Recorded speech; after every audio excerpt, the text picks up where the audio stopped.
They Make Monsters by Byers. Chapter 1. Tangerine Days. The tangerine sun beamed down over the rolling brown hills. The heat had already consumed any traces of the morning dew. An empty pond was full of small footprints imprinted in the dry mud, undoubtedly from children who once played there. Dust hung heavy in the air as groups of people trudged over the cracked ground. Their tired and dark eyes stayed forward. They didn't dare steal any glances at the soldiers around them. Soldiers who carried wicked-looking guns. Soldiers who were relatively well-fed and could afford to burn energy being cruel. Soldiers like me. But I wasn't cruel. Was I? I thought. Keep moving! I shouted as kindly as a person could shout. There was no reason to say anything at all. Everyone was moving and showed no intention of stopping. I just felt like I needed to say something. The trucks will take you somewhere safe, I finished. I don't think I convinced them.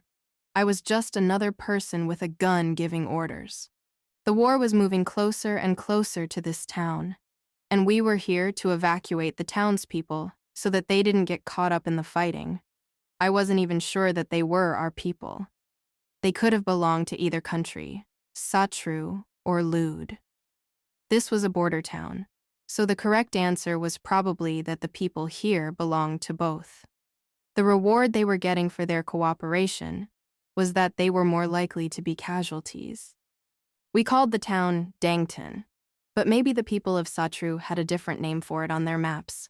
This was one of the last remaining towns along the border of Satru and Lud. All the rest had been abandoned or leveled. I was sad that the people here weren't being held up as an example of two different peoples learning to live together, but I was grateful that we, the Lud military, were taking the time to evacuate them. A few artillery shells had already landed uncomfortably close by. No one was hurt, but the shockwave shattered the windows of nearly every building in the town center. The shattered glass of the store windows littered the walkways and spilled into the primitive roads of this sleepy town. The jewels of a man's endeavors glittered in the sunlight and sent queer shapes bouncing along the soon-to-be abandoned storefront. The little shops where the little people made their living were hollow. The people always suffer whenever countries squabble. But of course, Satru had attacked us first. Satruvian soldiers had crossed over our border and taken over a village, killing several citizens when they dared to protest. That's what all of the flyers and leaflets on our side said anyways. I imagine the papers just over the rugged, hilly landscape to the north said something entirely different. The day was getting hotter. The Orange Emperor was at his peak and ruling tyrannically over the land. I wiped my forehead with my shirt sleeve. I'm not built for this sort of weather. Someone bumped me hard from behind. Rosid! A voice shouted. Startled, I turned around. It was Alvin, a man from my unit. Alvin and I had gone through training together. He was the only other person at the training camp smaller than I was, but he made up for it with tenacity. His slight frame and fiery attitude had made him the target of would-be bullies. I would often find him nursing a bruise on his small, mousy face alongside a wolfish grin. He loved to fight. It was quite the sight to see his brown shock of hair weaving side to side, dodging punch after punch. He floated like oil through water, and it always took at least 2 men to keep him on the ground. The last of the townspeople are getting on the trucks. Let's knock off and grab some grub, he urged, wearing his trademark grin. He was always trying to avoid work any way he could. We haven't been dismissed yet, I asserted. They'll be making the announcement any time now. Come on, Rosie. Don't you want to be first in line? He coaxed. I hated that nickname. Rosie was no nickname for a soldier. Why couldn't he call me something like sharpshooter or striker? But I was tired of the heat too and needed a break. I gave him my best disapproving glare, but I relented and followed him down. We made our way to the abandoned school where the soldiers stationed at the town spent their nights and took their meals. We cut through the equally vacant playground, which, at some point in its life, must have evoked laughter from the pups of the town, but had now been left to rust and flake in the elements. Whenever the wind blew, which it rarely did, the skeletons of the forgotten playthings would creak and sway to the eerie music, dancing in lament at their abandonment. I was thankful for the relief the wind gave from the heat, but the sounds made me uncomfortable and a little sad. We ducked under a gap in a partially collapsed wall of the school building. The electricity supplying the building had long ago been cut off, but thick beams of sunlight shone through missing segments of the roof and illuminated the dingy rooms. The wooden floors were covered in dust, and the desks and tables had all been pushed to the sides and piled together to make room for the soldiers. This was no longer a place for school books and children. We weren't the only ones ready to eat. Others had already started to gather around a crate where they were passing out the rations. Alvin and I fell into line and each gratefully accepted a little brown cardboard box. Everyone was settling in among the emptied-out school building with the people they were familiar with and started eating. We found a pile of overturned desks to nestle ourselves up against, and greedily unwrapped our packages of rations. I tore at the paper and let the tin cans spill into my lap. I located the biggest can and turned the key on the top to open it. I gave myself permission to smile a bit. The food was never great, but at least I got my favorite today: spaghetti noodles and meatballs with the military's best attempt at a tomato sauce. It had been a while since I'd had any luck with the rations they randomly doled out day in and day out. I gave the contents a satisfied stir with my fork. What have you got? Alvin asked, craning his neck to nosily check the contents of my can of rations. I pulled my fork out and dangled the noodles. Spaghetti, I said while stuffing them into my mouth. Alvin would want to trade, so my only hope of putting him off was to eat half of it before he even asked. He grimaced and looked down at his own can of food. Mystery meat and beans for me again. He sighed. Alvin hesitated and then jammed the full spoon into his mouth, forcing himself to take a bite. After all, food was energy, and none of us could afford to be picky.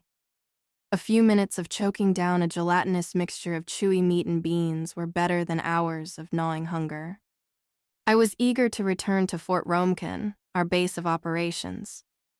do you figure we'll have to spend another night here? I asked, already working on opening my next can of rations. I was hoping this one would have the crackers since those always come with chocolate, but my luck didn't hold out. A small stack of crumbly biscuits was all I was greeted with once I pulled off the lid. I doubt it. Alvin sputtered through a mouthful of food. The last of the townspeople were carted off to safety today. Safety, I thought. That word had lost a lot of its meaning of late. The people of the town wouldn't be caught up in the war today or even next week, but it would catch up to them eventually. No one can outrun war. They didn't have to die in a spray of bullets. Some of them had already had their homes leveled by artillery fire and small bombing runs. After a few more days, this charming little town would transform into nothing more than cratered earth. Having nowhere or no one to return to could be just as bad as dying. Rosid! Rosid! Rosid! Alvin shouted, snapping his fingers in front of my face. I gently shoved his hand away from my face. What? I grumbled. You really zoned out there. He murmured. I was asking you if you knew where the townspeople are being evacuated to. He said. I don't know where they end up. I answered. Just that they'll be logged, processed, and moved someplace where they won't have to worry about a bomb falling on their heads. I suppose someone in my position didn't need to know where the innocent bystanders would be taken, but if I did, it might help me sleep easier. Before Alvin could say anything else, a couple of mismatched soldiers ambled up to us. Not finished yet? The taller of the pair asked. You two eat even slower when there is work needing to be done. The shorter, more muscled man chastised. Neither of the men waited for an answer before slumping down alongside us, completing our social circle. Both of these men were from my unit as well. The man who had spoken first was Ferguson. He was tall, lanky, and never said much. A practical man, he kept his head shaved himself rather than fuss with Fort Romekin's barber every month. He was a bit older than I was at 27, and he had recently received a letter saying that his wife had given him his first son. Even after several rounds of celebratory drinks, we still couldn't get him to say much. It was no surprise that the other man, Barrett, gave us a finger wagging for slacking off on our work. Barrett was a heavily muscled, stern man. He did his duties diligently, but never took any personal pride in them. Barrett was very much one of those people who joined because he felt he had to. Being so obviously able-bodied, he wouldn't risk the shame of not enlisting when other men, both younger and older than he was, were being sent off to war. I often joked that he was the opposite of Alvin, much to his chagrin. Even though Satru attacked us first, killing several Lucht citizens, not everyone agreed with a full-scale war. I never asked Barrett or Ferguson about whether or not they supported the war. It didn't feel right. I didn't know everything about the two men, but I knew enough. Both Ferguson and Barrett could be relied upon. Based on my looks, nobody would ever guess that I was the squad leader. I may not be able to lift a truck like Barrett or reach the top shelf like Ferguson, but I am a quick study. I'm the best shot in the group, and I have the right head for tactics and strategy. At least, that is the conclusion the top brass overseeing the training camp had come to. Apparently, I performed well enough on their battery of mental and physical tests to be assigned to a leadership position. I remember the group of old men watching as I crawled through mud under razor wire, participated in mock battles, and took written exams that supposedly measured intelligence. I still remember their dull eyes watching us. I felt less like a person and more like a game piece to be positioned on a board. I never settled comfortably into my role as a squad leader, but I did what was expected of me by the military. It's an easy choice when the alternative is being taken out to the yard and shot in front of everyone. I tossed a hardtack biscuit into both Ferguson and Barrett's laps. There, I huffed. Now that you're not finished with your lunch, you can join us and stop complaining. I was happy to be rid of a few of the biscuits. They took ages to chew and swallow, but throwing away food is frowned upon when others don't always have enough to go around. Both of the men silently accepted the food and went to work on eating them. Alvin gave Ferguson a playful punch on the shoulder. Put some meat on those bones. He teased. You're one to talk. I scolded Alvin. Maybe this will help you grow a bit. I lobbed the tin can from the rations that would contain something resembling a dessert toward him. Alvin ignored my insult and happily accepted. Thanks! He exclaimed, wrenching the top off of the can and digging into what turned out to be dry pound cake. It didn't matter to Alvin that the pound cake was a sad imitation of a freshly baked one. The taste of sugar is so rare nowadays that the dessert cans are of the highest value to the men. I'm supposed to treat my squad as subordinates and show them an appropriate and equal amount of care. But I had a soft spot for Alvin. It wasn't just because we went through training together. He was basically a big kid, and the war thus far hadn't changed that. He was here because he had been drafted, not because of some strong conviction. Once the war ended, he might be one of the only one of us to settle back into his old life like nothing had happened. After spending so much time with him, I had come to see him as a younger brother. With nothing left to eat and no reason to sit around, I stood up and stretched my stiff back and limbs. I'll head back outside. This empty school building gives me the creeps. I admitted. If they make the announcement that we're heading back to Fort Romekin, you all know where to go.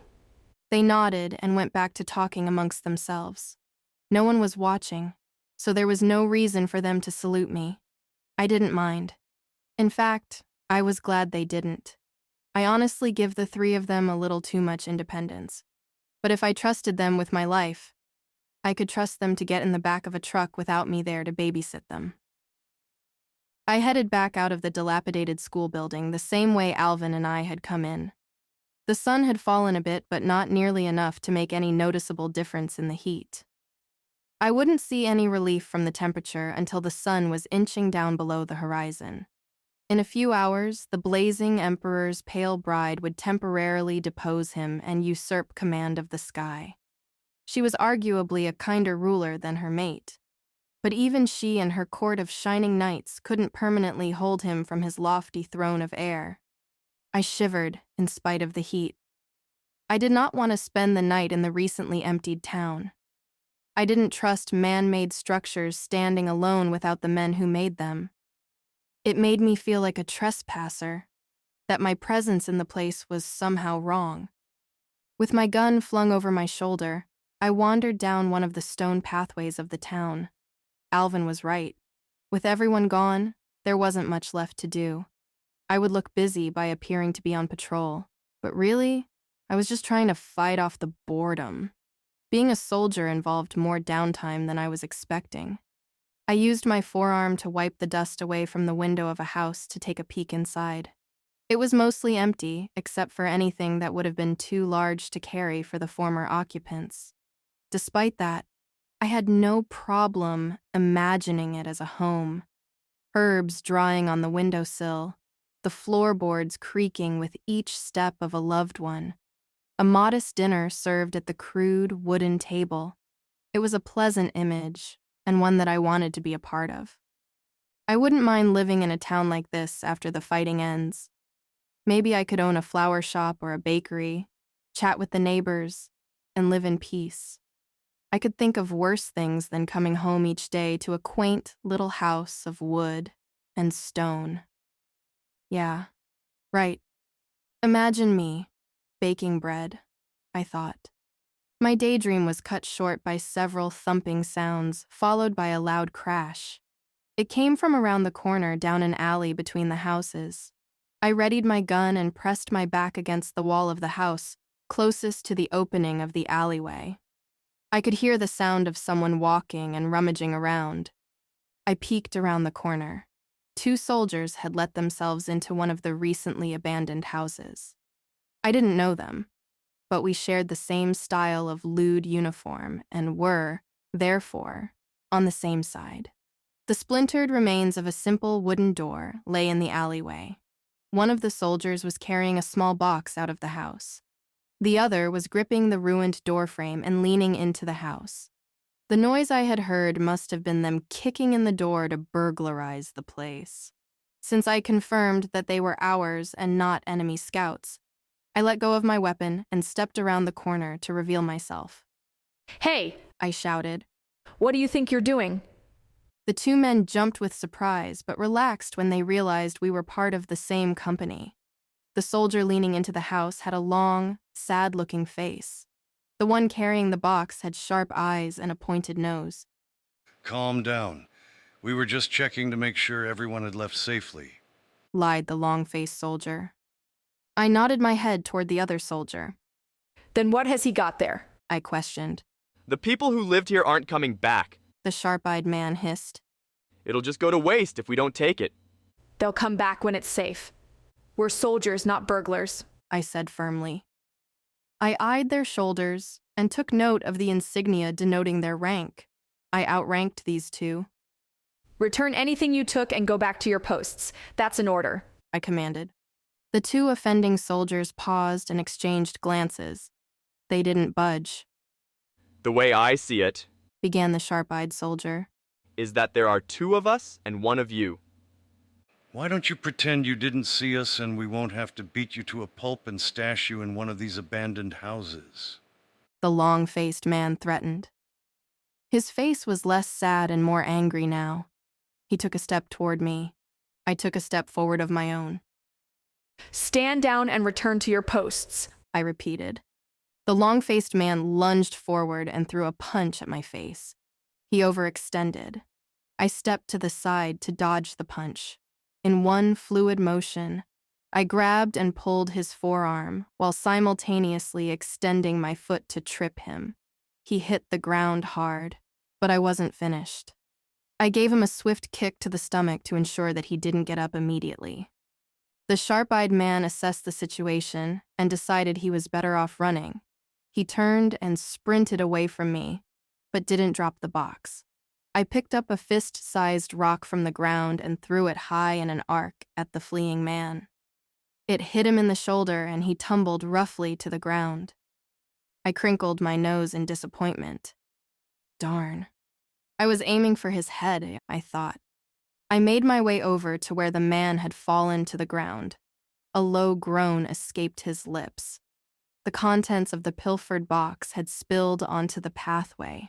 A few meager silver rings and a yellowed stack of family photos were all that it contained. I scooped up the contents and placed them back inside the box before picking it up. I'll take that. I said. I tapped the man hard with the toe of my boot. You and your friend make your way back to your posts or wherever you're supposed to be, I ordered. I'll be taking this back to where you found it. I walked over and slowly entered the ransacked house. Even though I was helping this unknowing family out, it still felt wrong to enter the house without permission. I placed the box on the table and stroked the smooth lid. The box wasn't professionally made, but I could tell someone had spent a lot of time sanding the wood and piecing it together. It was probably made by an older child or a well-meaning cousin as a small gift. I opened the box and took out the stack of photos. I flipped through them, one after the other. They depicted a typical happy family, a mom, a dad, a little boy, and a little girl. Where were they now? Were they safe? I thought. I sighed and shut the lid. I thought of my own family. I tried to conjure up the image of my mother and my father, but their faces were blurry. They were kind and loving. But as the years passed, the details of their appearance faded bit by bit. I thought of my older brother, David. His image in my mind was crystal clear. David had taken care of me after my parents died in a car accident when we were both young. When the war started, he had to don the uniform of a soldier, too. He had often written to me while he was away before he went missing. I sighed. I'll find you, I promised. I headed back to the main square where I found that the other soldiers were gradually streaming through the streets. I fell in and blended back into the dark green mass of uniforms. They give the order? I asked the person next to me. He nodded. Alvin was right. We wouldn't have to spend another night in the town. We were clearing out and heading back to our base. For that, I was thankful. We were trespassers here. I stayed within the river of bodies until I reached the convoy of trucks. The group divided into lines and filed into the vehicles in an orderly manner. We were seated shoulder to shoulder with one another. No one spoke. I was once again just another faceless member of the military. With a grinding sound and a rumble, the truck came to life and jerked forward. I was headed back to Fort Romkin. Chapter 2. Blood samples and mashed potatoes. The convoy rumbled up the rough roadway approaching the military base. The truck I was riding in slowed and came to a stop. A few minutes passed while the men guarding the gates checked the right boxes on their clipboards and radioed the proper people to tell them of our triumphant return before allowing us to enter. Then, finally, the heavy steel doors creaked open and the truck sprang back to life to carry us inside. Once inside, all of us filed out of the trucks and quickly assembled ourselves into straight and orderly rows. The tall, concrete walls enveloped us and blocked out all views of the outside world. The only thing I had a clear view of was the sky. The sun had since slipped out of sight and dusk was swiftly approaching. When you were in the base was all there was. The rest of the world outside of your military life ceased to exist. We arranged ourselves in neat rows, awaiting inspection and dismissal. I didn't recognize the raven-haired officer who emerged from the leading truck and stalked over to us. He stiffly paced through the ranks of men, looking for even a toe out of order. Not finding anything to yell about, he returned to the head of the formation.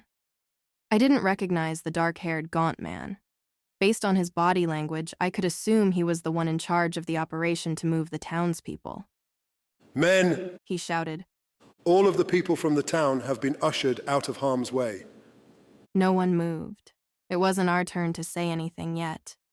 Thanks to your work, this conflict won't touch those innocent lives. he boomed. Good work, soldiers. He finished. That was our cue. Sir, yes, sir. We responded in unison. The officer waited for the echo bouncing off the walls to finish. Now, He started. head back to your assigned posts and get some food and get some rest. He waved us away. Dismissed. We saluted, and the officer returned it before the orderly formation of men broke apart, and everyone headed to where they were supposed to go. Most of them headed toward the walls to take on another duty, or to one of the various sheet metal buildings where there were barracks and a mess hall. A handful of us, myself included, made our way to one of the guard towers. When I reached the door at the structure's base, I stepped to the side, leaned against the wall, and waited for the other 3 members of my squad to turn up. I didn't have to wait long. Alvin, Barrett, and Ferguson turned up together. Ready to get poked and prodded, boys? I asked sarcastically. They all groaned in unison. We entered the door at the base of the tower and began the winding descent down the stairs into the underground portion of Fort Romekin. A plain metal door marked the threshold between the above-ground outpost and the underground bunker. It was never closed and locked when soldiers were filing back underground, but as soon as the last body stepped through the portal, it would slide shut behind them. Step after step, the warm rays of the sun dwindled and were overtaken by sterile, humming artificial lamplight. Hopping off the last step, we were met with 4 identical hallways. We knew where to go and headed down the one straight in front of the final flight of stairs. This one led to the medical bay, where we would get looked over, and then on to the mess hall and quarters where we could refuel and rest. Alongside the rest of the soldiers stationed underground, we flowed down the concrete corridor to the medical bay. The medical bay was a sterile, white room with dozens of beds divided by shiny white plastic curtains. The back of the room was lined with glass cabinets full of medicine and foul-smelling balms. If soldiers were injured or too sick to work, they would be sent here to be looked after. The beds were rarely occupied, however. The base was short-handed, so unless a soldier were bleeding out, he would be sent back to work. When we entered the room, the medical staff were already hurrying up and down the rows of men checking them over. Everyone stood motionless and obediently allowed themselves to be examined. Flashlights were shown into eyes, thermometers were jammed into mouths, and blood pressure cuffs were inflated over arms. Those soldiers stationed in the underground bunker were subjected to this after every excursion we took. The reason being that sickness or disease can spread rapidly in close quarters, especially in the absence of fresh, outside air. Despite the rough examinations, it was considered a privilege to be assigned to the underground bunker. Underground is where the military stored special equipment and housed secret military documents and projects. Anyone high enough up the chain of command had their quarters underground too.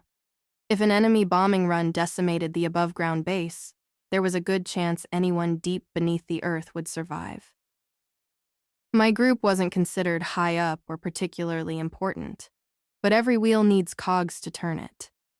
I tugged uncomfortably at the patch on my uniform's arm that designated me as one of those gears. Protecting the military commanders and the secrets of the bunker were our purpose. When it was my turn to be examined, I saw that it was my favorite member of the medical staff who would have the honor of putting up with me while I was subjected to the battery of medical questions and tests. Ronald was a balding man in his mid-40s. He was a former soldier, but after his bad heart took him out of the trenches, he decided to carry on as a member of the medical staff. Doing all right, Rosid? He asked in his typical friendly manner. He was already scribbling on the papers that would determine whether or not I rejoined the others or spent the next 2 weeks alone in quarantine. Well enough, I responded. Despite being tired, I did my best to look healthy and alert. He didn't look up from his clipboard. Ronald went through the motions of checking out my vital signs to ensure that I looked well enough to mingle with the general population. After he finished, he let out a sigh. Congratulations. He said sarcastically. You get to give me a blood sample. Again? I protested. I have to do that after almost every mission. I pouted. I know. Ronald said sympathetically. But you know how it goes. We can't test everyone's blood, so a few of you get randomly selected to have your blood checked for pathogens.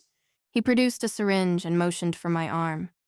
It's to protect everyone. He pressed. Alvin, Barrett, and Ferguson had already finished being examined. Aren't you finished yet? Questioned Barrett.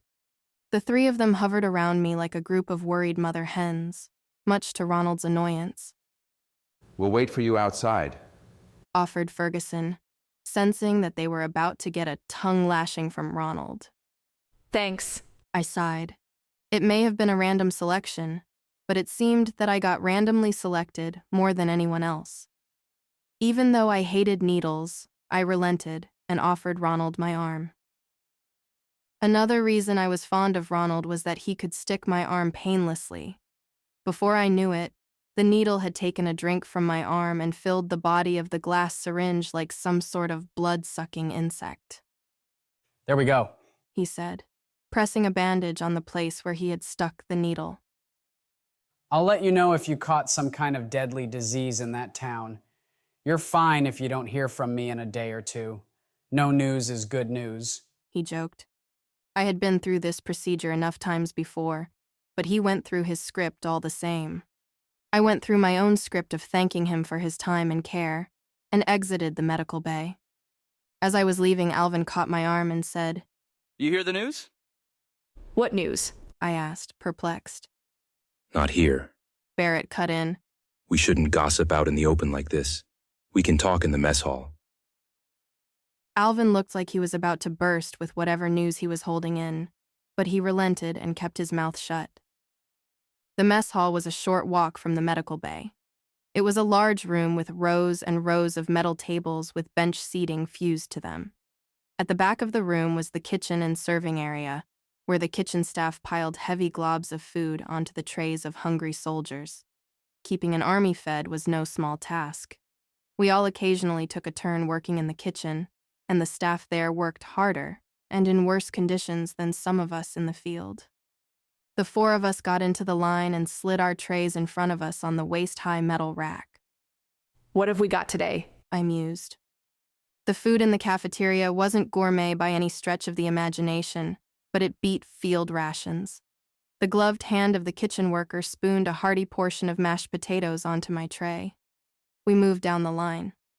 So, what's this news? I asked. It's a pretty big deal, assured Alvin. Another hand poured a stew of meat and carrots onto my tray.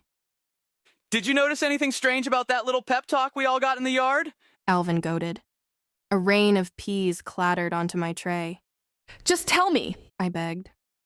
after we sit down. Reminded Ferguson. We rushed to the least occupied table and slid in together. Spit it out, I said, rapping my knuckles on the table after each word. Alvin shot a hopeful look to both Ferguson and Barrett, who nodded in assent. Okay, began Alvin. I heard that the big man himself is here visiting Fort Romkin. Have a little respect. Scolded Barrett. Call him by his title and name. General Dunn. I scrunched up my face in disbelief. Who did you hear that from? I asked, not convinced. I heard it from Ryan, one of the guys from Martin's unit. He was near the front of the lineup in the yard. He replied. He said that the black-haired officer giving the little speech today wasn't one of the normal ones from this base. Ryan could see the officer's insignia. He was ranked too high to be giving that talk to a group like ours. On top of that, Ryan said that he recognized him. I leaned in, intrigued. There might be something to this claim after all. Did you catch his name? I asked. Alvin paused for dramatic effect, pleased that he had my attention now. No, but Ryan said he saw that particular officer when he was still stationed in the capital city, Gled. He saw him with the... Barrett cleared his throat and narrowed his eyes at Alvin. He saw him with General Dunn. Gulped Alvin. That scary-looking officer was accompanying the general while he was inspecting the troops before sending them out to the front. He finished. I'm willing to bet that General Dunn is here in the fort right now. Alvin grinned like we were getting a visit from a celebrity. I, on the other hand, was worried. Our group sat in silence for a minute or two, thinking about what a visit from the most important man in Lude and his entourage could mean for Fort Romekin. Ferguson mumbled. The normal officers also never say good work. We allowed ourselves a nervous laugh at Ferguson's observation. I wonder why General Dunn didn't give the speech. Ferguson added. He's too important and busy. I chuckled. We were lucky to get his right-hand man. The general only appeared for big speeches or events, I heard they found another dead body outside the walls. inserted Barrett. It wasn't uncommon to find a soldier or traveler who had lost their lives battling the elements, but this was the fourth time over the last 6 months that a body was found on the outskirts of Fort Romekin. Was the person a soldier? Or a civilian? I asked. They couldn't tell. The body was torn up pretty badly. Barrett muttered. The mood at the table darkened. Sometimes the bodies were soldiers. Sometimes they were civilians. Other times, no one could tell. But they always had one thing in common. It was clear that the people didn't die of exposure or exhaustion. It was like a large animal had attacked them. But no animal would do that to a body. No one was sure it wasn't just a rumor, but it had the men on edge regardless. Could that be why General Dunn is here? Maybe he wants to get to the bottom of it. Offered Ferguson. Alvin, Barrett, and I shrugged. But of course, we had no way of knowing.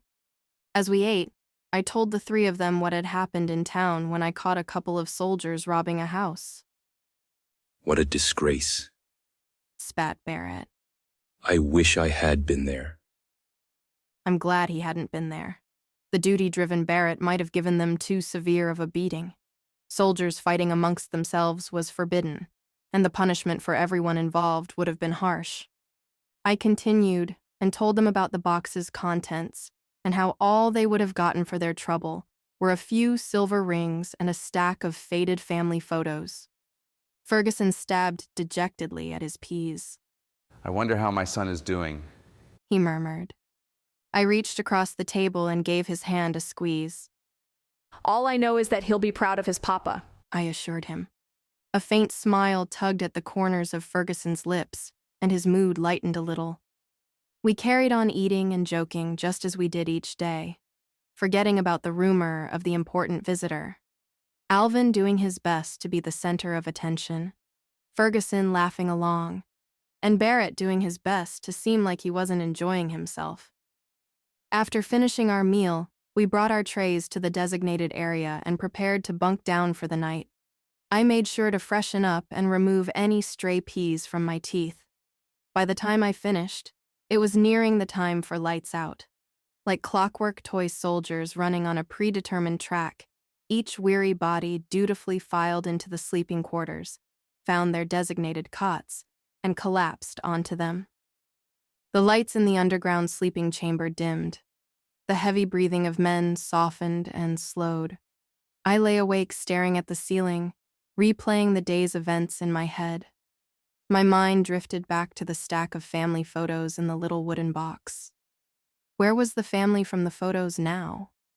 Were they safe? Were the little boy and little girl getting enough to eat? Were they still together? I thought of my own family. The image of my mother and father was still blurry, like looking through frosted glass. I thought of my older brother. I tried to think of the happy times we had together, taking care of the house, worrying about my studies and cooking meals. Remembering what I had lost caused my chest to tighten. Where did he disappear to? I thought. I pushed the thoughts and memories away and did my best to clear my mind. The soft, rhythmic chorus of my new family's breathing calmed me as I drifted off to sleep. Chapter 3. Encounter. Hard, cold, and scratchy were the 3 words that most adequately described my bed. Only an inch separated me from the metal framing. Only a single foot separated the mattress from the sterile concrete floor. I'd woken and couldn't get back to sleep. I couldn't leave, so the only thing I could do was stare into the darkness and listen. The other bodies in the room shifted uncomfortably in their bunks. A loud snort or snore occasionally cut through the silence and echoed off the gray, featureless walls. Most of us have learned to get by on less than 5 hours of sleep a night. The soldiers who had volunteered knew what we were getting into when we joined. The conscripted men found out soon enough. There were a few sharp clicks, and suddenly the barracks were flooded with a dim red light. A speaker turned on, hummed, and a man over the intercom shouted, "Soldiers found dead in the compound. Search and eliminate any enemy presence. Do not attempt to capture." In an instant, the sleeping quarters were alive with activity. Men hopped down from bunks and hurriedly threw on uniforms over their nightclothes. The rattle of rifles and shouts of squadrons forming up filled the room and hallways. The speaker gushed more warnings, but the words were lost in the uproar. I bounded out of my bunk, dressed, and grabbed my rifle from its resting place. I eyed the writhing mass of men in search of my squad mates. I managed to locate Alvin's unruly mop of hair bobbing through the crowd. Alvin! I shouted, waving him over. He shouldered his way through the crowd to join me. Who did we lose? I asked. Alvin cocked his head to one side. It was Cooper's night patrol group. Apparently one of their bodies fell from the rafters onto an officer taking a bathroom break. He chuckled grimly. My stomach turned. One expects a certain amount of death in this line of work, but it's usually more sudden. A bullet to the neck or an artillery shell taking a leg, but never something so calculated and personal. Alvin was better at dealing with gore than I was, or at least he was better at hiding his aversion to it. I hugged my gun close to my chest, as if it would protect me of its own accord. It was a small comfort, but I take those when I can get them. Are you feeling nervous, Rosie? Alvin said, punching my shoulder. I let his use of the nickname slide. I didn't have time to be annoyed. Let's form up with the others, I ordered. I nudged Alvin, and we made our way to our squad's rally point. Ferguson and Barrett were already there waiting for us. We greeted them with a nod. All right, let's get moving, I chirped. Rosie is going to lead us to glory, boys. Alvin joked. Have a little respect, Alvin. Barrett scolded. That kind of insubordination will have you scrubbing toilets until your hands are raw. Let's hurry. Yawned Ferguson. Follow me, I commanded, eager to cut off their squabbling. Our group headed to the barracks door and made our way at a brisk pace down the hallway. The other squadrons had already departed for their individual routes. We had drilled what to do in the case of a base infiltration, and we had a pattern to follow. We followed a set path, checking several critical entry and exit points, as well as passing by doors that contained certain valuable assets. I didn't have the faintest idea as to what kind of assets lurked behind the heavy steel doors. It wasn't part of the job. We hit the first point, an intersection of 4 nondescript hallways. Clear, I said. Alvin answered. Clear. Ferguson seconded. Clear. Clear. Barrett confirmed. So far, so good, I thought. We hustled quickly to the next checkpoint. After several twists and turns through the nearly identical passageways, we arrived at the next point. Exiting the hallway, we entered into a storage warehouse. Ugly metal fixtures swung weakly above our heads. Their light dimly illuminated the room, throwing hazy shadows along the boxes and among the corners. The upper portions of the room near the beams and ceiling stayed shrouded in shadow. This area housed equipment, vehicles, and crates of ammo and weapons. However, it was also home to more mysterious items. There was a heavy steel door locked up tight with the newest top-of-the-line security scanners on one end. Above it, the shiny glass eye of a camera glared down accusingly at us. I didn't linger on it. As a member of the bunker team, I'd gotten used to being observed. This point was clear as well.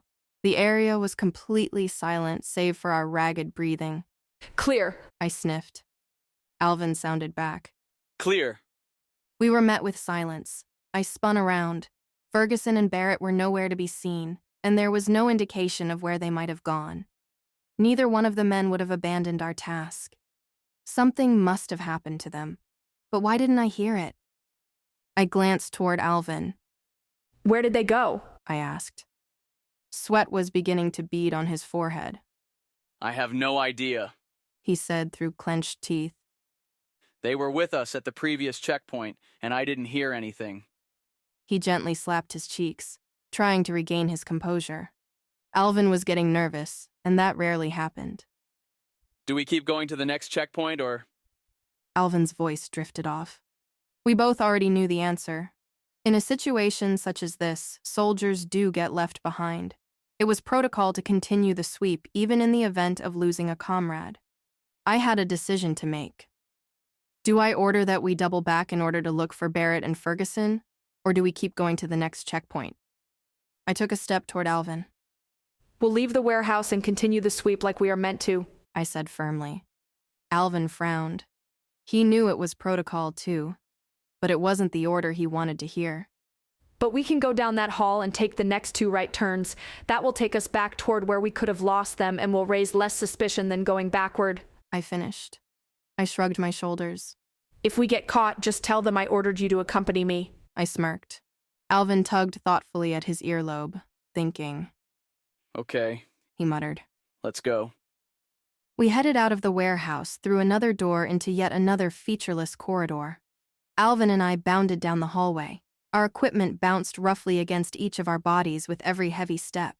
We made it to the intersection of passages and veered right, heading off our prescribed path. Soon after I turned the corner, I slipped and fell hard to the floor, landing on my back. Alvin, who had been following close behind, tripped and fell on top of me. Ow! I groaned. I pushed Alvin off me. My hands were sticky and red. Had Alvin injured himself when he fell on me, I thought. Alvin! I grabbed him roughly by the collar and shook him. Are you hurt? I'm fine, he said, confused. What are you talking? He went silent, and the color drained from his face. He realized why I asked him about his well-being. We were both lying in a shallow pool of blood. Arms and legs flailing, we scrambled out of the wretched liquid. Who? What? How? Sputtered Alvin. What happened here? He choked. If this was the blood of one of my men, they didn't have much time left. Keep moving, I barked. We rushed to the second turn in the labyrinth of hallways and re-entered the warehouse. Dust particles floated like ghosts in the ill light. That's where I found one. It was Barrett. He was running madly with a severed arm that vomited a spray of blood with every frenzied step he took. He ran past me screaming, Monster! Monster! I snapped my head backward to follow Barrett's movements, and then something was upon him. A dark shape came from above and landed on Barrett's shoulders, knocking him to the ground. The figure stood from its crouched position. It was a man. The man let a body slide off his shoulders, and it hit the ground with a thud. Calm down. The man sighed. I didn't even have time to hide this body. I squinted. The body he dropped looked familiar. The corpse was tall with a shaved head. My stomach clenched and I felt like I would vomit. The dead body was Ferguson. It was clear that a stab wound to the back coupled with a slit throat had prevented him from screaming. He probably drowned in his own blood. The man spoke again in a cold and callous voice. Well, no point in letting you suffer. Then, using his foot, the inhuman invader rolled Barrett onto his back. The man unsheathed a long, curved sword from a holster on his back and slashed sideways at Barrett's neck. A heavy spray of blood leaped through the air and stained the assailant's clothes. And that's that. He said gleefully. The killer swung the sword through the air, throwing the blood dirtying the blade onto the floor. He glanced over casually at me and smiled coldly. He may have moved like a demon, but it was definitely a person. Despite his impressive feats of strength, the man's body was lean. His attire was more suited to a casual cafe than for an assassination mission. His face was smooth, but his features were hard. This was a man who had taken countless lives. The more I stared, the less sense it made. This wasn't a monster with leathery wings and razor-sharp claws. It was a man who had somehow managed to kill multiple trained soldiers. I was frozen. I couldn't believe what I was seeing. It had to be a bad dream, right? I'll wake up in my cot at any moment, won't I? Alvin had kept his wits better than I had for once. Roaring, he raised his rifle and started firing wildly in the direction of the unknown man. Nothing connected, and the man dove behind a crate. Making no attempt to save two dead men, I took cover behind a nearby vehicle. I couldn't allow myself the luxury of feeling grief just yet. First, I had to make sure Alvin and I survived this encounter. I readied my rifle and prepared to fire. If the man reemerged from behind the crate, I would be ready to end him. Alvin and I waited, but nothing happened. I shot a few times at the crate, daring him to show himself. The gunshots echoed off the walls and faded into silence, but he still didn't make a move. The man never attempted to return fire or gave any indication that he was still behind the crate. Alvin silently gave a hand signal to communicate to me that he would join me behind my cover where we could regroup. He turned on his heels and marched toward my position, but he didn't make it more than a few steps. The man suddenly and silently leaped on top of the crate and flung his sword like a spear. It whistled through the air and impaled Alvin through the back and stomach. Oh! He choked. Blood leaked from Alvin's mouth as he slid down the blade to the floor. Alvin! I shouted. I rushed to the side of my fallen friend. He wasn't dead yet. He could still make it. I'm going to get you out of here, I wheezed, turning him over. I had to keep the blade in. Removing it would cause him to bleed out. He would be dead in minutes. I heard the clack-tap of approaching footsteps, but I didn't have time to look behind me. I put Alvin's arm around my shoulder, hoisted him up, and started to move toward the exit. Alvin gasped and hissed through clenched teeth. The sword was being pulled backward out of his body. His wound spurted and gushed blood, and he went from limp to entirely dead weight. I lost my footing and was dragged down with him. I rolled over onto my back and was met with the imposing figure of the man. I tried to crawl backward, my eyes never breaking from the cruel man's piercing gaze. He came closer and put his foot onto my chest and pressed hard. As the air left my lungs, the man chuckled softly. He lifted his blade, preparing to slash. I brought up my rifle and attempted to block it. I was successful to some extent. Though I had deflected the blade and halted the killing blow, in doing so it had knocked my helmet away. The helmet went spinning down the corridor, spilling my short, unkempt, blonde hair from its hiding place and revealing the entirety of my face. The man leaned forward a bit and squinted. His teeth flashed a knowing smirk. Positioning his blade an inch from my throat, he brought his foot down harder on my chest, holding me in place. A woman? He mused. He lightly touched my neck with his steel, causing a small drop of blood to blossom forth from a vein. A thin river of blood began to trickle down my neck. The man's blade gleamed red. I used his paws to make a grab for my sidearm. I unholstered it and fired a single shot point blank at the man's head. His head jerked to the side. The sound of the single shot echoed off the walls and died away. The man was still standing. He turned his face back toward me. A shallow red gash marked his cheek where the bullet had grazed his face. Drops of his blood fell to the floor next to my head. He could bleed after all. Ow. He muttered, wiping the wound with the back of his hand. Still pinning me down with his foot, the man stared coldly into my eyes. It was only for a few moments, but it felt like I was frozen in time. Gradually, his expression changed. His face softened, and he looked puzzled and a little confused. I didn't give much thought to his change in demeanor. I shut my eyes and waited for the end. Suddenly, the pressure on my lungs lifted, and, opening one eye, I saw his back turned, walking away. For some unknown reason, he had spared my life. I let my body relax and fall to the floor. Shutting my eyes, I let out a deep sigh of relief. Just as my erratic breathing calmed, a cry over the loudspeaker roused me from my trance. The announcement chilled me to the bone. Our leader, General Dunn, had been found dead in his quarters. Chapter 4. Regroup. Orders continued to pour out of the speaker, but I didn't understand them. Their words held no meaning to me. It was the grainy buzzing of an angry insect, irritating but unimportant. It wasn't words, just noise. I remained lying on my back and stared at the ceiling for several excruciating minutes. I didn't even move when the ankle of my pants leg started to feel wet and heavy. The fabric had begun to lap up the pool of blood creeping out in a ring from Alvin's tattered body. I took the deepest breath I could manage without feeling pain and released the air slowly.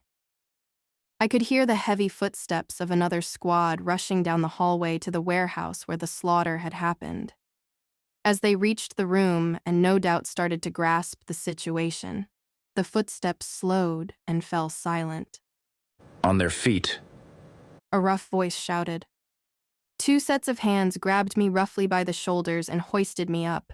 I was put nose to nose with an officer whose face and body was worn by both time and battle. His face was rough from not shaving for several days, and a wicked burn mark ran down his left cheek. His steely, deep-set eyes were unreadable. I knew this man as Colonel Abbott. I knew this man as someone I was accountable to. And this man knew me, the real me. He had my helmet, which had been flung across the room, in his hands. He took a moment to study my face before shoving the helmet against my body. Don't be seen without this again, Rosid. He ordered. Do you understand?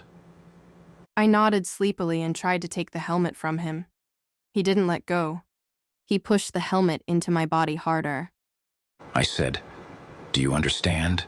He growled. Yes, sir. I managed to squeak. Colonel Abbott must have been satisfied with that answer because he released his iron grip from the helmet.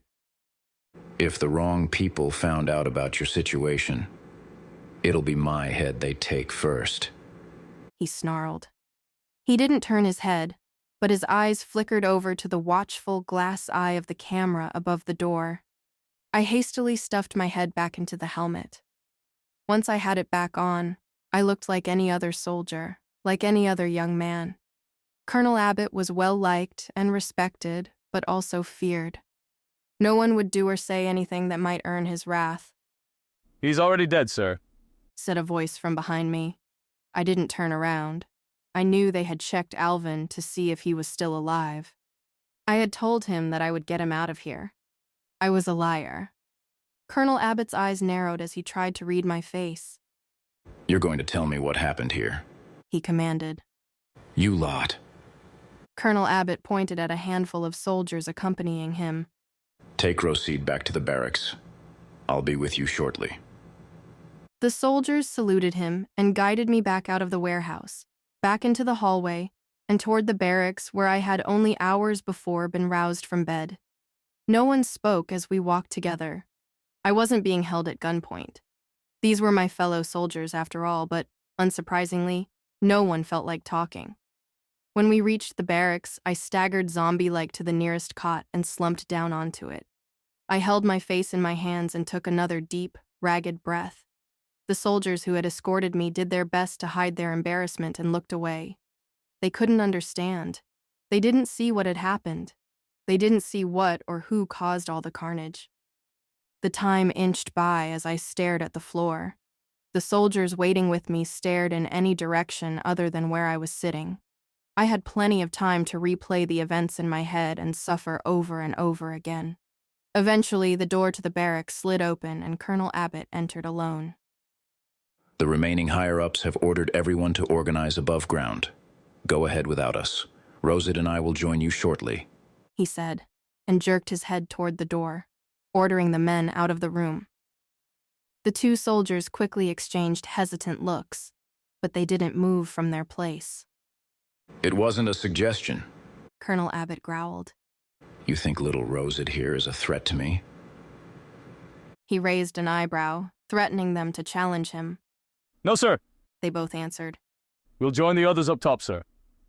The pair saluted and swiftly exited the room, leaving Colonel Abbott and me alone. As soon as the door slammed shut, Colonel Abbott let out a long sigh and pinched the bridge of his nose. Rosid, He strained. give me an idea of what happened down there. Every other unit that seems to have come into contact with whoever invaded has no survivors. Everything points to it being one person who came in here and ran circles around us. He sat down on the cot opposite of me and looked intensely into my eyes. You're the only surviving witness. What did you see? What happened? He asked. I dropped my gaze. Did you take care of them? I asked without looking up. You'll make sure they go home? I couldn't stand the idea of Alvin, Ferguson, or Barrett being stuck here forever, a mile below the ground. They needed to go home to their families. They needed to be mourned. The cot Colonel Abbott was sitting on creaked as he shifted his weight uncomfortably. I've seen to it that it will be handled, He assured me. I want to know what did this to them too, Rosid. It was one person. I only saw one person. It was a man. I croaked. Colonel Abbott leaned in.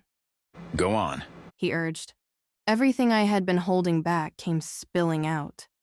It wasn't like anything I'd ever seen. It didn't seem real. He moved too fast for us to react. Everyone was dead before I could do anything. I couldn't save them. I couldn't save a single one of them. I pounded my fist on the cot after each excruciating word. Colonel Abbott's eyes searched my face. Was this man wearing a Satru military uniform or insignia? He asked. I thought back, and I could see the cloudy silhouette of the man and his casual clothes. No, he wasn't. He was dressed in civilian clothes, I answered. I expected Colonel Abbott to keep up the questioning or to dole out some punishment for my failure, but he stayed silent. After a moment, he took a deep breath and exhaled through clenched teeth. It's all over, Rosid. He muttered. What do you mean, sir? I asked, voice shaking. General Dunn is dead. Without him, the other military top brass and the bureaucrats won't let the war between Satru and us go on. Most of them didn't want to fight a war in the first place, but they bent to our great leader. Our country will sue for peace. The proud nation of Lud will never admit that the leader of the country and military was assassinated, and Satru won't ever admit that they were behind it. A scowl crept across Colonel Abbott's tired face. If they were behind it, he added. I thought back to the man who infiltrated Fort Romkin and attacked us. He didn't seem like a soldier from Satru or from any other country. He was something else entirely. Colonel Abbott drummed his fingers on the cot's metal frame. There will be a cover-up. The people in charge of Lud won't want to deal with the embarrassment of having our leader killed in one of our own outposts. The smooth-talking politicians will come up with a reason that sounds good enough to the people. He explained. In their version of the story, the general will retire somewhere in the countryside. The people won't question it. He was an old man, after all. Colonel Abbott let out a long sigh. It's over. We're over. He murmured, defeated. What do we do now? I asked. Sir? I quickly added. My military training was already starting to wear off. The next in command will begin a withdrawal, and we'll go back home. He replied. But you, He pointed a finger at me. due to your situation, you'll need to disappear. You saw what happened. You saw who killed General Dunn. People who aren't as friendly as I am will want to talk to you. Not to mention the heaps of trouble you'll be in if anyone that outranks me finds out you're actually a woman. He said firmly. The colonel scowled. Outside of this bunker, the military isn't a safe place for you to be. You need to get away from here. You need to leave the military behind. He was right, of course. Technically, it was still illegal for women to work in Lud's armed forces. They expected all of us to be in the home tending gardens and sewing. Not that there was anything wrong with that, but I needed to join the military for a different reason. I had my own mission to see to. The people I worked with and directly reported to overlooked that I was a woman, but it would be dangerous if the wrong people found out. I wouldn't want to be on the other side of an angry and frustrated military tribunal. The loudspeaker hummed to life. All personnel are commanded to leave their posts and gather in the yard. The voice over the speaker whimpered. The voice had lost its earlier power and urgency. What should I do, sir? I pleaded. Disappear. Blend in with the others and become another faceless member of the crowd. Colonel Abbott urged. I'll need a car. I sputtered. Then take one. He pressed. Getting caught for the other reason is worse than being branded a thief. Running away wasn't in the plan. Running meant I risked my life joining the military for nothing. Running meant I wouldn't get an answer. Running meant that I wouldn't find out what happened to my brother. Running meant that I would still be alone. The loudspeaker repeated its mournful order for all soldiers to assemble above ground. I got up and headed toward the door. The others know about me. I started. You can trust us. Colonel Abbott reassured me. You're one of us, Rosid. Aren't you coming, sir? I asked. He looked so tired. Just give me a moment. And Rosid. He tapped his head. Keep that helmet on. Chapter 5. Unnoticed. I shuffled into the hallway and fell into the crowd of soldiers lurching toward the stairs and exit. It was quiet except for the clicking of boots on the floor and pockets of worried murmuring. What would happen or what they'd say to us once we got outside was anyone's guess. Step after step, we all climbed out of the concrete pit. The smell of fresh air filled my nostrils. After all of the killing, it smelled like life. The sun was starting to peek over the horizon and kiss the hard-packed earth of the yard. The orange light gave the thick, concrete walls of Fort Romkan a soft glow. The feeling of safety the walls had provided shimmered and vanished like a mirage. The soldiers who were not stationed in the bunker were filing out of the above-ground barracks. I spotted a few stragglers in the guard towers and on the wall's walkways, hesitant to come down from the security of their perches. I strayed from the group that had emerged with me from Fort Romkan's underground bunker and wedged myself into the most crowded mass of people that I could. I didn't want to be called out or spotted by anyone who might know me. Fortunately, it wasn't hard to get lost in the crowd. With every soldier stationed at Fort Romkan being called away from their posts, the yard of the base was absolutely packed with haggard bodies.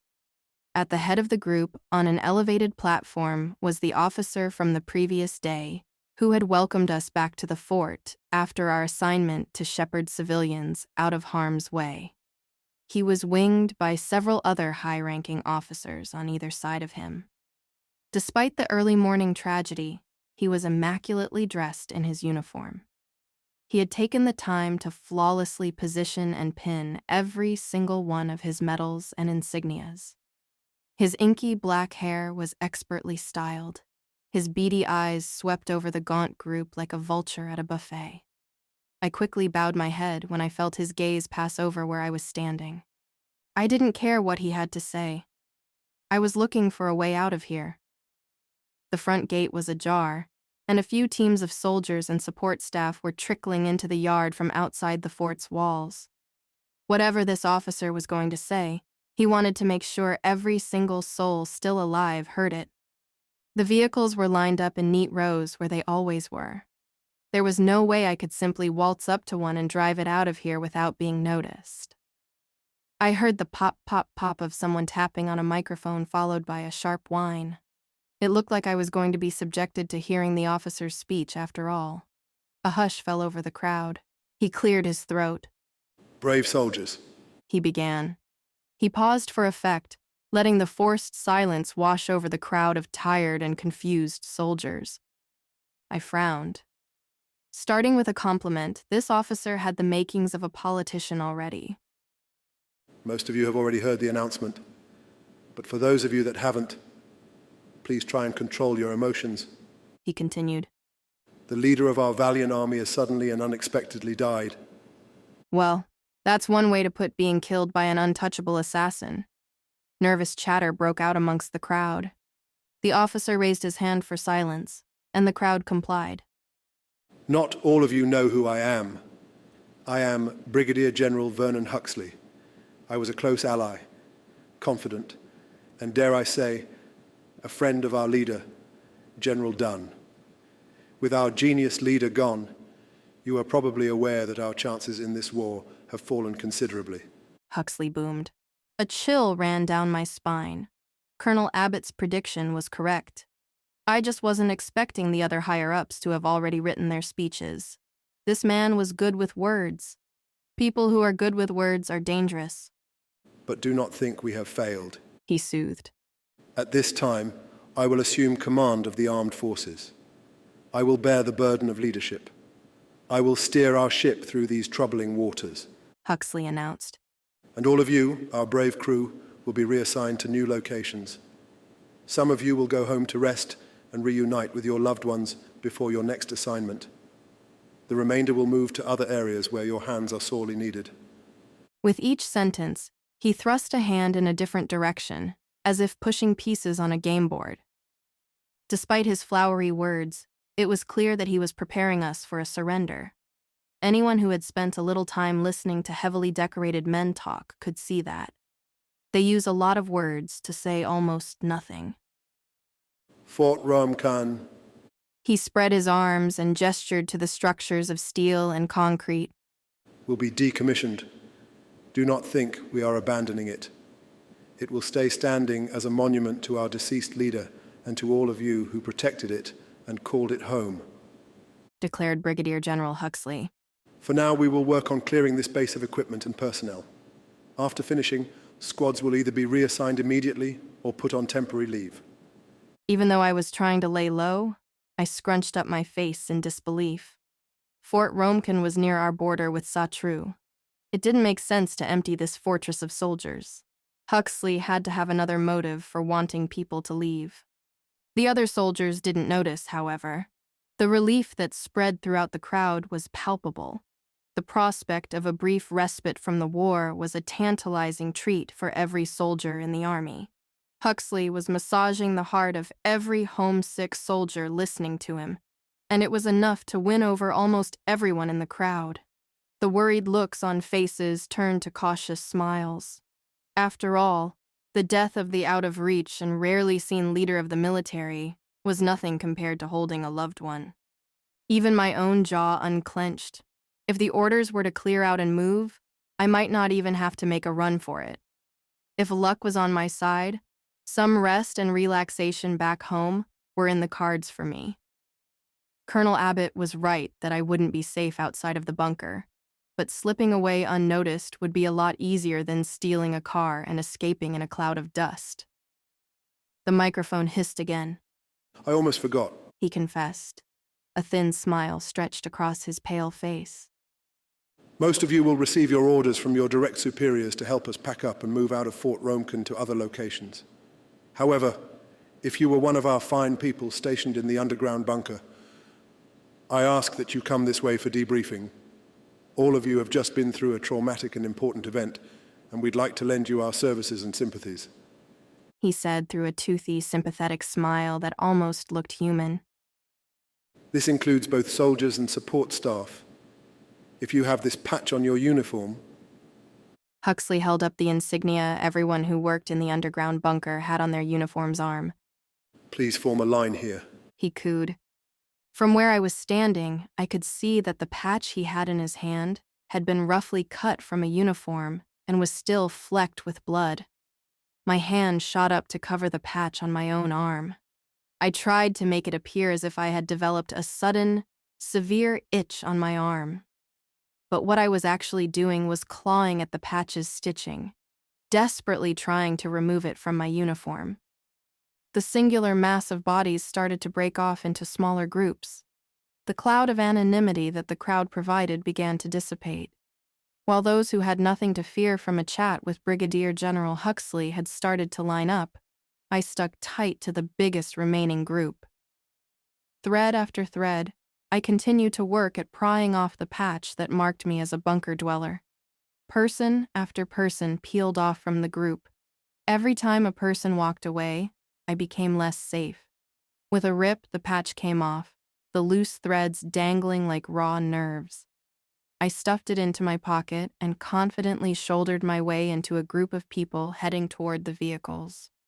There was already an officer waiting for us. The gruff man didn't so much as look up from his clipboard. I was fine with that. Get these vehicles moved out of here and to Retreat Point Echo. We'll redistribute them to other bases and send some back to the capital from there. He yawned. Step to it. I scrambled into the driver's seat of the nearest truck and fired it up. The engine churned and struggled to come to life. I tapped the gas and it chugged forward toward the base's open gates. I had avoided being found out, but I was far from safe. I trusted that no one from the bunker would give me or my secret up during a casual questioning. But when they checked the personnel list, they would know someone was missing. If I could get far enough away, I could melt back into my old life. Even though I hadn't found out what happened to my brother, staying alive was still my #1 priority. As long as I was still alive, there was a chance I could find out what happened to him. I held my breath as I passed through the gates. It was like traveling through a portal from one world to another. I was leaving the last 2 years of my life behind as I set off through the war-torn landscape. Chapter 6. The Bridge Back. The farther we retreated, the more the landscape sprung back to life. The dead stumps of trees harvested for lumber slowly gave way to a modest forest. Seeing the trees caused my heart to swell. I could find beauty in the rocky terrain that made up our northern border with Satru. But I longed for a return to the lush greenery of the south. Lud was a beautiful country, marked by forests, hills, and towering mountain ranges. Most buildings were constructed with a combination of stone and wood to take advantage of these resources. Of course, the military loved to erect steel and pour concrete to build formidable walls and efficient roads, but many of the cities and towns had a more timeless feel to them. Stone buildings with cozy interiors and cobblestone roads were the norms outside of the capital city of Gled. The line of vehicles steadily motored toward the retreat point. The farther I got from the front lines, the closer I got to life. I drove the truck in line with the others to Retreat Point Echo. The retreat point was a fenced-in outpost with a train station. Its primary purpose was to receive supplies and fresh souls for the front lines. It was where supply crates full to the brim with food and munitions were delivered before they were put in the hands of soldiers. It was also where new recruits, straight from basic training, were shoved off the train, bleary-eyed, into the real world. In hard times, it was the first place we'd retreat to if the tide turned. Supply lines were critical in warfare and needed to be defended to the last person if necessary. In Lud, the military always gets what it needs, be it supplies or people. But this wasn't a retreat to fight another day. This was the first step of a surrender and dismantling. As we drove up to the retreat point, the heavily armed guards spoke to the driver of the first truck in our convoy. The driver showed him his identification and handed over some papers. Satisfied, the guards pushed the metal gates aside to allow us to enter the outpost with our tails between our legs. I wondered how far the news of the leader's death had traveled. Who knew what about the events that had transpired? For all I knew, no one here knew. It wouldn't last long, though. Soldiers were still people, and people loved to gossip. If confronted, I decided to keep the news to myself. It wasn't because I wanted the men here to have another day or two of blissful ignorance. My goal was self-preservation. I parked the car in the holding area and hopped out to take stock of my surroundings. It hadn't changed much since I was here last as a fledgling recruit. The ground was nothing but hard-packed dirt from the countless tires and boots that had traipsed over it. A few sheet metal buildings where people could eat and sleep dotted the grounds. A train fully loaded with crates, vehicles, and supplies was stopped at the outpost's train station, ready to move back toward civilization. The officer in charge of the retreating unit called us over. The train is already full and leaving soon, so we'll be spending the night here and loading the empty train that comes by in the morning, he explained. Get some grub and settle in for the evening. Dismissed. Everyone headed straight for the mess hall, except for me. I had my eyes on that already full train. I raised my hand. Where is the train's destination, sir? The man scowled. Are you a train conductor, soldier? He shot back.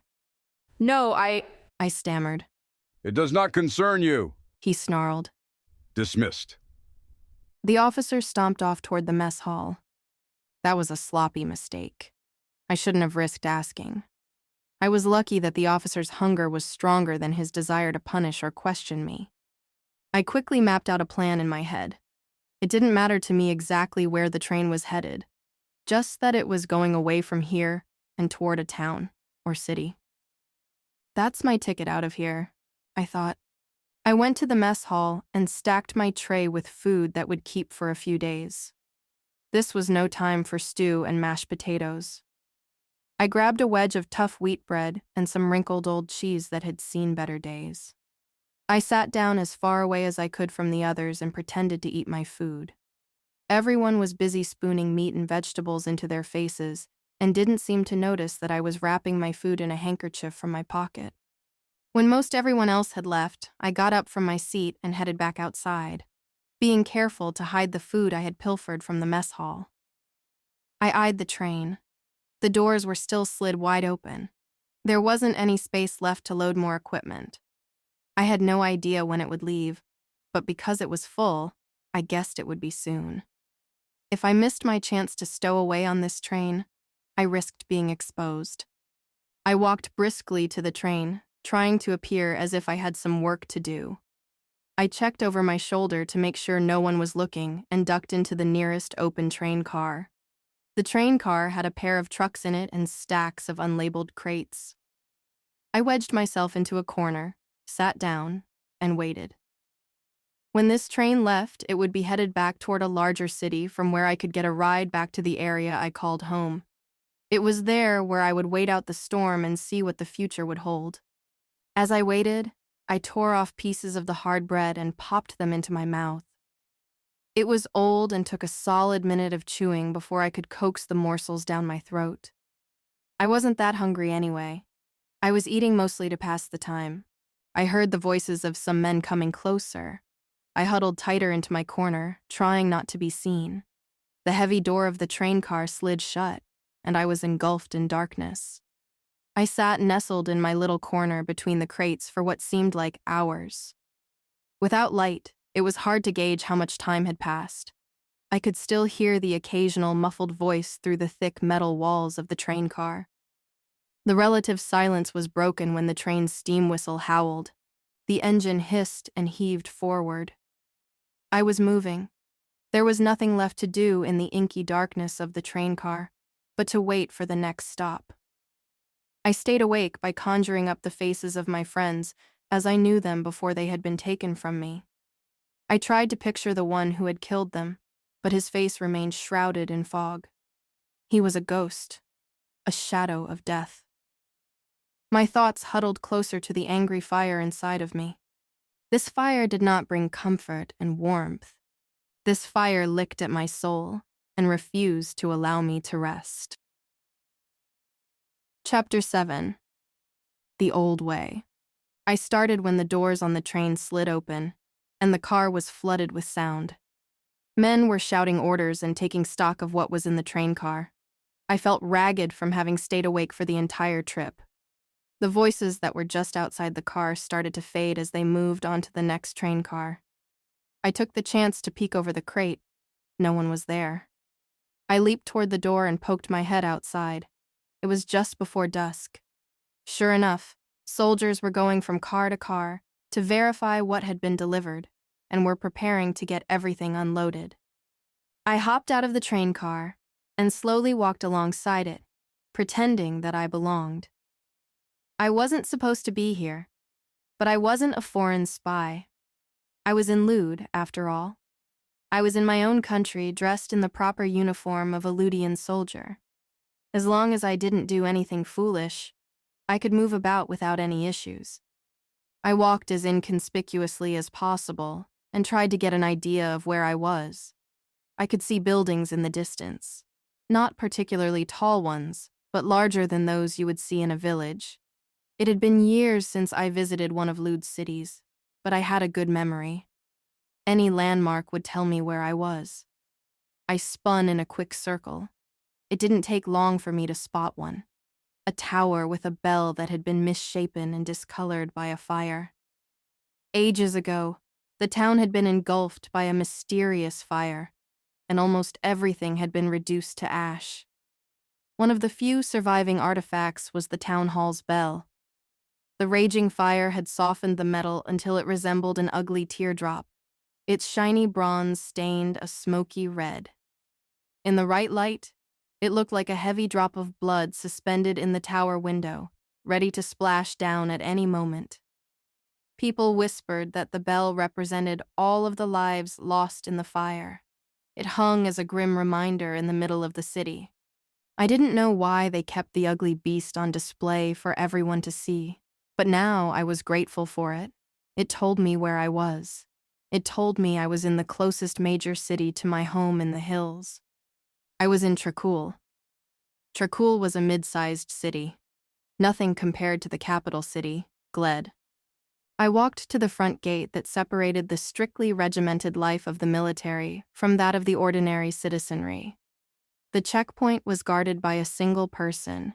He had the less than exciting job of checking people's papers as they entered and exited the garrison. Yet another critical point in my journey home. If I were going to get caught anywhere, it would be here. I headed toward the gate to make an attempt to leave. The guard coughed. It's just about lights out. What kind of important errand do you need to run? He wheezed. The cherry of a lit cigarette dangled from his lips. I guess it was too much to ask just to be allowed to walk out the front gate. Luckily, I knew how to fake my way through this. I just had to press the right series of buttons. The old man put me on another sauce run for him. You know how it goes, right? I huffed, deepening my voice as best I could. Keeping things vague was the best way to work through these situations. Every military site had a grumpy, old officer, and sauce could mean anything from alcohol, food, or actual sauce. People were strange, and I could use that to my advantage. The guard raised an eyebrow. You got the papers for this little trip? He grumbled. Here I go. The chief just yelled at me to get it for him. If I have to go back there and ask for paperwork, do you know what he'll do to me? I challenged. You know the rules. The guard insisted. Look. I checked his ID badge for his name. Tucker. I don't want to have to tell him the reason I wasn't back fast enough with what he asked for. It'll be bad for us both. I'll be back in a flash, I assured him. The guard, Tucker, sighed. He didn't want to be yelled at. His job was boring, but it was supposed to be easy. He wanted to avoid anything that would change that. All right. Hurry back and don't cause any trouble. He groaned as he hit the buzzer to unlock the gate. You don't have to worry about me, I assured him as I rushed out the gate. No one will even know I was gone. I was off of military soil and back in the civilian realm. It was my first time back in the world in a long time. I hope I remember how to act, I thought. I ducked off of the main street and into a side alley. I stripped off my military jacket and placed it on the top of a trash can. With just a black undershirt, camouflage pants, and heavy boots, I looked less like a runaway soldier and more like a rebellious young woman trying to make a trendy fashion statement. I allowed myself one last longing glance at the uniform jacket. The uniform had been my outer shell for the previous 2 years. Would I still be myself without it? I wondered. I opened the trash can's lid, pushed the jacket unceremoniously inside, and buried it underneath the garbage. Walking back out into the main road, I felt a freedom I hadn't in a long time, but it was soon replaced by worry and sadness. What about my brother? Would I ever find out what really happened to him? A farm truck puttered down the road. I stuck out my hand to flag him down. Are you going anywhere near that mountain? I asked, pointing to the green giant in the distance. I'm going pretty close. You need a ride, young lady? He said kindly. I nodded. As close as you're going is fine with me, I replied. I started to pull on the door handle, but it didn't budge. You can ride in the back. There's plenty of room with the sheep, he said, tapping his knuckles on the window behind him. Fair enough, I thought. He didn't know me, and didn't want to take the risk of letting me in the car with him. For all he knew, I was an axe-wielding maniac. I climbed into the back of the truck where a half-dozen scared sheep bleated in protest, not appreciating the sudden visitor. The smell of damp hay and livestock was refreshing. It filled my mind with thoughts of a simple life. Hush, hush, I soothed as I sat myself on top of a dirty tarp that was in a clump in the corner. The truck coughed black smoke and lurched down the road and out of the city. The stone and brick gave way to wood and earth. Thick, untouched forest walled in the modest roadway the truck traveled down. In the trees, I felt safe. I hadn't slept for some time now. I fought to keep my eyelids from closing and to stay alert. I needed to stay awake to watch out for myself and to watch for the way home. But that wasn't the only reason. If I closed my eyes, I saw their faces. Several hours passed, and the sheep finally decided that I wasn't a threat. A few of the younger animals snuggled up close to my side and leaned hard into me as I stroked their matted wool. Petting them helped keep me awake. I kept my eyes on the road and, before long, I spotted the remnants of an unmaintained pathway that had been overtaken by crawling plants and carpeted by dead leaves. I banged my hand on the side of the truck to signal the driver to stop. The truck slowed and pulled off to the side of the road. I hopped out and circled around to thank the driver. The man tipped his hat. You take care of yourself, girl, he drawled before driving off down the road in a cloud of smoke. I headed down the path, wading through the underbrush and hopping over fallen limbs. I hiked for about a mile until I saw it, my old home. It was a simple cabin in the forest, but it was mine. The windows were dirty but intact. Some vining plants had done their best to take over the structure, but luckily it didn't look like anyone had tried to break in. I approached it slowly, letting the memories wash over me. There was the rock we used as a sanctuary during a game of tag. There was the circle of trees we pretended was a castle. I walked down the driveway, approaching a mass covered by a tattered tarp. I flung it off, sending a cloud of dust into the air and revealing an old pickup truck. The truck was a faded blue and had more than a few scrapes and dents. This was the truck my brother used to teach me to drive. I couldn't help but smile as I gave the old beast a few loving pats. I went around the back to retrieve the key to the house. If it weren't in its hiding spot, I'd have to break a window to get inside. I found the stump of an old-growth tree that had been felled in a storm when I was a little girl. A rot in the trunk of the tree had weakened it, so that a heavy wind brought it crashing down in the middle of the night. After the tree had fallen, the deep gash inside the tree was clear to see. It was like an infected wound that had festered unseen. It was only a matter of time before the creeping disease sucked the life out of the tree. I ran my hand over the dry, cracked stump. The old-growth wood wouldn't entirely surrender to the elements and melt away into compost. Before it had fallen, my brother and I used to spend countless hours climbing this tree. It was almost like a part of the family. I stuck my hand in the hole in the tree stump and wiggled my fingers, searching. I felt something cool to the touch and not made of wood. I pinched it between my fingers and slowly removed my hand, careful not to drop my prize. I opened my hand, revealing a worn metal key. Bingo, I thought. Using the key, I let myself into the cabin. All of the furniture was still covered in white sheets to keep the dust away. Everything looked just as I had left it 2 years ago when I had thrown my old life away and joined the military to find out what really happened to my brother. I had escaped.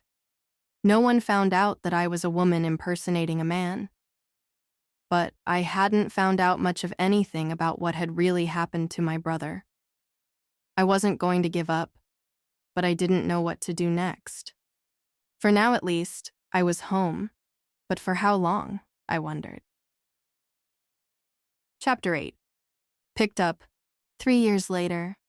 Floating on sponge cake, a river of cherry soda carried me toward a giant, floating apple pie. As I drifted closer, it grew brighter and brighter and got harder and harder to look at. I lifted my hands to shield my eyes from the light. It's time to wake up. A slender dagger of sunlight evaded the curtains and found its way into my eyes. I always felt guilty after a pleasant dream. I stifled a yawn.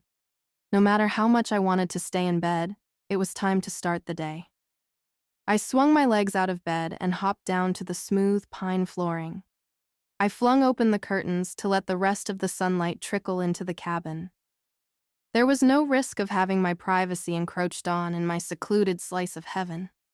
A quick bath and cup of tea would be the perfect primer to an uneventful Sunday. I made my way to the modest bathroom. The faucet turned with a squeak and let forth a cascade of water. While waiting for it to warm, I turned side to side and examined my body in the mirror. I probably had more nicks and scars than an average woman my age. I could thank my stint in the military for the marks, but it didn't bother me. In fact, I took pride in them. I had my reasons for doing what I did. The tub was quickly filling, the water noisily sloshing into the basin. I turned off the faucet and carefully lowered myself into the steaming water. Thank goodness for modern comforts. After so many years of cold showers that had to be taken at the speed of light, a simple bath is more delicious than that giant apple pie from my dream.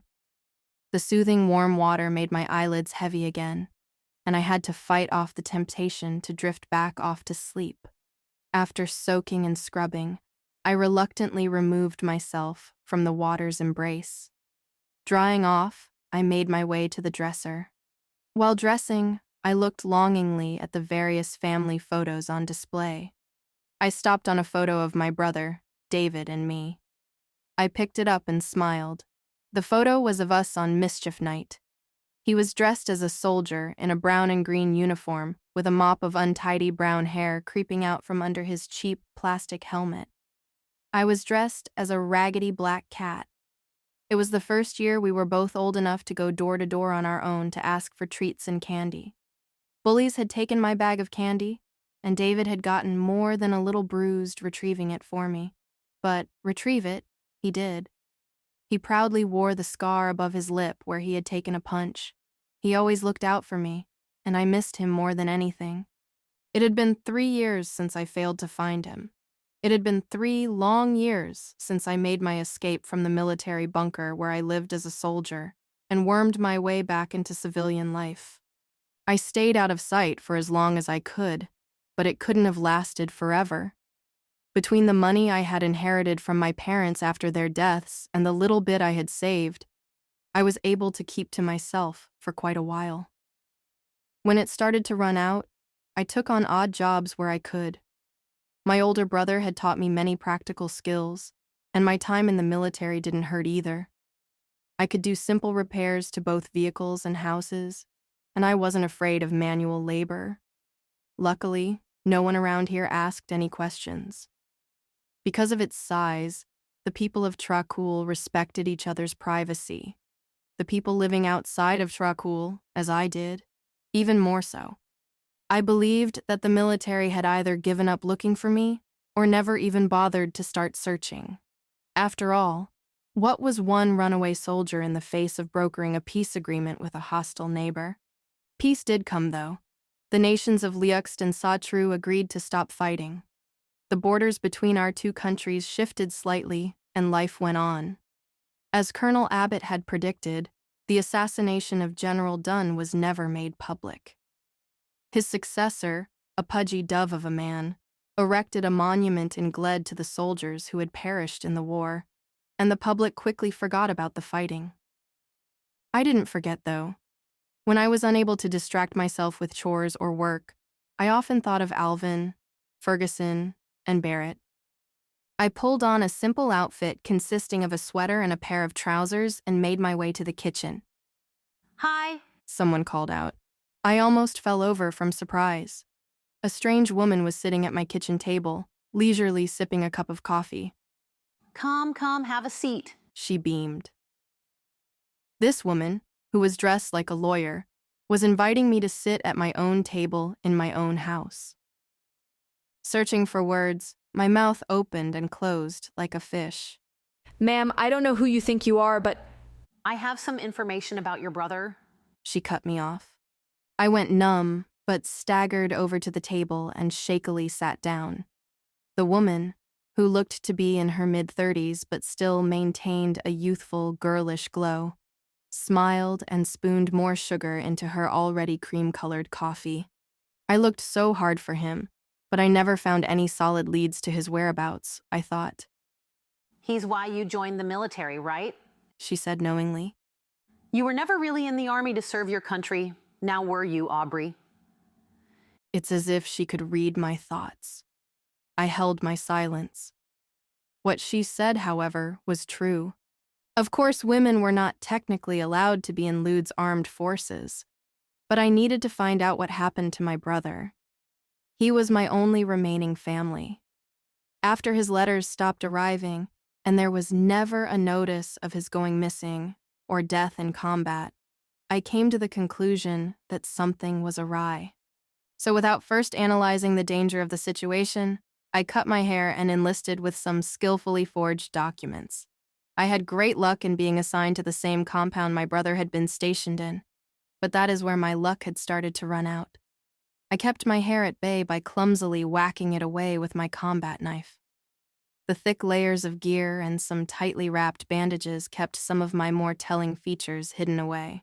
The worst problem by far was the showering, but I managed. Eventually, I was found out. While being interrogated and threatened with a bullet to the head, I had made up some story about desperately wanting to fight for my country. I trusted that my forged documents held up to their scrutiny, and that I merely lied about being a man. I had hoped they'd turn me loose in a random town to spare themselves the embarrassment of having accidentally let a woman blend into their ranks, rather than put me in front of a firing squad. I didn't tell them who I really was, and I never told them that I enlisted to find out more about my brother. I couldn't be sure that any one of them wasn't involved in his disappearance. Luckily, or unluckily, war requires bodies to work, and I was good at what I did. My direct superiors stuck their necks out for me. The people I worked with on a daily basis were informed about the situation, and it was put to a vote. They wanted me to stay. My secret was kept from anyone who didn't work closely with me. If someone too high up found out, we'd all be strung up for treason. I studied the woman's face. What was her angle, I thought. The woman in front of me leaned back and teetered back and forth in her chair. We're going back to Fort Romkin, she mused. Want to come? The world around me screeched to a halt. I opened my mouth to speak, but all that escaped was a dry wheeze of hot air. Before I could regain my composure, I felt a sharp pain on the back of my head, and everything went black. My ears were ringing. My head felt fuzzy and warm as if the tide was lapping at my neck and going out again. I gingerly opened my eyes and found that I was in the back of a spacious limousine.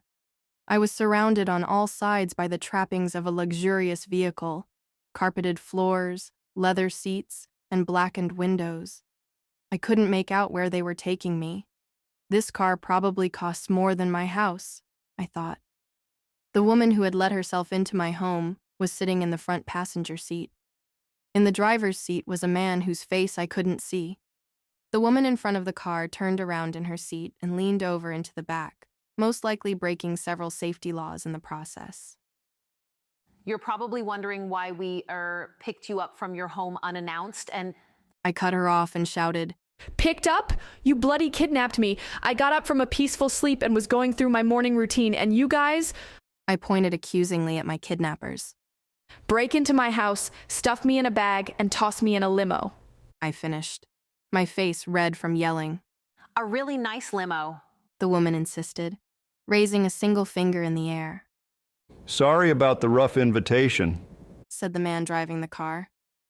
We wanted to get moving and figured we could explain ourselves on the way. He turned his head and forced an apologetic smile. On the way where? I growled. Introductions first, piped the woman. My name is Diane Swithin. She gestured to the balding man in the brown suit driving. His is John Aiken. The man didn't move to acknowledge his introduction. He looks more like a funeral director than a driver, I thought. Still smiling, Diane continued. We've brought you here for a specific reason. We understand that you were searching for your older brother and that... She paused, and a slight, but genuine flash of sympathy spoiled her perpetually smiling face. You were never able to locate him? I looked down at my hands on my lap. My fingers were threaded together tightly, as if her words would rip me apart if I allowed myself to relax. My insides felt hollow. Diane cleared her throat. Our organization has ordered us back to the place where Seth spared your life. She nodded to someone behind me. We're returning to uncover... I cut her off. Seth? I asked suspiciously. Who is... I turned my head slowly, as if my joints were rusty, and answered my own foolhardy question. At the back of the long limousine sat a man. I recognized him. It was the same man who effortlessly slaughtered my companions several years ago. Hey, he muttered. Instead of fear, I felt anger. You! I raged. You're the one who killed my squad like it was harmless fun. I got up from my seat and prepared to lunge at the man. Quiet! Diane commanded. Diane, raising her voice for the first time, caught me off guard, so I reluctantly complied. I kept one eye on Seth in case he made a move. He still had a scar on his face from my last-ditch shot at him all those years ago. Still looking mildly annoyed, she continued. Didn't anyone teach you not to interrupt people when they are talking? She paused, crinkled her nose, and said, Anyways, we're asking you to aid us in infiltrating that bunker. The one you were stationed at supposedly closed down after the war, but we've received information that activity has resumed. Are soldiers back on the grounds? I asked. Diane furrowed her brow. Do you know what they were doing at that compound? She asked. It was a base with soldiers and there was a war. What about that exactly is out of the ordinary? I asked. Diane frowned. I was obviously missing something. They were experimenting on live human subjects, she said frankly. My eyes widened in disbelief as she spoke. I hadn't known about anything as vile as human experiments. I remembered the bulky steel doors and security cameras. It was a base. I assumed it was normal secrets. Spies, plans, weapons, but not people in cages. How do I know you're telling the truth? I asked, skeptical that the military or government would ever allow such a thing. She shoved a set of grainy photos into my hand. I flipped through them and, as I did, became less and less skeptical of her claim. I saw disheveled civilians guarded by soldiers wearing Ludian uniforms. I saw men in white coats standing next to malformed monstrosities, not quite animal or man. The photos could have been faked, but the last photo convinced me that they weren't. The last photo showed a savaged body, a bear-like monster chewing on a bone, and a pair of men scribbling on clipboards. I remembered the bodies, slashed up beyond recognition, that were being found when I was still working as a soldier at Fort Romekin, near Lude's border with Satru. It wasn't a rumor after all. Mangled bodies were being found, and monsters were responsible for it. Diane cleared her throat. We've received information that they've continued to perform their sick experiments, and they've kicked it up a notch. They have gained the knowledge and scientific prowess to produce a twisted mockery of life, allowing them to mass-produce living biological weapons. She explained. Like a puzzle, everything started to fall into place. The civilians we relocated out of harm's way, which under normal circumstances would have been an uncharacteristically kind act in war, must have been the test subjects. We didn't take them away at gunpoint or in chains. We offered to escort them off of a potential battlefield. The fact that they went willingly made the news worse somehow. How is this even possible? I demanded. We aren't completely sure, but we suspect they create the creatures by playing with the genetics of carefully controlled tissue cultures. They start with a few cells and grow them, theorized Diane. And they are getting better and faster at it. she said, tapping her watch. They aren't perfect yet, but they are dangerously close to making controllable monstrosities. Can you imagine if someone was able to coordinate attacks using a platoon of the monster you saw in the picture? Then General Dunn was... I stuttered. Indeed, she replied.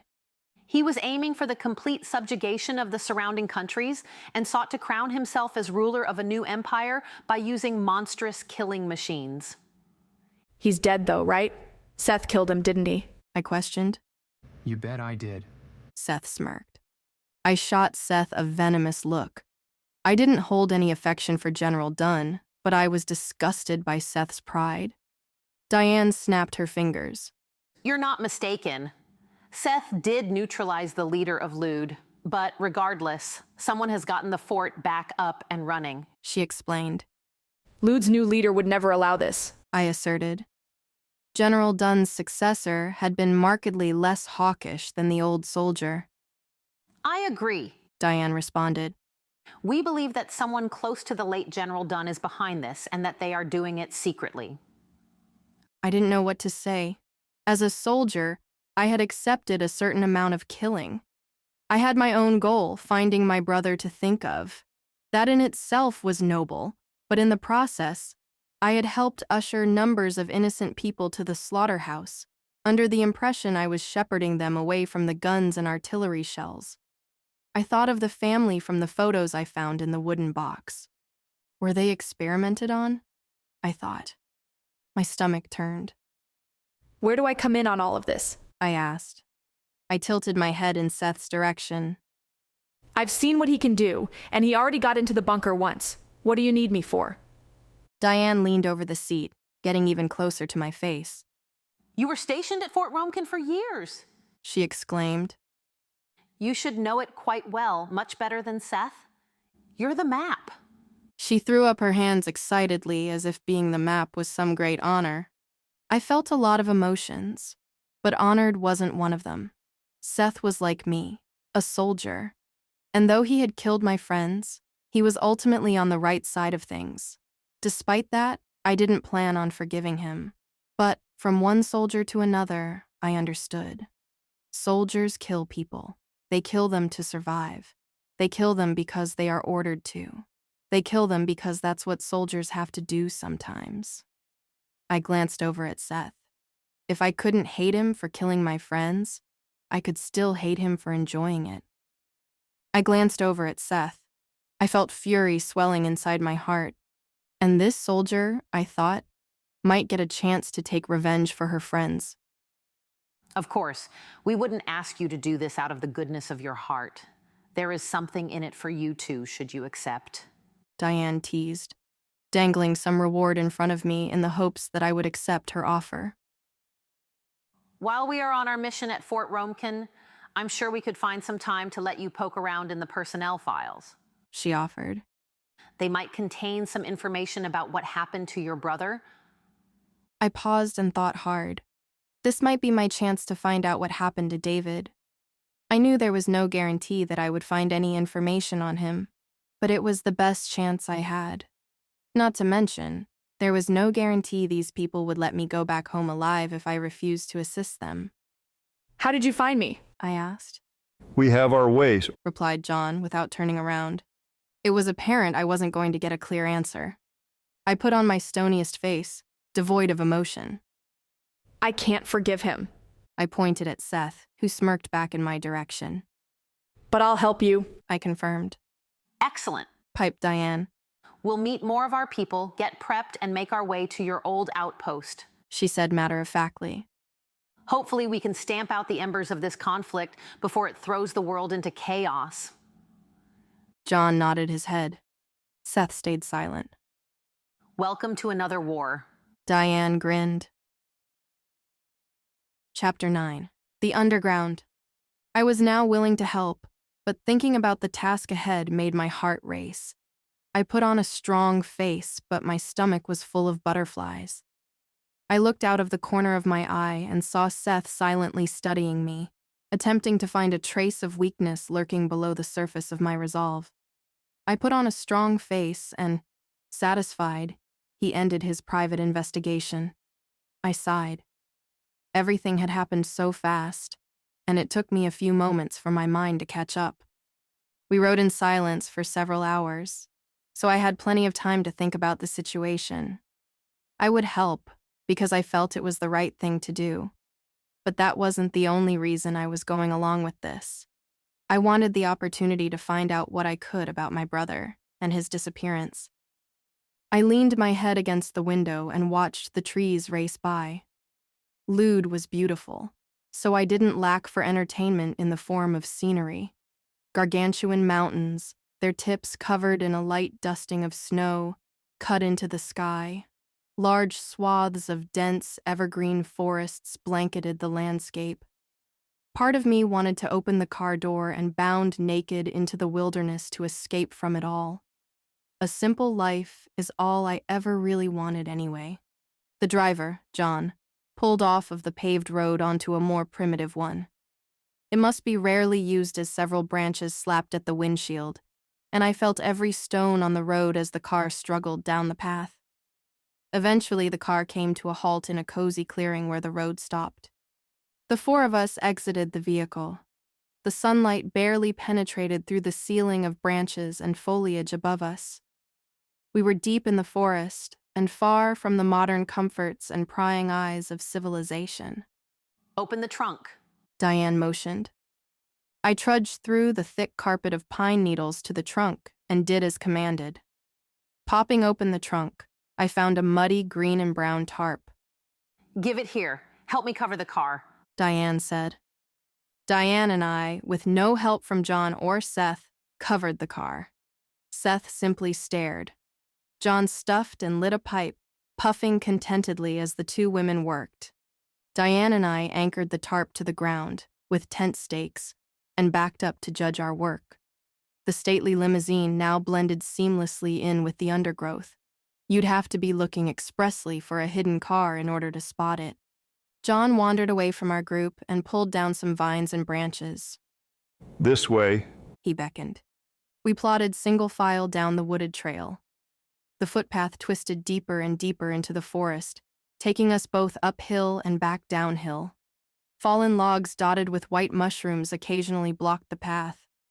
John, Diane, and I clawed our way over them, whereas Seth was able to hop over the rotting roadblocks with ease. Thankfully, it was a reasonably short walk. We came to a small cave dipping into the earth. I could hear the sputter of an underground stream somewhere in the darkness of the mysterious depths. I craned my neck upwards and squinted to see through the treetops. I recognized where we were. We were at the foot of a somewhat notable mountain, Mount Taidin. It wasn't the largest mountain in the area, but a freak landslide 100 years ago revealed its unique geology. Where the dull, rocky skin of the mountain fell away, a streak of red sandstone appeared. It looked as if the mountain had a bloody slash across its face. I stared at the entrance into the earth, feeling a little afraid and a little excited. The cave in front of us would lead directly into the heart of the mountain. We made our way into the inky blackness of the cavern. I couldn't see anything past the entrance, and we didn't have any flashlights. Watch this, Diane said, nudging me with her shoulder. She snapped her fingers 3 times and the cave illuminated itself. The ceilings of the tunnels and caverns were strung with electric lights. Fancy, right? She bragged. I faked a smile and nodded.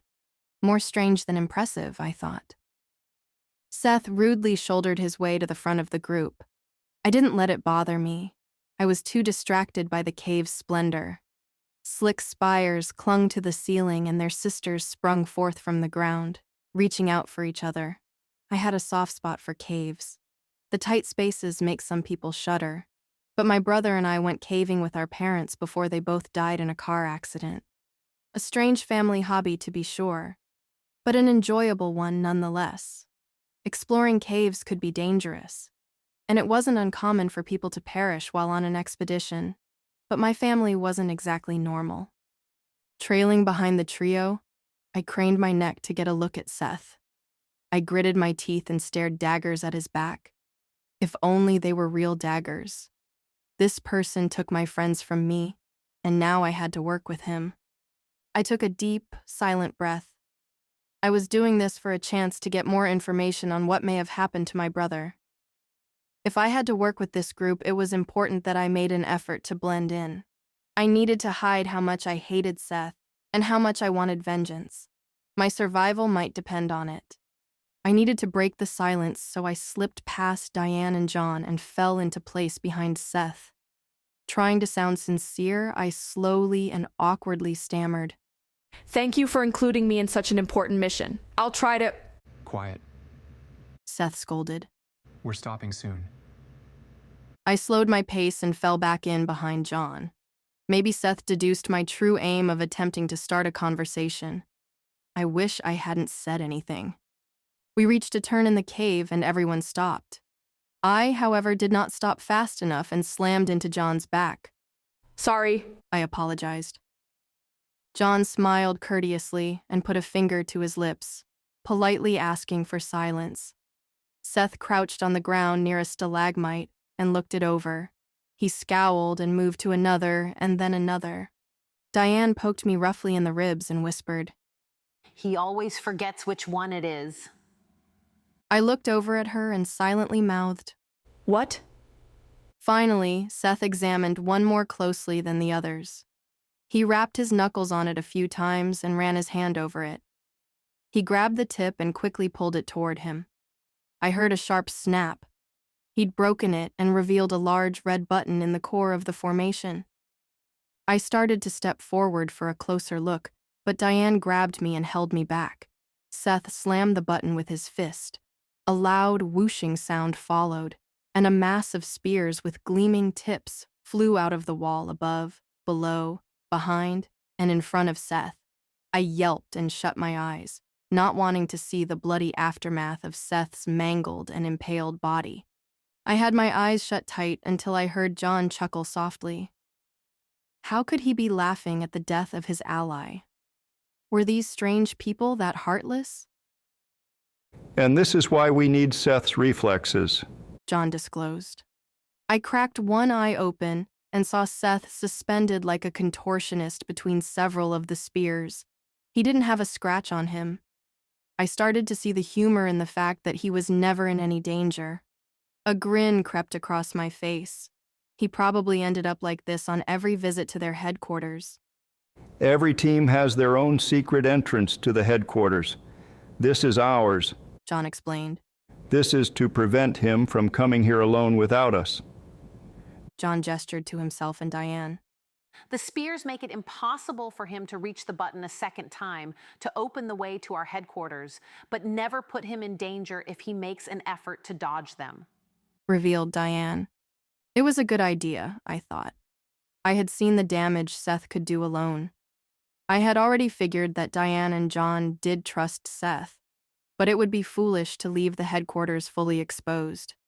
If he ever decided to turn on his allies, the result would be bloody. John, careful not to dirty his suit, bent down and pressed the button a second time. The metal spears holding Seth in place retracted, and a loud, grinding noise began to reverberate throughout the tunnel. Turning on my heels, I witnessed a large chunk of the tunnel wall slowly move to the side. Behind it was another smaller tunnel that was too tight to walk through. I peered down it, but the darkness prevented me from seeing much. Puzzled, I ran my hands along the smooth metal entrance to the strange tunnel. I glanced back at my companions, awaiting an explanation. However, Seth took it upon himself to educate me. Seth pushed me into the tube head first with his heel. Move! He exclaimed. I yelped as my chin struck the tube, and I began to slide quickly down into the belly of the mountain. Was that really necessary? I heard Diane say as I plummeted downward. I held my head off the slide to avoid breaking any teeth, and after enduring several twists and turns, I saw a circle of light ahead of me. I approached it at breakneck speed, and upon reaching it, spilled out onto a cushioned floor. I staggered off the area onto which I fell and took in what was in front of me. I had fallen into an enormous open area inside the mountain. It was almost like a deep pit or stadium that had a stone lid placed on top. The ceiling itself was almost out of sight. This large area was ringed by walkways and halls that led out of the open pit-like area and into more confined spaces in the mountain. Several people around me were bustling about in a great hurry, as if late for a series of important meetings. They took no notice of the obviously frazzled woman who fell from a tube. Women falling from the sky must be an everyday occurrence around here, I grumbled to myself. A few seconds later, Seth, Diane, and John came down the tube as well, but much more gracefully than I had. Without so much as straightening his tie, John strolled forward into the action and touched a large, bearded man on the shoulder. The two men shook hands and walked back toward us. Solemn-faced, he nodded. Diane. Seth. They, in turn, nodded back. He then locked his gaze onto me, and his face softened. And who's this young lady? Embarrassed, I straightened my disheveled clothing and stuck out my hand. My name's Aubrey Rosid, I murmured. His rough hand engulfed mine and shook it heartily. Name's Daniel Bauman. I'm the head of engineering at this hole in the ground. He guffawed. What do you think? He gestured to the facility. I was stunned at the sheer size of the underground bunker and the number of people working in it. It's very big, I sputtered. You're darn right it is, Daniel boomed, satisfied with my answer. He placed one of his big hands on my shoulder and guided me into the pit. Well, I suppose it's time for a rundown of our history. Along with my other duties, it usually falls to me to assist newcomers to our movement. He sniffed. He motioned with his thumb and said, Come on, let's take a walk. Diane waved enthusiastically as I left with Daniel.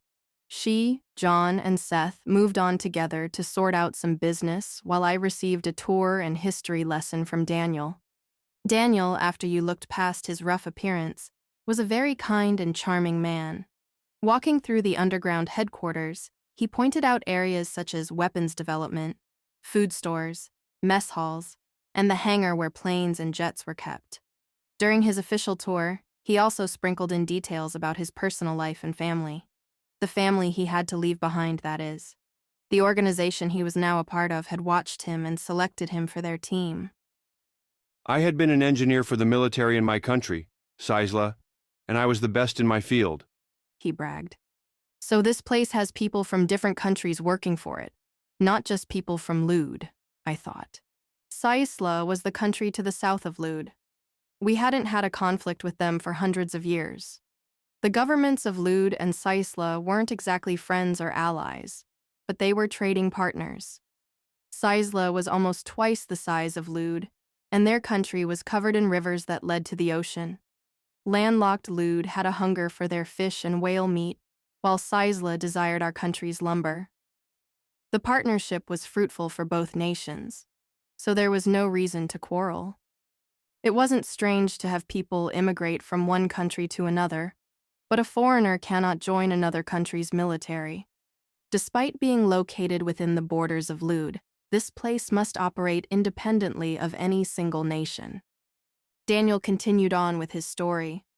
A representative from the organization caught me one night, when I was coming home late from work, because of an urgent project that needed to be completed. I had worked through my only son's birthday, and was looking forward to spending the rest of the night with him. I was all set to give him a model airplane. He sighed. But they came to me before I got to my front door, he said darkly. My eyes widened, and I touched my hand to my face. A black car pulled up, and a man in the back rolled down the dark windows. I couldn't see his face, but I could hear his voice. He said he had a job for me, a job that would make a difference. He explained. I'd always been a fan of spy novels, and here was this guy offering me some sort of super-secret job. I was intrigued, Daniel admitted. It was my kid's birthday, so I offered the man my business card and asked for him to call me the next day. Daniel's eyes darkened. I could tell it was causing him pain to retell the events, but he continued. He told me the real job, probably something similar to what Diane or John told you.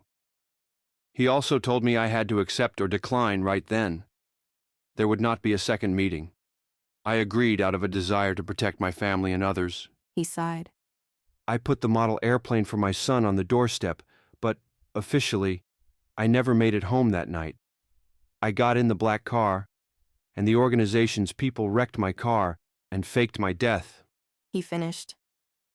Daniel, I whispered. Daniel resumed his cheery tone. Long story short, I'm here making the world a safer place for my son who would be He paused and thought for a moment. 41 years old. He smiled sadly. But that was 30 years ago. I think I look pretty good to be in my 60s, eh? He joked, in spite of the gloom pervading his life story. I forced a thin smile. He seemed to be happy with his decision, and I know there are people out there willing to make sacrifices for the greater good. Despite that, I couldn't shake the feeling that there was more to the story than what he was telling me. We continued walking through the facility. The gargantuan underground base dwarfed anything else I had ever seen. Tunnels led to more rooms, and rooms led to more tunnels. There were areas where workers could relax and read, places where people could train or lift weights, and massive rooms full of people examining maps, having discussions, and taking notes. When Daniel finally paused to take a breath, I jumped at the chance to ask a few questions. I still don't understand how any of this is possible, I stated, gesturing at the base nestled in the guts of a mountain. And no one would blame you, said Daniel, guiding me forward. But as an engineer, you can trust me when I say that, with enough money and time, building anything is possible. It wasn't always like this. Hundreds of years ago, the organization started out in a rickety wooden shack in the middle of nowhere. The founder and his team were basically glorified bodyguards for men and women who were deemed to be forces of good for the world, Daniel explained. He looked down at me and raised an eyebrow. You probably already figured out that we don't work for Lud or any other country. I nodded. I knew you were sharp, Daniel guffawed, slapping me hard on the back. We have investors from all over the world. All sorts of people are interested in a stable world, and they bankroll this operation. Over the years, it grew larger and larger. Daniel gestured at our surroundings, mirroring my earlier gesture. Time plus money equals this. During Daniel's explanation, we had arrived at an arched cavern opening, where several men and women in white lab coats were scurrying about. I immediately noticed the shelves that were carved out of the cavern walls housing rows and rows of gleaming bottles. Oh no, I thought. I know what this is. The best part of working here is the free health care, Daniel bragged. I forced a wry smile. Do I have to? I choked. All of it is top of the line, Daniel assured. Come on, let's get you checked out. He ushered me forward. All I could think about was how much I hated needles. As we entered, several of the men stopped to greet Daniel. It was clear he was well liked around here. Daniel guided me to one of those exam tables that could be found in any doctor's office, except that the bottom was crafted from, and still connected to, the stone floor. They're usually pretty quick. Do you want me to wait with you? He asked. I nodded. Sure. Truth be told, I didn't want to be alone when they came to poke and prod me. Before long, a mousy woman in scrubs and a white doctor's lab coat fluttered over to us. Good afternoon, she said impassively without looking up from her clipboard. Hey there, Doc, greeted Daniel. When she heard his voice, she looked over her clipboard and beamed. We've got some fresh blood for you, said Daniel. This is Aubrey Rosid. I guess he knew I'd have to introduce myself a lot, so he was saving me the trouble this time. Hello, I chirped. And this is the wonderful Dr. Tabitha Galen, he announced. Dr. Galen's cheeks flushed. Please, no need to be so loud, she chastised. I could tell she wasn't really upset, just embarrassed. She turned to me. You're new here, so we need to get you checked out. Nothing out of the ordinary, just a standard physical and a blood sample. Dr. Galen explained. The color drained from my face when I heard her say blood sample. It had been years since I had to be pricked with a needle. Dr. Galen must have seen my change in appearance. It's all standard procedure, nothing to be concerned about, she assured. She took a step toward me, brandishing 2 giant syringes. Now stick out your arm, she ordered. I leapt backward. Are you crazy? I shouted. She and Daniel both laughed. I'm kidding, she said with a giggle. She put away the 2 comically oversized syringes and produced a more normal, yet still huge, in my opinion, syringe from the pocket of her lab coat. I hesitantly stuck out my arm and turned my head to the side. Dr. Galen quickly jabbed a vein and the needle hungrily slurped the blood from my arm. All done, said Dr. Galen, pressing a cotton ball to the tiny hole in my arm. See? That wasn't so bad. We'll run a few tests to make sure you're healthy. She hurried off with the vial of my blood and disappeared amongst the other white coats fluttering about. I thought my days of having my blood stolen were behind me. I'll never get used to it. Dr. Galen wasn't gone for a minute before another doctor stepped in to perform a physical examination. He took my vitals, tested my reflexes, and asked me a few questions about my general health and diet. Dr. Galen soon reappeared. You're as healthy as a horse, she cheered. Enjoy the rest of your day. I thanked her and the other doctor before Daniel and I left the way we came and resumed the tour. Keeping my gaze straight ahead, I asked, When did Seth come here? What's his story? Daniel continued walking by my side, but he didn't speak for almost a full minute. Nobody really knows, he started. He came here as an infant whose umbilical cord had just been cut. That was about 25 years ago, and I was still pretty new here. He was brought here by Diane and was more or less raised by her and John, he said. He clenched his teeth. Well, I suppose trained is a better word than raised. He winced. If that was true, Seth and I are about the same age, I thought. Daniel. I grabbed his arm. What else do you know? When exactly was he brought here? I questioned. Daniel looked puzzled. If memory serves, I'd say October 13th at around 2 in the morning. He was a fresh kid, so he was probably born around midnight. Pretty weird, don't you think? He puzzled. I froze. My mother always told me I was special for being born at midnight when the day rolled over to October the 13th. Daniel saw my reaction. Everything okay? He asked. Yes, of course. I nodded. Still just a bit overwhelmed at seeing this place. I lied. Daniel knew I was lying, but he didn't press me any further.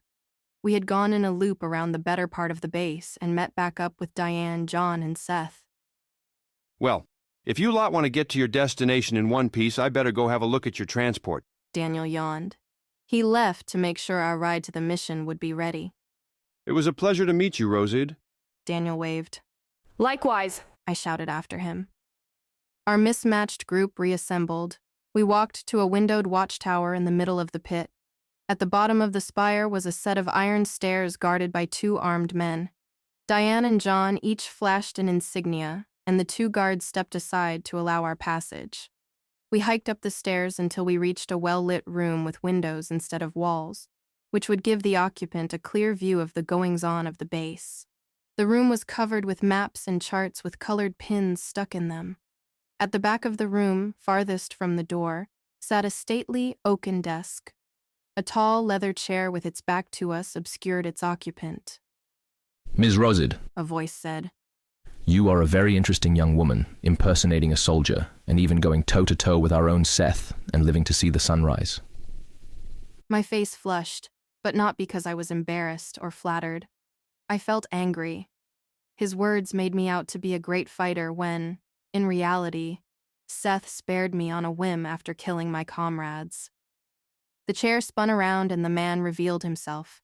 He was a handsome, clean-cut man with professionally styled brown hair. He stood, revealing himself to be heavily muscled. This was no desk jockey. The man continued. So interesting, in fact, that I wanted to personally welcome you to the party.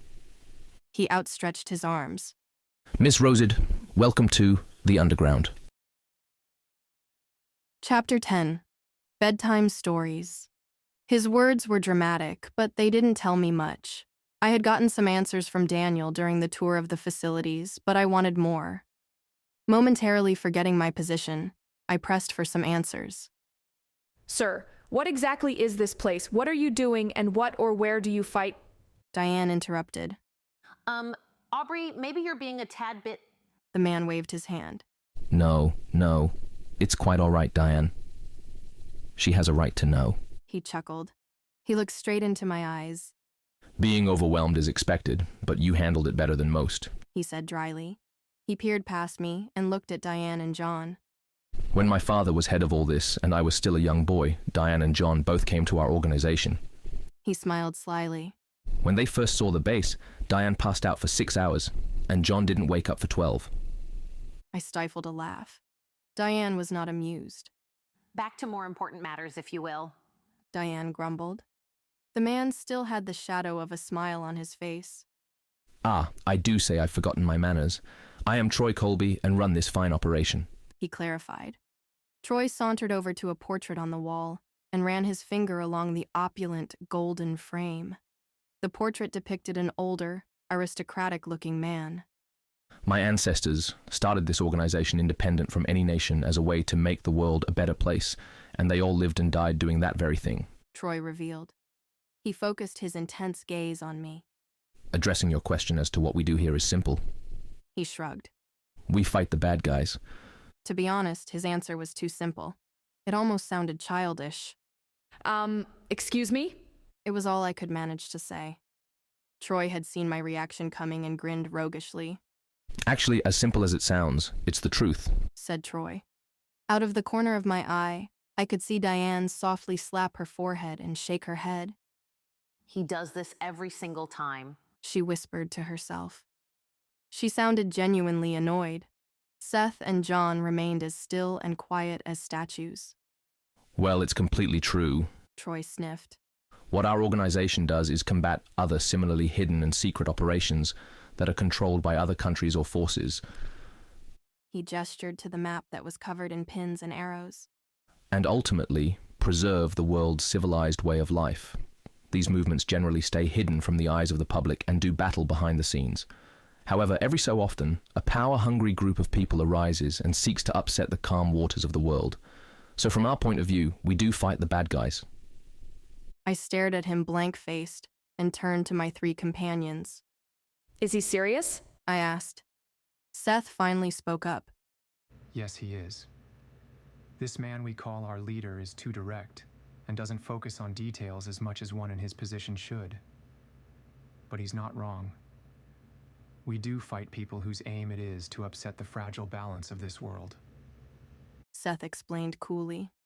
Apparently uninterested and unperturbed, Troy said. Thank you, Seth, for explaining. Troy turned to me. By now, Diane has informed you that a group headed by the late General Dunn of the Lude military was attempting to create bioweapons in the form of monstrous hybrids or super soldiers with the intent to conquer neighboring countries, correct? I nodded. Yes, but I didn't know anything about... Troy held up his hand. You're not on trial here. We know you didn't have any knowledge of these practices, but now that someone is once again attempting to churn out weaponized monsters and is close to having the capability to mass produce and control them, we need to deal with it. He smiled in an attempt to lighten the mood. Ms. Rosid, before we go to your old post, what can you tell us about Fort Romcan? Troy asked politely. I was uncomfortable with the formality. You can call me Aubrey, I insisted. It was clear that Troy wanted to get straight down to business. What do you want to know? I asked, unsure where to begin. Anything you think might be helpful. A brief rundown of the layout of the fort, who might still be running operations, or anything that may have seemed out of place on a military base. Items such as these. Troy clarified. It's been years, and due to my, situation, I don't have contact with anyone from my time as a soldier, so I don't know who could be running it now, but there was a man who made a big speech right after Seth killed General Dunn. I croaked. Huxley was the name of the man who gave the speech, and he was already pretty high up the chain of command. He was a brigadier general years ago, so I imagine he's been promoted since then. I scoffed. He had hungry eyes. Huxley. Troy mused. Does he look like he is friends with the Grim Reaper? Yeah, you could say that, I responded. We've heard of him. Troy assured but didn't explain further. What about Fort Romkin? I approached the map spread out over the table. John, Diane, Seth, and Troy followed suit. The fort is in this area, I said, waving my hands over the map. But you probably already knew that. Troy nodded. The fort has guard towers at key points on the walls, so approaching it undetected won't be easy, I explained. If our intel is correct, they don't have the base fully manned. So whoever is in charge of it now wants to keep their activities under wraps. Diane chimed in. We're hoping we can slip in without being shot at by guards. That made sense. If the goal of producing living weapons was supposed to have died with General Dunn, then whoever was running Fort Romkin now would want to keep a low profile. Pointing at the map, I continued. Once we're past the walls, there are a few options for entering the underground portion of the base. Everything is connected, so it doesn't matter where we enter. What about lab equipment? Troy pressed. I wasn't a scientist, but... I hesitated. Even if it's a hunch, anything you can give us to point us in the right direction would be helpful. John added kindly. I thought hard, running myself through a mental map of the subterranean bunker's layout. The bunker was a labyrinth of nondescript concrete, but there was one feature that stood out. The door! I blurted. There was a steel door with no windows that had a camera above it. I never saw anyone go in or out of it. I thought for a moment. You're looking for lab equipment because of the experiments Diane mentioned. It wasn't a question. I was sure of their goal. That's the ticket, exclaimed Troy. They'd need a sterile lab to grow the creatures in.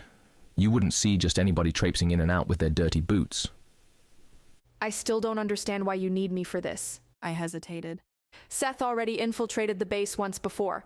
I wanted to go back to the base to look for information on my brother's disappearance, but I wanted to fully understand my role on this mission. Troy frowned. You're right, of course, but Seth had a different goal back then. Seth killed General Dunn, the military leader, that night, I thought. From Troy's expression, I knew he could tell what I was thinking.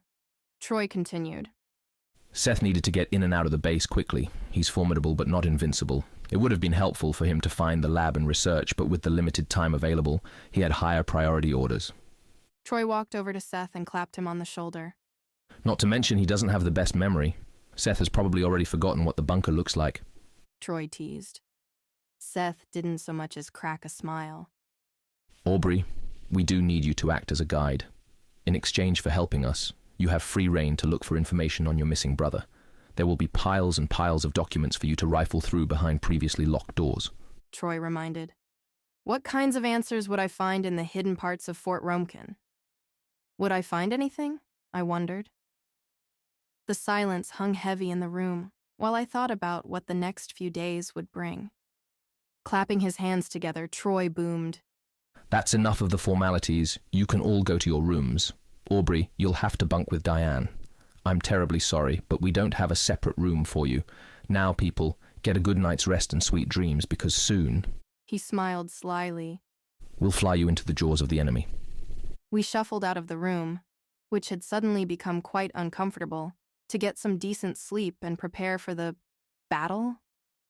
Hold on a second, I gasped. What did Troy mean by battle?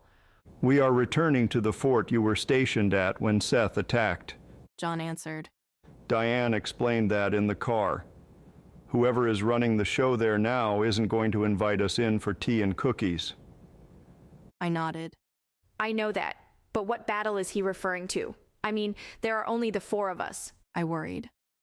But you underestimate us and the nature of the battle to come. Diane interjected. The scientists are working on genetically enhanced superhumans or monsters like we told you before, but they wouldn't have many functional subjects.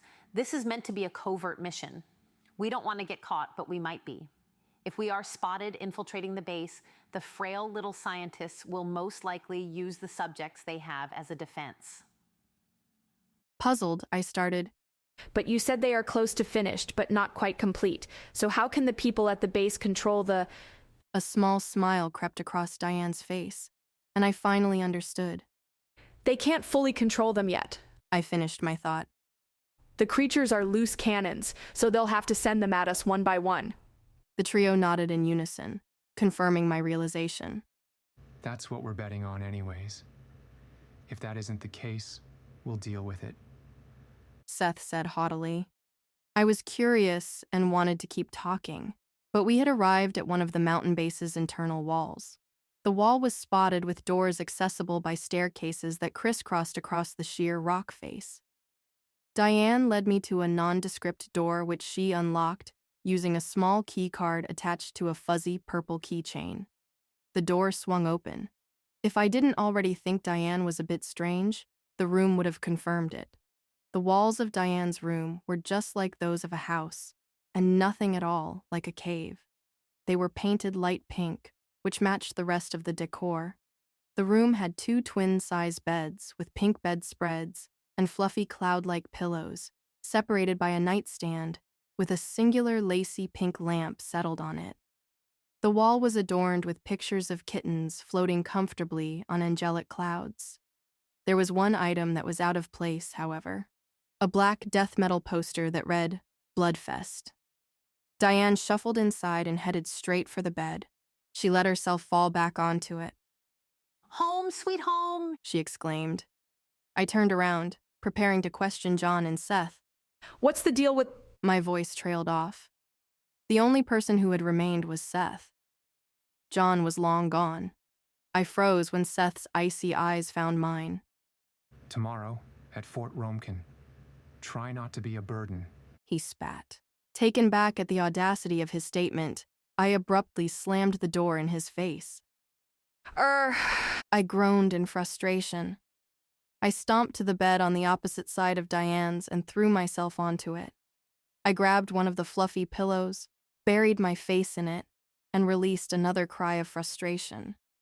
You know what? Sang Diane. I turned over onto my side and suspiciously peeked over the pillow at her. She already had her face buried in a magazine titled Guitar Universe Monthly, whose front cover pictured several heavily tattooed men yelling into microphones while adoring fans cheered them on. I think Seth likes you, she said casually without looking up from her magazine. My face got all hot. What? I roared, bolting upright. How could you even think that? I bellowed at her. She laid the still open magazine on her stomach. For one thing, he didn't tear through that door after you slammed it in his face, she said flatly. I slumped back down onto the bed. Diane picked her magazine back up and resumed reading. Don't worry, she said in a comforting tone. If he had tried to do anything, I would have stopped him. You? I scoffed. Of course, I'm the one who raised him, asserted Diane. Right. Daniel said something about that. I mused. What was Seth like as a child? I asked cautiously. Diane didn't speak for several moments. Seth, she began slowly, was different. I had to train him to become a productive member of the organization, so he had little time for social interaction. Even if he had the time, there were no kids here his age to play with. We aren't exactly running a daycare here, she scoffed. To compensate for being around a bunch of rough and tumble adults, he had to learn to use a variety of weapons quickly and skillfully. It's easier to gain acceptance here when you can knock a man on his back, she explained. She raised an eyebrow. You've seen what he can do with a sword? I nodded. It's true, I thought. Seth had used a sword to dispatch several trained soldiers armed with guns. Seth would take a sword over a gun any day, she added, adjusting her back against the pillow. Diane looked over at me gloomily. I know Seth seems cruel and sadistic, but it's not his true nature. He has had a hard life, and he has been used as a tool by the underground for most of his life. I'm partly to blame for the way he behaves. From her tone, I could tell she thought it was my turn to feel bad. I didn't, though. Just because someone has had a tough life, it didn't free them from responsibility for their actions. What can I do to help on this mission and... I paused. Not be a burden? I asked, wanting to change the subject. Diane reached over to turn off the light. Well, your training as a soldier will be helpful enough. I stared at the ceiling as the lights dimmed and darkness crept over the room. I pulled the blankets up to my chin and fidgeted uncomfortably. The blankets were sickeningly soft. Seth would definitely never harm you. Diane yawned. We need you more than you know. I turned over and closed my eyes, feeling slightly more like a part of the team. You're the map. Diane giggled. I squeezed my eyes shut tight in frustration. Chapter 11. Arming up. Darkness surrounded me. I couldn't see anything. I could hear, though. I heard heavy boots marching on the ground. I heard screams. I heard men falling to the floor. I couldn't breathe. I fell hard to the ground. A foot pinned me to the floor. A shadow hovered above me. I could just make out the silhouette of Seth. He had his sword pointed at my neck again. This time, instead of sparing me, he brought down the blade, slashing my throat and sending up a thick curtain of blood. I gasped and shot up in bed. My body was covered in a cold sweat. I glanced over at Diane. She was snoring peacefully, but she had somehow managed to reposition herself with her head at the foot of the bed and her feet at the top. She was grinning in her sleep. A thin trickle of drool ran from her mouth, and her hair was frizzy and wild. At least someone slept well, I thought. I checked the clock on the nightstand. It read 6:30 a.m. Good enough, I grumbled. I rolled out of bed and lumbered toward the bathroom in search of a shower. It may be the last proper shower in my future for at least a few days, so I intended to savor it. I quietly opened the bathroom door, being careful not to rouse Diane. The bathroom hiding behind the door was shockingly luxurious. The floors were slick white marble, and the shiny fixtures glinted in the light. I thought back to what Daniel had said about how anything can be built with enough money and time. I spotted a small note lying next to the sink. I picked it up and examined the messy handwriting. Extra clothes in the drawer under the sink. Use them if you want. Diane. I noticed Diane dotted her E's with tiny hearts, and I wondered how a grown woman could have retained such a girlish habit. I fumbled my way through the drawers, coming across a variety of hair care products and several pieces of Gothic skull jewelry in the process, until I found the clothes the note referred to. I pulled them out and held them to my body to get a good look at them in the mirror. It was a simple navy blue military-style top, made out of light and comfortable yet durable material, accompanied by matching pants made out of the same fabric. These will do nicely, I thought. I had gotten used to clothes like this during my stint in the military, and these were markedly higher quality than the standard issue gear. I neatly folded the clothes and placed them on the sink so that they would be ready for me when I got out of the shower.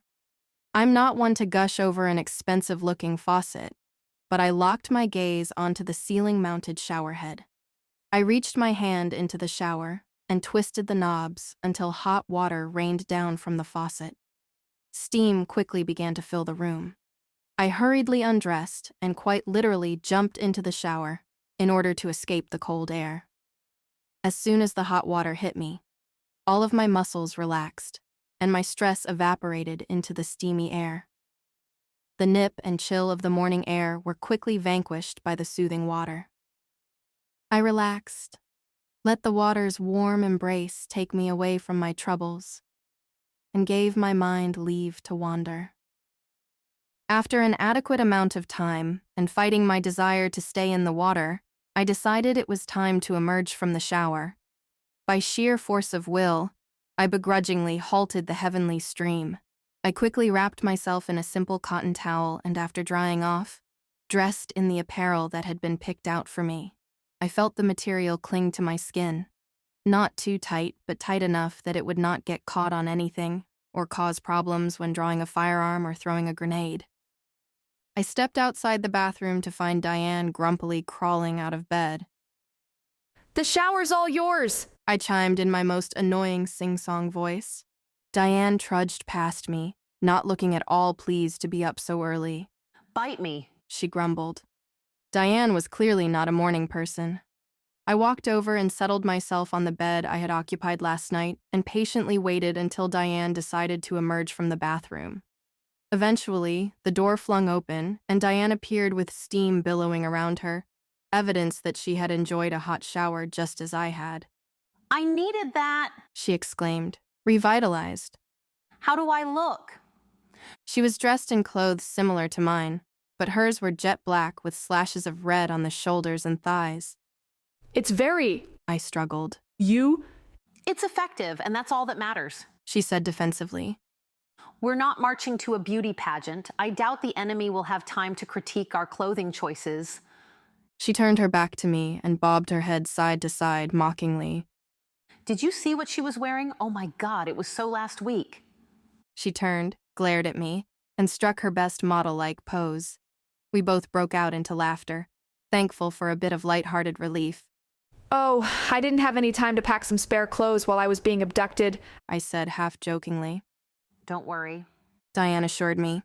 I doubt this will take very long, and even if it does, a couple of days in the same outfit won't kill you. Diane made a move toward the door. Now come on, John and Seth are set to meet us in a couple of minutes outside, well outside this room. We'll still be in the mountain. She flung open the door into the artificially lit cavern bunker. We hurried down the stairs to where John and Seth were waiting. John was dressed in fatigues, while Seth was dressed the same as he was previously, in a black jacket, tank top, and jeans. Diane and I walked their way, and without stopping, they joined us as we briskly walked into the depths of the base. So, where are we headed? I asked. We are headed to the armory to get prepped for the upcoming infiltration, and then to the hangar to catch our ride. John replied in a no-nonsense yet kind tone. We wound our way through the corridors of the base until we came to yet another man-made enclave with people rushing in and out of it. The people going in all looked relatively normal, but the people coming out were armed to the teeth. I spied a dainty-looking woman effortlessly carrying a rocket launcher that was as big as she was. Do they stock a large variety of weapons? I mean, other than your standard? I trailed off mid-sentence and my jaw dropped. I've seen my share of weapons caches, but the armory here was something else entirely. The entrance looked like a shop that was carved into one of the mountain's internal walls. At the main entrance, there was a service counter, above which hung a sign that simply read, Armory. Peering past the entrance, I could see shelves carved out of the stone, which were lined with every type of weapon imaginable. There were assault rifles, Gatling guns, pistols, and sections full of grenades and C4 explosives. There were also bizarre weapons I didn't know the names of, not to mention that they even existed. That would be a yes, I whispered to myself. John and Diane grinned. Seth smirked. We strolled into the weapons store and up to a counter. There was a sickly-looking, thin man behind the counter staring listlessly at a computer screen. John greeted him. Leon, we're about to embark on a flight to take us to our mission. We need weapons. Powerful ones. Without looking up, the man tapped relentlessly on the computer's keyboard. I know what types of weapons your lot can handle, but what about her? He pointed weakly in my direction. I'm pretty good with rifles, pistols, and grenades, I spoke up. Miss, He struggled. Call me Aubrey, I insisted. Miss Aubrey, He began again. I'm sure they briefed you on the mission so you know what type of things you'll be fighting. I nodded. Sure I do. He emerged from behind the counter and gestured for me to follow him. We didn't have to go far. Leon shuffled through the racks of weapons and pulled out something resembling a heavy machine gun with a small barrel, a larger barrel above it, and a tube that was mounted securely on the side. This, he smiled thinly, is a nasty, rapid-fire weapon that can be used for short to mid-range firefights, but it has a few secrets. He flipped up the smaller tube, and it clicked into place on the top of the rifle. After seeing it snapped into place, I realized it was a long-range scope. Leon pointed at the scope. You can switch the gun to single shot by pulling up the scope. No extra buttons needed. This can be used to shoot at targets at a longer range with more accuracy. He flipped the scope back into place and pointed at the 2 barrels on the gun. The smaller barrel shoots your standard assault rifle rounds, while this barrel, He tapped his finger on the larger of the 2. shoots a needle-like explosive dart that has the approximate power of a grenade. We call this gun the Viper. I looked longingly at the weapon. I couldn't help myself. After all, the weapons in the military were all so standard, and this one was bizarre, exotic, and new. I want to use that, I said so hurriedly that it sounded like one word. Okay. Calm down. We'll equip you with this one as well as the basic stuff. There's a rack of grenade belts and pistols over there, so go get what you need. He pointed to the wall on his left. I stepped over to the racks laden with weapons, picked up a belt of grenades and clipped it around my waist, and slid a pistol into the holster on my belt. After I finished, I headed back over to the group, but stopped short and hid behind a shelf when I heard my name. Let me ask you about Aubrey. Are you sure a girl this young is ready for what's happening here? Leon questioned Diane. She's young, yes, but she was a soldier and endured all the training one receives in the military. She is also stronger-willed than most people. Just look at what she did. She threw herself into a life-threatening situation to find her brother. Diane assured him. She has a great amount of potential, and we do need her to guide us. John added. Seth sighed. I agree. She is coming with us. He relented. I was only in Fort Romkin for 1 day. I won't know my way around as well as she will. I could tell from Seth's expression that he didn't enjoy admitting that he needed my assistance. The conversation paused, and I took the opportunity to stroll back in as if I hadn't heard them talking about me. Found them! I exclaimed as I strode back into view. The group tried a little too hard to look like they hadn't been talking about me. Diane straightened her hair, John adjusted his belt, Leon moved a pistol from one shelf to the next, and Seth scratched the inside of his ear. No one made eye contact with me. John, Diane, Seth. You know your way around, so I'll just leave you to your business. Just don't forget to write down what you take so I can keep track, and try to bring them all back this time, Leon chastised. He started to walk off with the beautifully destructive weapon I had chosen, but turned on his heels. Sorry, I forgot. He apologized, handing me the weapon with one hand. It was heavier than I expected, and I slumped a little when he handed it to me. Despite looking so lithe and weak, Leon was deceptively strong. I double-checked that the safety was on, wishing to avoid any accidents, and threw the weapon over my shoulder. It wasn't anything I couldn't handle. I dashed after the trio. As a group, we perused the racks and walls lined with an arsenal that could fuel an entire war. John patiently answered my many questions about the names and functions of weapons I had never seen before. Diane and John were searching for something to use when we came to a large stretch of threatening-looking weapons. Ah! Chirped Diane. She fumbled through a rack and returned with an RPG. I love these, she hummed as she cradled it like a beloved pet. She also grabbed a submachine gun before stomping on ahead. After Diane was satisfied, we moved on until we came to an assortment of rifles. John eyed the selection carefully. He settled on an old-fashioned bolt-action rifle.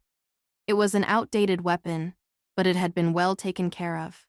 The wood gleamed with polish, and the only indication that it had ever left the armory was a series of notches carved into the stock.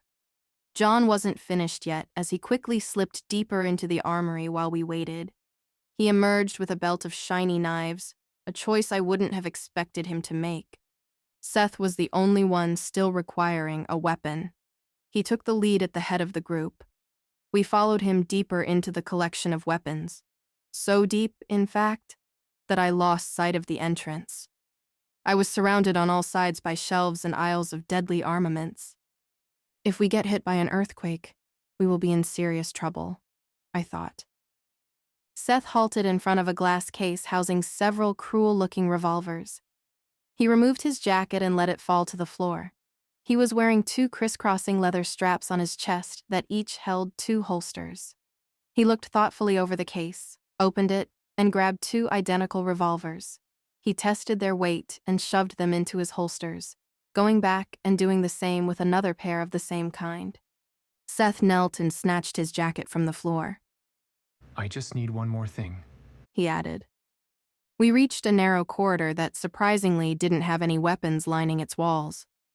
I stood on my toes to peer over Seth's shoulder and spied a long metal safe nestled into the wall at the end of the hallway. I took a step forward for a closer look, but Diane put her hand on my shoulder to stop me. Seth strode forward and placed his hand onto a scanner near the safe.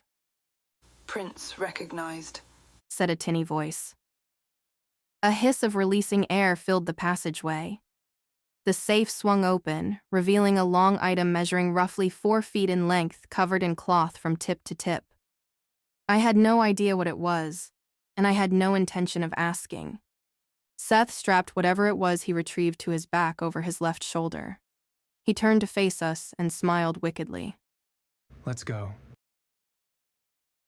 Chapter 12. To the air.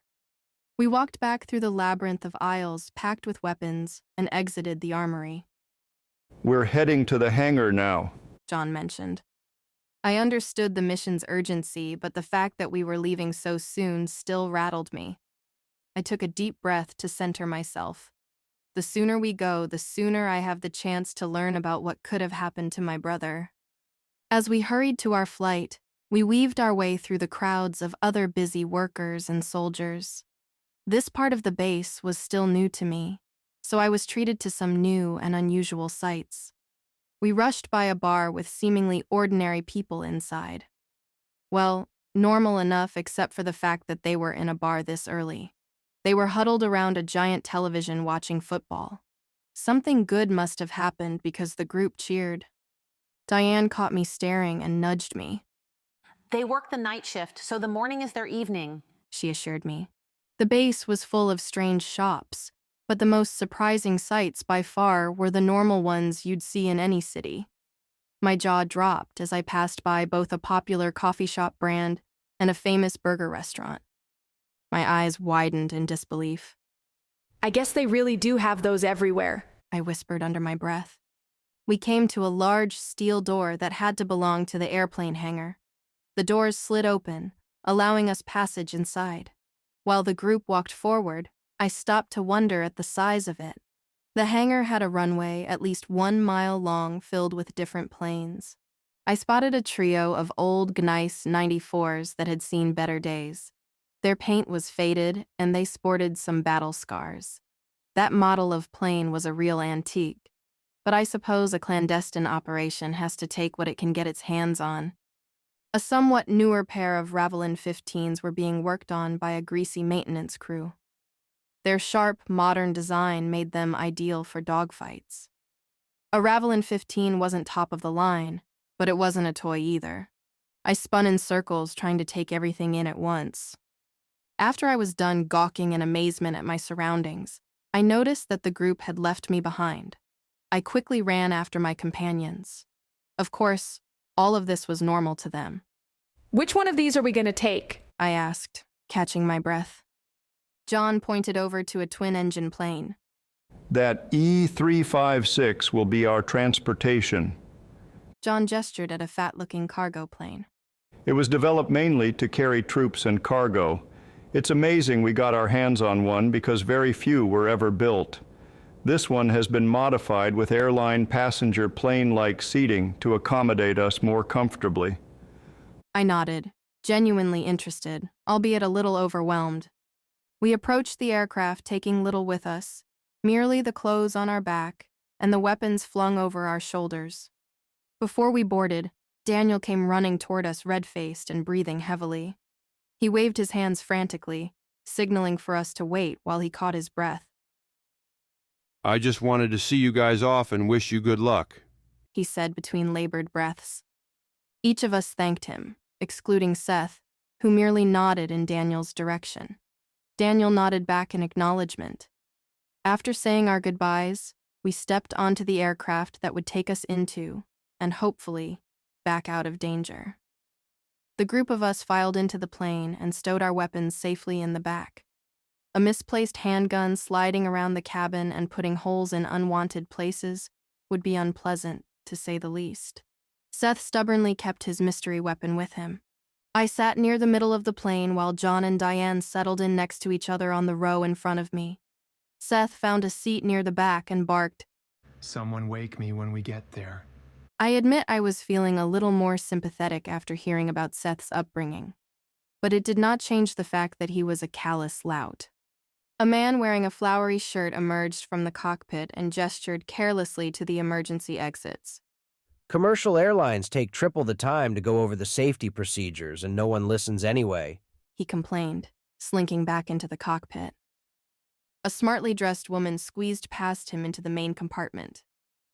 "I apologize for my co-pilot. He had a long night of losing at cards," she said in a thick accent. "I'm Amy, and I'll be your pilot this fine morning. Anyways, in the event of an emergency, we're most likely dead. This will not be a pleasure cruise.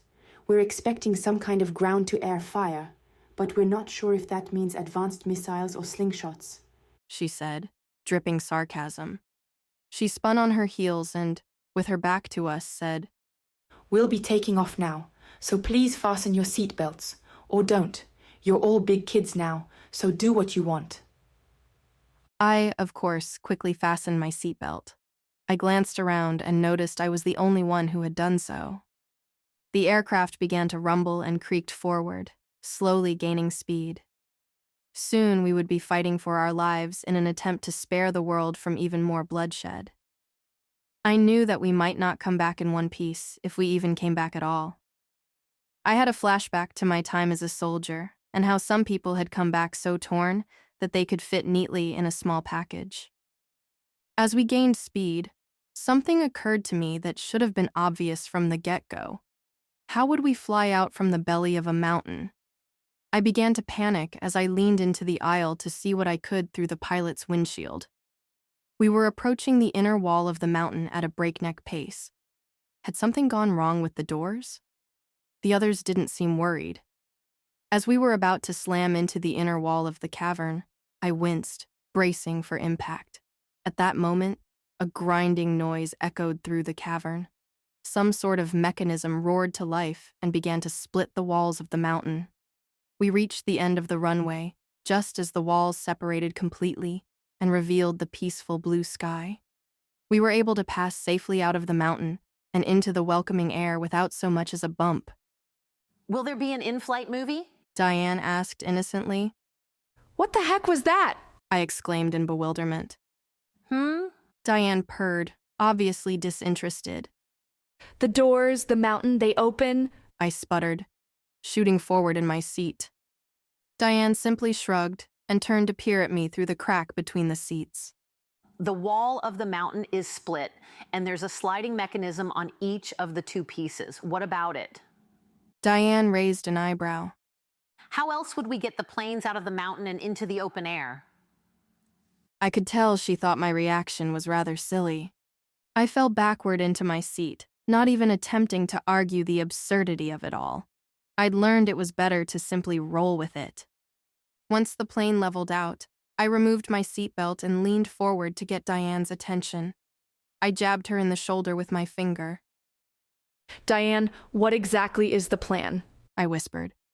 She brushed a bit of hair from her eyes, turned in her seat, and narrowed her eyes. She had a serious look on her face, something I had rarely seen thus far. "We'll get dropped off several miles from the bunker and make our way toward it on foot while doing our best to avoid detection," Diane explained. John snored loudly. Diane shot an annoyed look his way. "When we reach Fort Romekin, our objective is little more than to sabotage the facility and destroy their equipment in order to make their twisted vision impossible. But she wiggled her finger in the air before pointing it at me. As simple as it may sound, there will be no shortage of dangers, and the possibility of us being killed, or worse, is extremely high." She grimaced. As Diane turned back around, I could feel the color draining from my face. These people are not normal, I thought. It was hard to believe that a short time ago, I was relaxing at my secluded home. They say ignorance is bliss, but it doesn't save the world. I leaned my head against the window and peered out into the clouds floating carelessly in the breeze. To be honest, I was a bit jealous of them. It wouldn't be so bad to be a cloud. Floating, I said, stifling a yawn. just like a cloud. I drifted off to sleep. The others are running ahead of me. I can't catch up. It is as if I am running in slow motion. I reach out my hand and try to call for them, but no sound comes out. I fall behind even further. For every step I take, they bound ahead 5. Eventually, I lose sight of them. Darkness closes in, and I'm alone. I awoke, gasping and covered in a light sweat. I sighed. Diane came down the aisle of the plane, pushing a small cart. Hungry? She asked. I looked at the others and saw that John was slowly munching on an exotic-looking salad, while Seth cut away at a bloody steak. Sure, I said, rubbing the sleep from my eyes. What have you got? I leaned over to look at the items filling the cart. Well, she started. There's the salad and steak like those two are having, and then there's lobster, sushi, chicken, oysters, caviar, a fruit platter. I stared blankly and stayed silent, waiting for her to stop talking. Grilled vegetables, lasagna, and sandwiches. She finished, counting on her fingers. There. I pointed at a sandwich. That's fine. She eyed me up and down. Oh, well, that's no fun, Diane teased. She reached under the cart and pulled out a plate with a simple but nice sandwich resting on it. Thanks, I said, incredulously eyeing the cart. Diane wheeled it back to the front of the aircraft, plucked a plate from it, and sat back down in her previous spot. I peeked over the back of her seat to see what she had gotten. Of course, I sighed. She had selected a fat wedge of cake. After John, Seth, and I had finished our meal, and Diane was chewing on the last morsel of her cake, the pilot emerged from the cockpit. We are nearly at the jump zone, so please put on your parachutes and grab your weapons, she boomed. Parachutes? We're jumping? I howled. Yeah, how else could we infiltrate enemy territory? Seth scowled. Diane said we were getting dropped off, I pleaded. Dropped off the back of the plane. Diane cackled, donning her parachute. We can't very well land at the front door. Their anti-aircraft would chew us to bits. Diane hoisted her rocket launcher, ready to jump. John strapped on his rifle and buckled the last strap of his parachute. Seth gripped tight to his hidden weapon and held his chute lazily by his side. I clutched my gun close to my chest while I looked frantically for a parachute of my own. Hey, Amy called out to me. I turned as she whipped a parachute toward me. I caught it with my chest and took a step backward to take on the weight. I read the mission briefing. Good luck. She gave me a thumbs up. I looked for a long time at the parachute in my hands. Thanks, I gulped, heading for the door. Chapter 13. On the ground. Seth forced the door to the aircraft open and a deafening blast of wind assaulted the cabin. Ladies first, he smirked. Diane pushed him aside and, without hesitating, hopped delicately out of the aircraft. John clapped me hard on the shoulder. See you on the ground, he said wryly.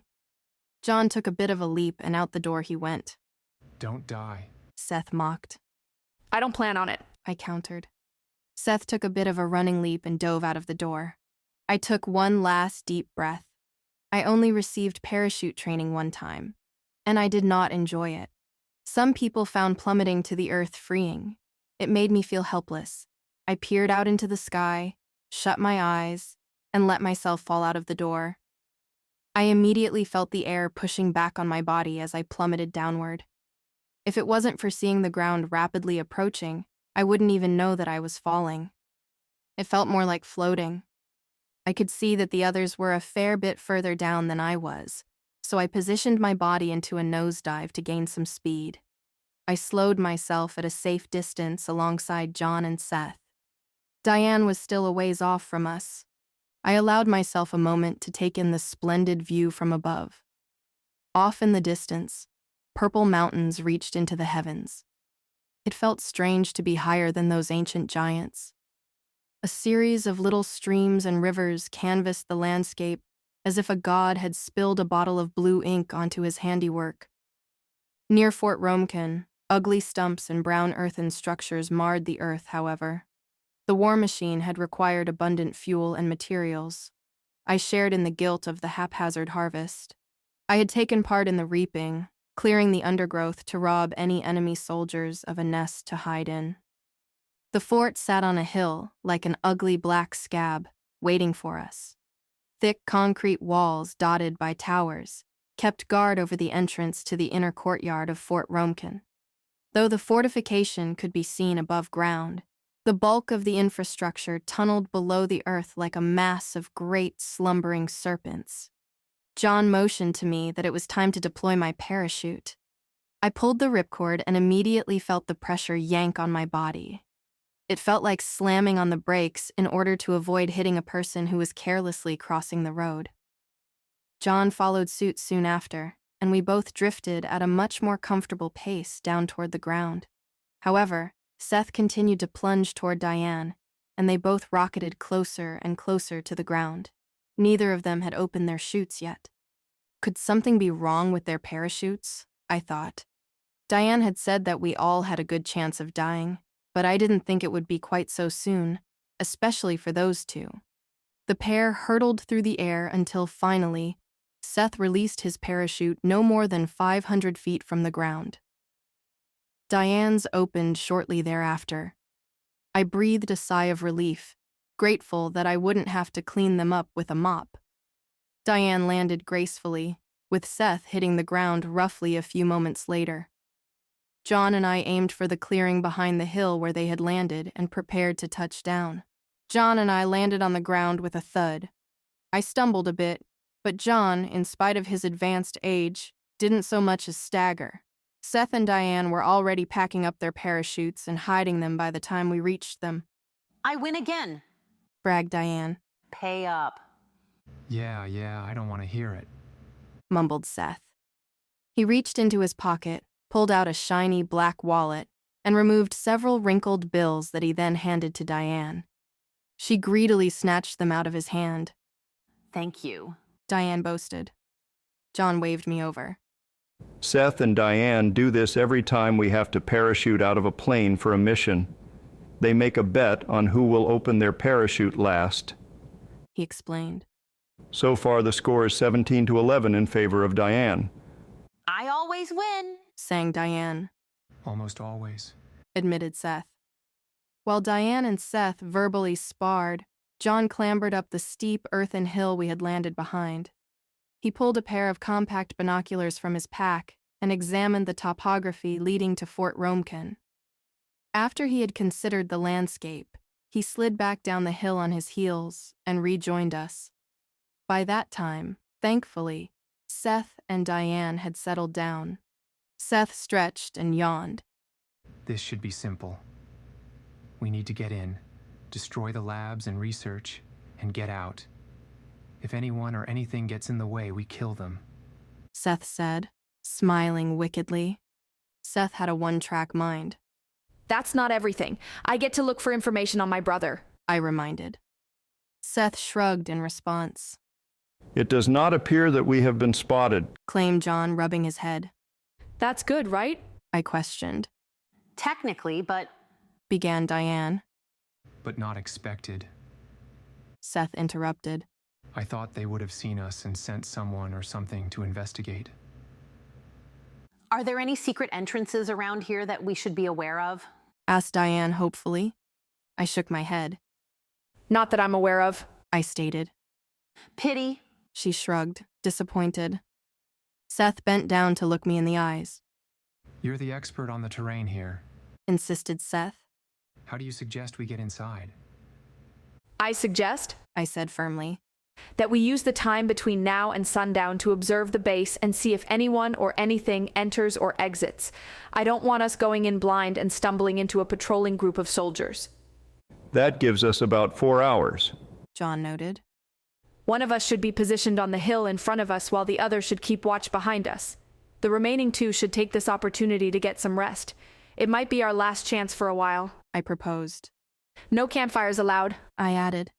And here I was, hoping we'd have a chance to roast marshmallows. Sniffed Diane. It was decided that John and Diane would take the first watch. Diane positioned herself stealthily on the hill in order to keep her eyes on the base. Scoping out the potential dangers before attempting to infiltrate the base would be paramount to the mission's success. John took up his position at the rear of the group. An attack from behind by enemy forces would prove fatal. Meanwhile, Seth and I made ourselves as comfortable as possible at the foot of the lumpy hill. The hard ground and lack of grass didn't exactly make for a suitable mattress, but our packs made acceptable pillows. Seth and I sat in silence for some time, but it became clear that neither of us was going to doze off. Surprisingly, Seth broke the silence. How long were you stationed at this fort? He questioned. I didn't feel like talking to Seth, but it was important that I made an effort to blend into the team. My safety may depend on it. In response to his question, I ran a quick tally in my head. I was here for about 2 years, and before that I was in a city south of here for 1 year, I answered. What was your role? He probed. Why are you so talkative all of a sudden? I asked suspiciously. Seth shrugged. We're about to break into a dangerous military outpost, and you're supposedly meant to be an asset on this mission. Though I may defer to those higher up on the food chain than I am, I don't know you. I don't always trust that the Underground's judgment is better than my own. Seth snarled. I clenched my teeth. My role, I seethed, was the leader of my unit in the military police, leader of the unit you murdered. Seth's flat expression didn't change.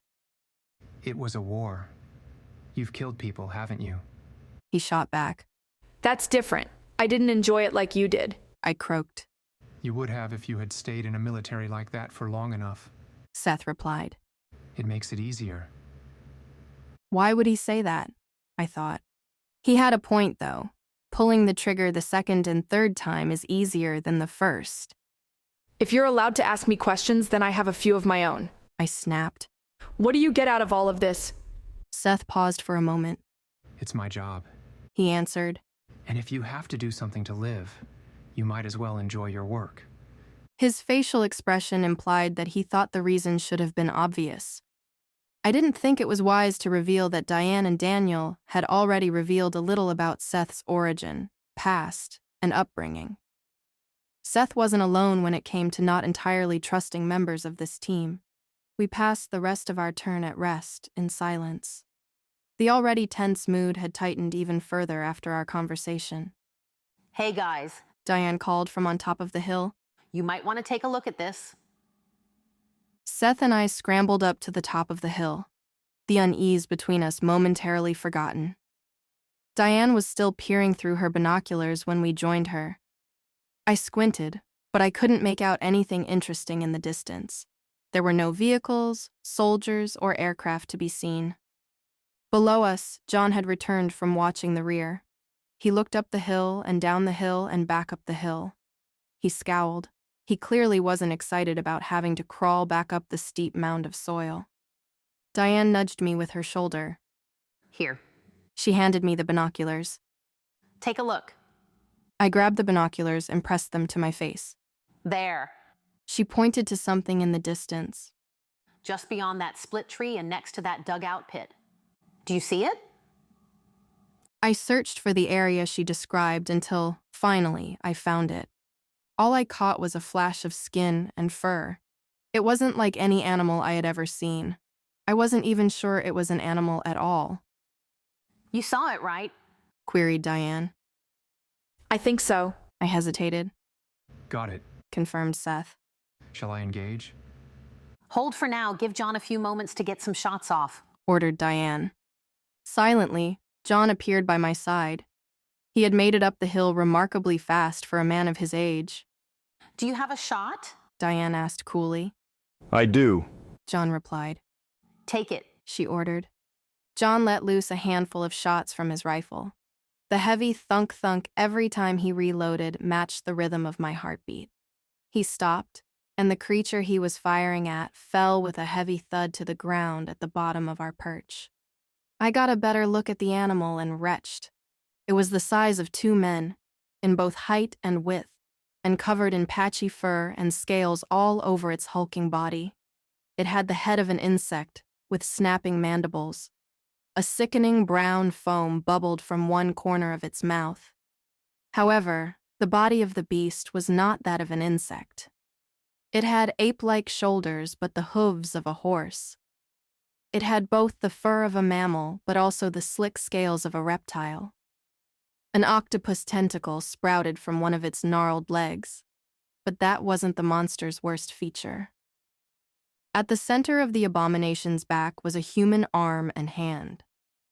Although the creature had collapsed and was dead or dying, the arm on its back continued to paw and grasp weakly at the air. Even in death, the beast still struggled to reach for anything it could throttle. I turned away from my group, heaved, and vomited. Chapter 14. Infiltration.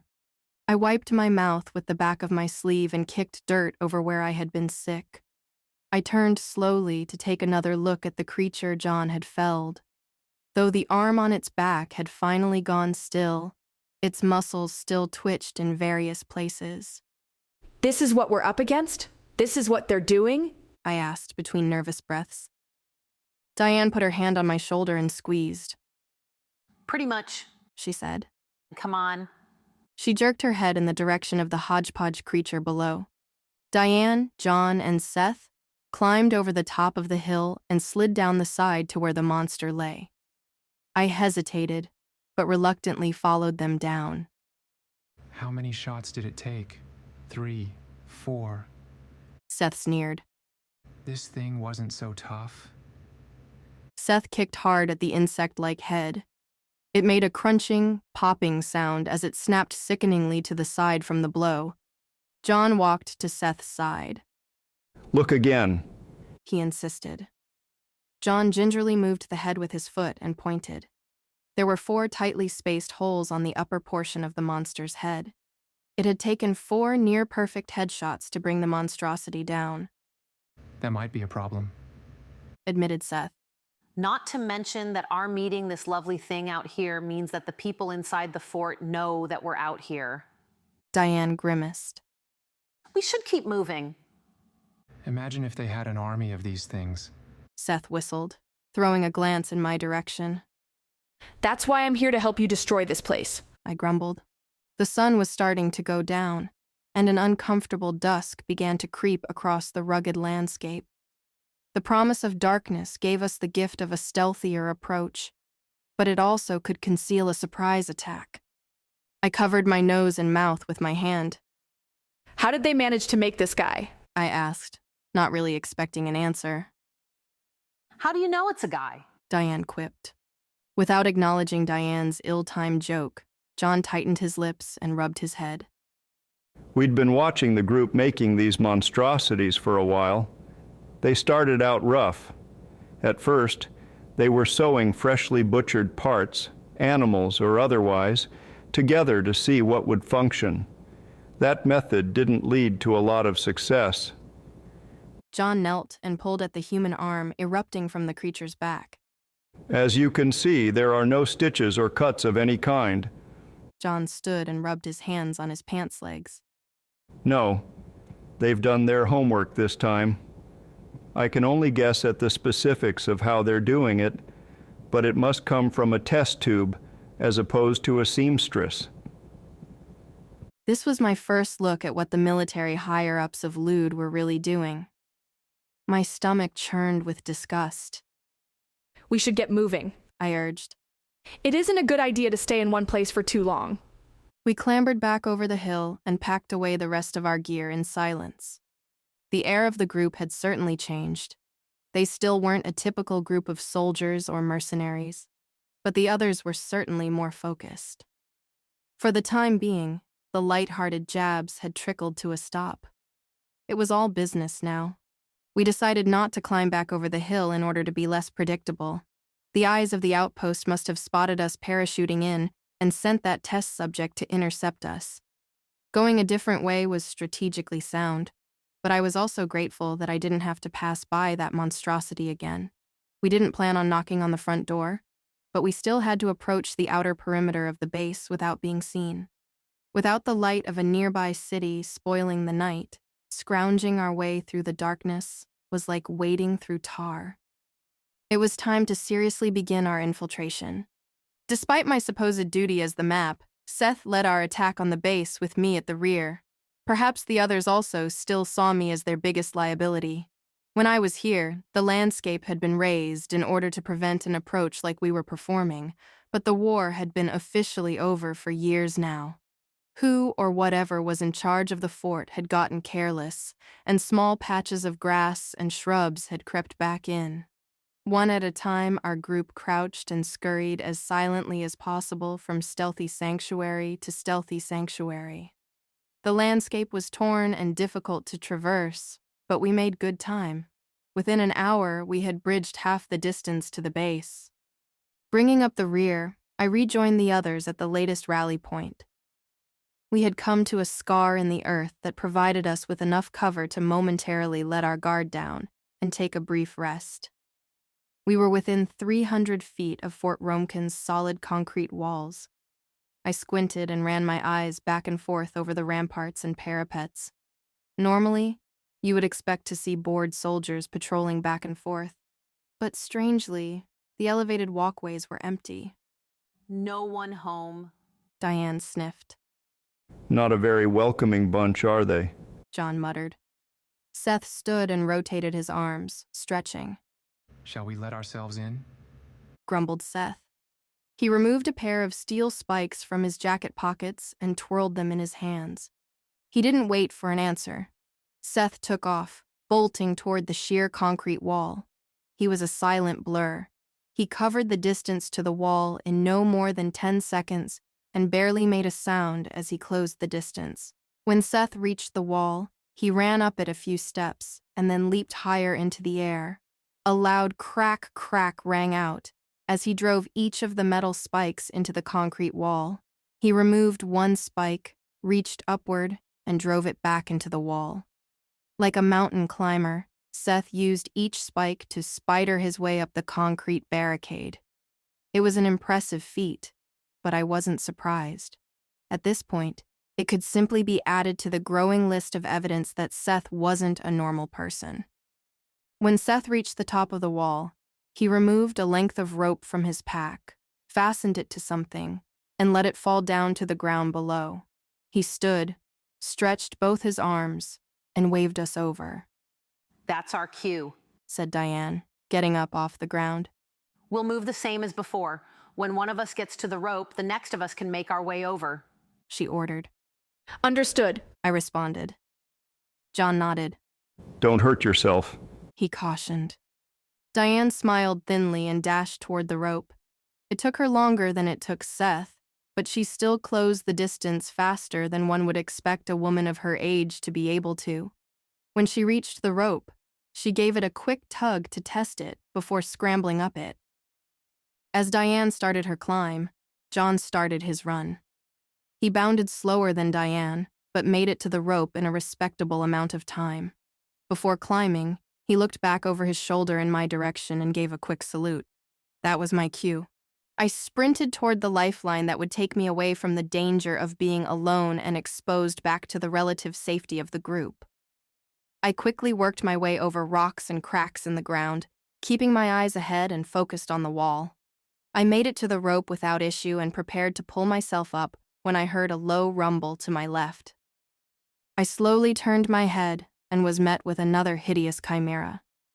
A wolf-like creature emerged from around the side of the nearest tower that jutted from the base's walls. Wolf-like is the best way I can describe it because it certainly wasn't like any wolf I had seen inhabiting the forests of my home. This was not a majestic or honorable animal. This was a twisted joke. Its patchy fur was a sickly brown. Where there was no fur, its flesh was raised, wet, and red as if it had recently been burned. Cruel-looking spines stuck out in odd places on its back and side. Worst of all, its head was 3 times too large for its body. It limped forward with its heavy head low to the ground. It padded slowly in my direction, its muscles twitching. Its jaw opened and closed, saliva dripped from its maw. As it walked, the beast's neck jolted and jerked unnaturally in several random directions. Up, to the side, up, down, to the side again. It was as if the creature was rabidly rejecting its own existence. I couldn't take my eyes off of the monstrosity. Rosid! I heard Diane shout. Do you want to pet it or something? Hurry up and climb! Her voice snapped me back to reality. I started up the rope as fast as I could. My hands burned as I fought against gravity. Above me, John started to pull the rope up in order to hasten my ascent. Below me, the snarling knotwolves jumped and snapped at my ankles. It seemed like I would make it without issue, but my companions had their own issues to deal with. 2 more snarling monsters had emerged from the pair of towers on either side of John, Diane, and Seth. Diane unholstered her handgun and began firing at the creature on the left. Seth held tight to one of his metal climbing spikes and leaped forward to engage the beast on the right. He grabbed hold of the creature's oversized head and twisted it to the side, causing the monster to slam onto the ground. Its mouth violently snapped open and closed, aiming to catch anything that happened to slip into their grasp. Its legs and feet flailed wildly in an attempt to escape. Seth brought the wicked metal pick back behind his head before plunging it hard into the creature's skull. The wolf thing let out a high-pitched whine and continued to struggle against Seth's weight. The creature's limbs moved slower and slower until they eventually came to a stop.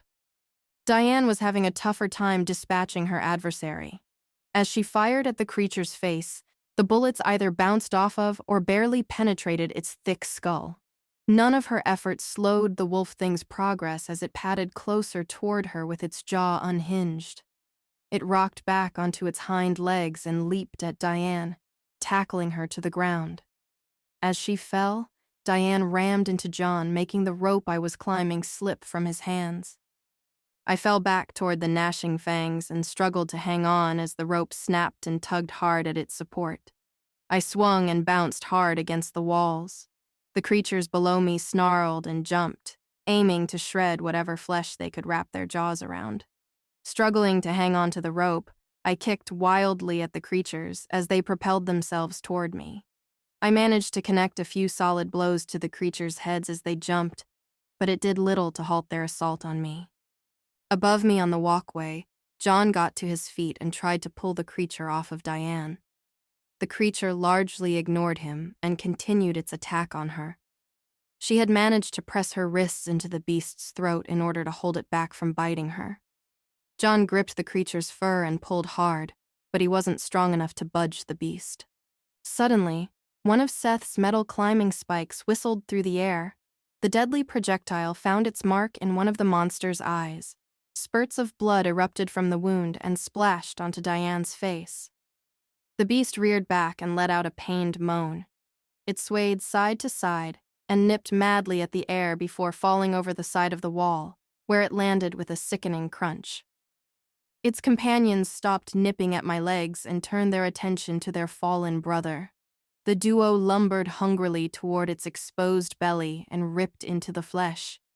The creatures greedily competed with each other for a share of the meat. The wet sounds of the beasts lapping at the blood and guts made me sick to my stomach, but the monsters had no such qualms about eating one of their own. At least they aren't interested in me anymore, I thought gratefully. I restarted my climb toward the wall's walkway. When I neared the top, John reached down and gave me a hand up. Are you okay? He asked. They didn't bite you, did they? He eyed my legs with concern like a father looking after his child's scraped knee. I shook my head. No, they either missed or I kicked them away. They didn't bite me. Diane pulled out a handkerchief and wiped the blood off of her face. Good thing, too. For all we know, they could be venomous, she theorized. I peered over the edge at the 2 remaining creatures who were busy devouring the dead one. They don't seem to have any issues with eating their own. I held my nose. Seth walked over to the beast that had attacked Diane, knelt, and roughly pulled out the metal spike from its eye. It made a gross sucking sound as it slid out of the creature's skull. They're still just animals. They go after the weakest available prey. He tossed the spike to the side where it clattered and spun across the floor. Remember what we told you about them not having full control of everything yet? I nodded. What now? I asked. Should we try and kill the ones down there? It isn't worth the effort or ammo, explained John. We have bigger things to worry about. I don't know about you, but I plan on taking the stairs, called Diane. She was gesturing to a tower from where one of the beasts had emerged. After rechecking our equipment, we let ourselves into the guard tower. Technically, we made it into the base. The hard part was over now, right? I thought. Chapter 15. Going down. Seth drew one of his revolvers and slowly opened the door to the guard tower. The remaining 3 of us peeked over his shoulder to see if there was anything to be concerned about lurking behind the door. Thankfully, the tower was empty. With his gun still drawn at the ready, Seth walked to the center of the room and turned in a circle. Seth put his revolver back into its holster. Come on in, he called out to us. John, Diane, and I cautiously crept into the room. The interior of the guard tower was sparse, save for the control panels and rolling chairs that ringed the room below the windows. From here, guards could have a clear view of the surrounding areas. A man stationed here could keep an eye on the areas inside and outside of the base's walls. The control panels would allow someone to operate lights, alarms, and other security features, but there was no one here to perform these duties. The guard tower was totally empty. On the far end of the room, another door beckoned. I already knew it led down to the ground inside the walls, and then even deeper into the earth, where the real secrets dwelt. I walked over to one of the consoles. None of the buttons or screens were lit. I ran my hand over the cold metal surface. It was covered in a thin layer of dust. I held up my hand to the others. I don't think they've used this room for a while, I mentioned. Diane jerked her head in the direction of the door. How did our hairy friend find his way in here? I don't think he had the brains to operate the controls or the thumbs to operate the door. She held up both of her hands and flexed her thumbs at us. The doors can be unlocked and opened from any of the other towers or control centers in the fort, I explained. But how it got into this part of the tower, I can't say. It must have been herded or placed here, I imagine. Seth lazily kicked one of the rolling chairs and sent it slowly spinning across the room. From this point on, keep your weapons drawn and ready at all times, he commanded. We're going to head down into the belly of this place, and there is no telling what they have lurking down there waiting for us. I took my weapon off my back. The weight of the gun, the Viper, felt good in my hands. Knowing I had some firepower at my fingertips helped settle my nerves. John took his rifle off of his shoulder and checked the chamber. He slammed it shut with a clunk and checked the weapon's sight. Satisfied, he gripped it tightly and held it at the ready. Diane pulled out her submachine gun and patted it tenderly, like it was a beloved pet. Seth again brandished his revolver, and I noticed a slight, excited smile creep across his face. I felt a sudden surge of disgust because his excitement reminded me of the glee he showed while attacking my friends and me all those years ago. John walked over to the other door and opened it for us. Fortunately, the stairwell leading to the ground was well lit and empty. As we headed down the stairs, each of our footsteps clanked against the metal steps, and a hollow echo traveled up and down the stairwell. We won't be sneaking up on anyone, I thought.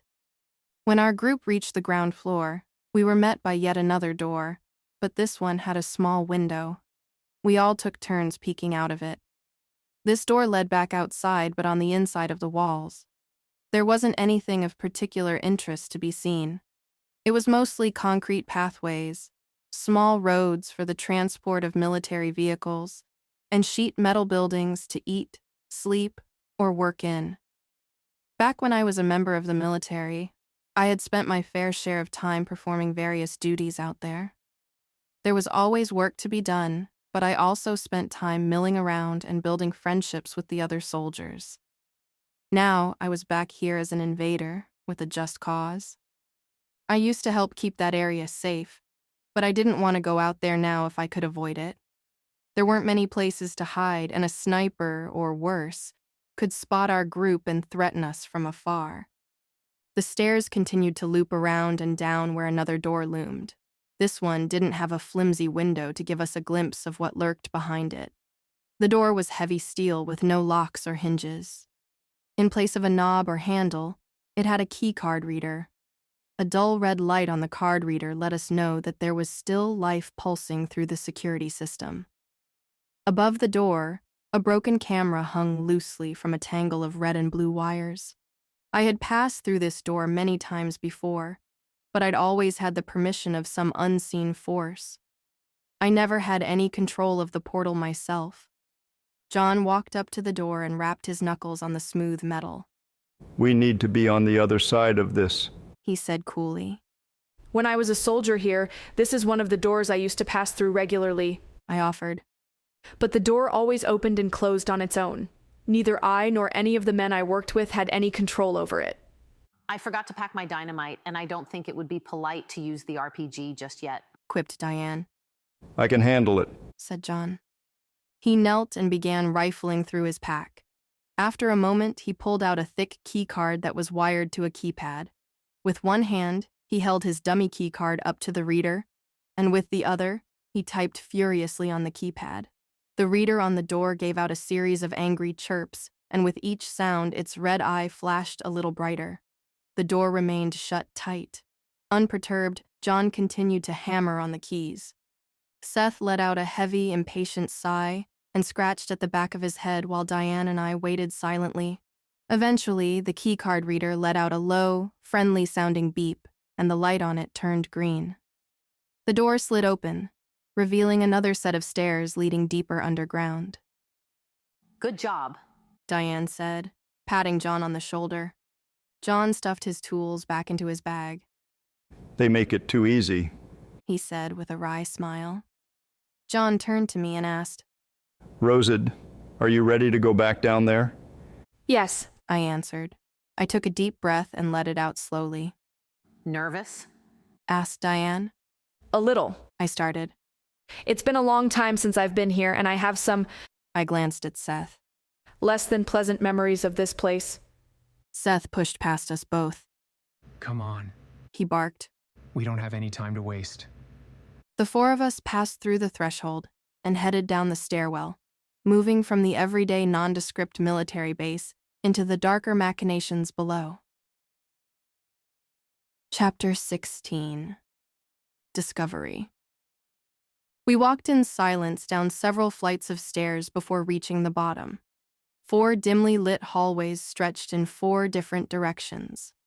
Above each door, a sign in Lude's native language told the reader which cardinal direction the hallway followed: north, east, south, or west.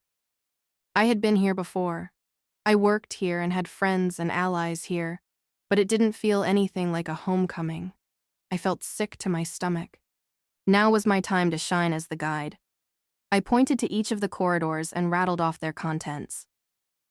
That hallway leads to communications. That one goes to the quarters, mess hall, and medical bay. That one goes to storage, and that one takes you to the mechanical rooms. I drew a circle in the air with my fingertips. But they all connect to each other eventually, so we don't have to circle back to get somewhere else, I clarified. If we were looking for something capable of making the mutants we ran into, where would we go? Asked Diane. Where do they keep the science stuff? I thought for a moment. I hadn't ever seen any test tubes or science experiments during my time here. However, there were many heavily secured doors that could be protecting any manner of sinister secrets. I would go that way. I pointed to the route that would lead us to storage. There are doors I was never allowed behind down that way. I didn't want to go down that hallway, but I knew it was our best chance at finding the laboratory where they were doing their horrid experiments. Down that way was where I first met Seth. Down that way was where he killed my squad.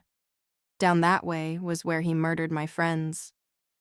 Down that way, I knew I had to go. I took the lead and headed down the hallway before the others. Diane, John, and Seth followed closely behind me. Our footsteps echoed eerily off the walls as we walked, making it sound like we were accompanied by a platoon of phantoms. The series of doors embedded in the bare, concrete walls were our only indication that we were making any forward progress. When I was stationed here, the doors hid armaments, maintenance supplies, living supplies, and the other odds and ends that allow soldiers to perform their daily duties. None of them ever gave the impression that something nefarious lurked behind them. Finally, we arrived at the warehouse where larger instruments of war, vehicles and such, were stored. The room had been picked clean since I was stationed here. There were no vehicles or stacks upon stacks of large wooden crates. Except for a handful of boxes and rusty building materials, the room was largely empty. We took little comfort in the fact that there were fewer hiding places for an enemy soldier or rabid beast. The room was dim, just as it had been in the past, and the darkness lurking outside what little light we had hung heavy around us. Anything could be prowling behind that curtain of blackness. Being back in this room made my heart ache. I tried hard not to look at the spot where Alvin had died, the spot where Seth had killed him. One thing hadn't changed, however. The door that undoubtedly protected so many menacing secrets still remained. Like a steel monolith, it loomed in the darkness and greedily guarded its treasure. Above it, the glass eye still kept watch like an immortal sentinel. "What we're looking for has to be behind that door," I said in a hushed tone. John squinted through the darkness at the door's security system, an eye scanner. This might pose a bit more of a problem than the other door, sighed John. I don't suppose anyone thought to scoop out an eye from that first beast, did they? Seth, Diane, and I glanced at each other. It wasn't a real question, John groaned. A buzzing sound that devolved into a static hiss cut through the silence of the warehouse. Why are you here? Questioned a metallic voice. We shot glances at each other. The glass eye of the camera glared down at us. From behind that camera, someone was watching us. How long had they been watching? Since we entered the base? Since we parachuted in? Diane was the first to speak. Why don't you come on out and we can have a nice chat? She suggested. Why are you here? The voice behind the camera repeated. I think you probably know the answer to that already. John cut in. There was a long silence. Then you will all die, said the robotic voice. I've had just about enough of this conversation. Diane sighed. She knelt and removed her rocket-propelled grenade from her back. She threw it onto her shoulder and took aim at the door. Everyone stand back, she exclaimed. I wasn't sure if she was serious or if it was a threat, but when I saw John and Seth unquestioningly break into a sprint in the opposite direction to get out of the way, I knew it was best to do the same. Diane fired the RPG at the steel door. It whizzed through the air like an angry bumblebee before striking the door with a deafening boom. The room shook and I fell backward. Smoke hung heavy in the air around the door. "Are you crazy?" I shouted at Diane. She held up a finger demanding silence. The smoke around the door began to clear. The walls around the door were stained black from the blast. The place where the camera was mounted was empty, and the charred remains of the watchful glass eye lay destroyed at the foot of the steel door. The door, on the other hand, barely had a scratch on it. Dang it! Diane stomped her foot on the ground. I was sure that would work, she complained. A screech echoed through the empty warehouse. From a dark corner, another monstrosity stepped into the dim light. It was a hulking beast, and was at least twice the size of the first one we had faced. It had the body of a gorilla, but its unnaturally large head resembled an eagle. Its body was covered in a mixture of dark fur and white feathers. It had a thick, cat-like tail protruding from its backside, tipped by a gleaming stinger. I squinted. It was much too long to be a stinger. It was more like a metal blade. Worst of all, the creature had eyes randomly dotting its body, like some people had freckles. The beast reared on its hind legs and let out another shrill roar. Seth lazily waved his hand. I got it. He sighed. It sure would be nice to have a rocket launcher right about now. He mumbled, shooting an annoyed look at Diane. Diane half-heartedly pumped her fist. We believe in you. I'll provide supporting fire, John assured, cocking his rifle. I honestly hadn't done much at this point to help fight. I raised my hand. Me too, I said confidently. Seth smirked. Don't hit me by mistake. If I do hit you, it won't be a mistake. I don't miss. I shot back. Seth held my gaze for a few moments before finally turning away. He removed his jacket and let it fall to the floor. He gripped the mysterious weapon covered by the cloth and held it out in front of him. In one swift motion, he flung the cloth, hiding the weapon to the floor, revealing a long sword in a plain sheath. Seth slowly unsheathed the blade and gently placed the sword's covering on the ground. He tested the weight of the blade with a few swipes at the air. The sword's cutting edge was nearly 4 feet in length, so, while it was fairly large, it wouldn't be unwieldy for someone of Seth's size. It lacked any sort of ornamentation to set it apart from any other piece of forged metal. It was strange. Why would something so nondescript be locked up in a high-security safe in the armory? The beast beat its chest like an enraged ape and charged in our direction. Seth took off to meet the creature. John and I prepared to offer supporting fire while Diane stood by. Her submachine gun wouldn't be accurate enough to be of any help at our current range, but she stayed tense and at the ready just in case she was needed. Just as Seth and the monster met in the middle, he stepped quickly to the side and threw a vicious slash at the creature's shoulder. However, it dipped its body to the side and the blade passed harmlessly by. At that moment, the creature's bladed tail made a stab at Seth's torso. Seth was able to bring up his sword in time to block the attack, but the beast used this opportunity to draw back and deliver a powerful punch into Seth's body. The force of the blow knocked Seth off of his feet and sent him rolling away. Let's help him out, bellowed John, bringing his rifle up to his shoulder. I switched my weapon, the Viper, to its single-shot mode and let several shots fly toward the beast. John did the same with his old-fashioned gun. The gorilla-like creature let out another screech and flung its hands in the air like it was trying to fight off an angry swarm of flies. Unfortunately, our bullets seemed to have the same meager effect as an army of flies. We didn't appear to be doing much damage to the formidable monster. Our barrage did give Seth the time he needed to recover, however. He was back on his feet and making his way back toward the monster. This time he stopped and readied his sword. He was going to let the beast make the first move. The creature also didn't attack in haste. It slowly lumbered toward Seth, all the while its bladed tail twitched and moved from side to side. Despite looking like an animal, it was clear that the creature possessed wicked cunning. When it was within range, it began to repeatedly shoot its tail forward at Seth. Seth was able to parry, block, or dodge each strike, but the beast's tail had a longer range than Seth's sword, and the assault was relentless. Seth took a step back and began to give ground. John and I continued to fire at the creature, taking care not to accidentally hit Seth. The creature's flesh shivered as each bullet struck, but we were largely being ignored. I stopped firing for a moment. If this creature killed Seth, then the one who killed my squad would be no more. I could let this monster hand me my revenge. But if it killed Seth, could we fight it off ourselves? This isn't helping, I stated. What do you suggest? John replied, without removing his aim from the creature. I didn't answer. I took off running toward the beast. I had to get closer. Do you have a death wish? Shouted Diane. Come back. I ignored her. I didn't intend to get within spitting distance. I just had to get closer than I was at the moment. I closed half the distance and took aim. Seth was still busy blocking the beast's attacks. Its mouth was half open and its eyes were gleaming.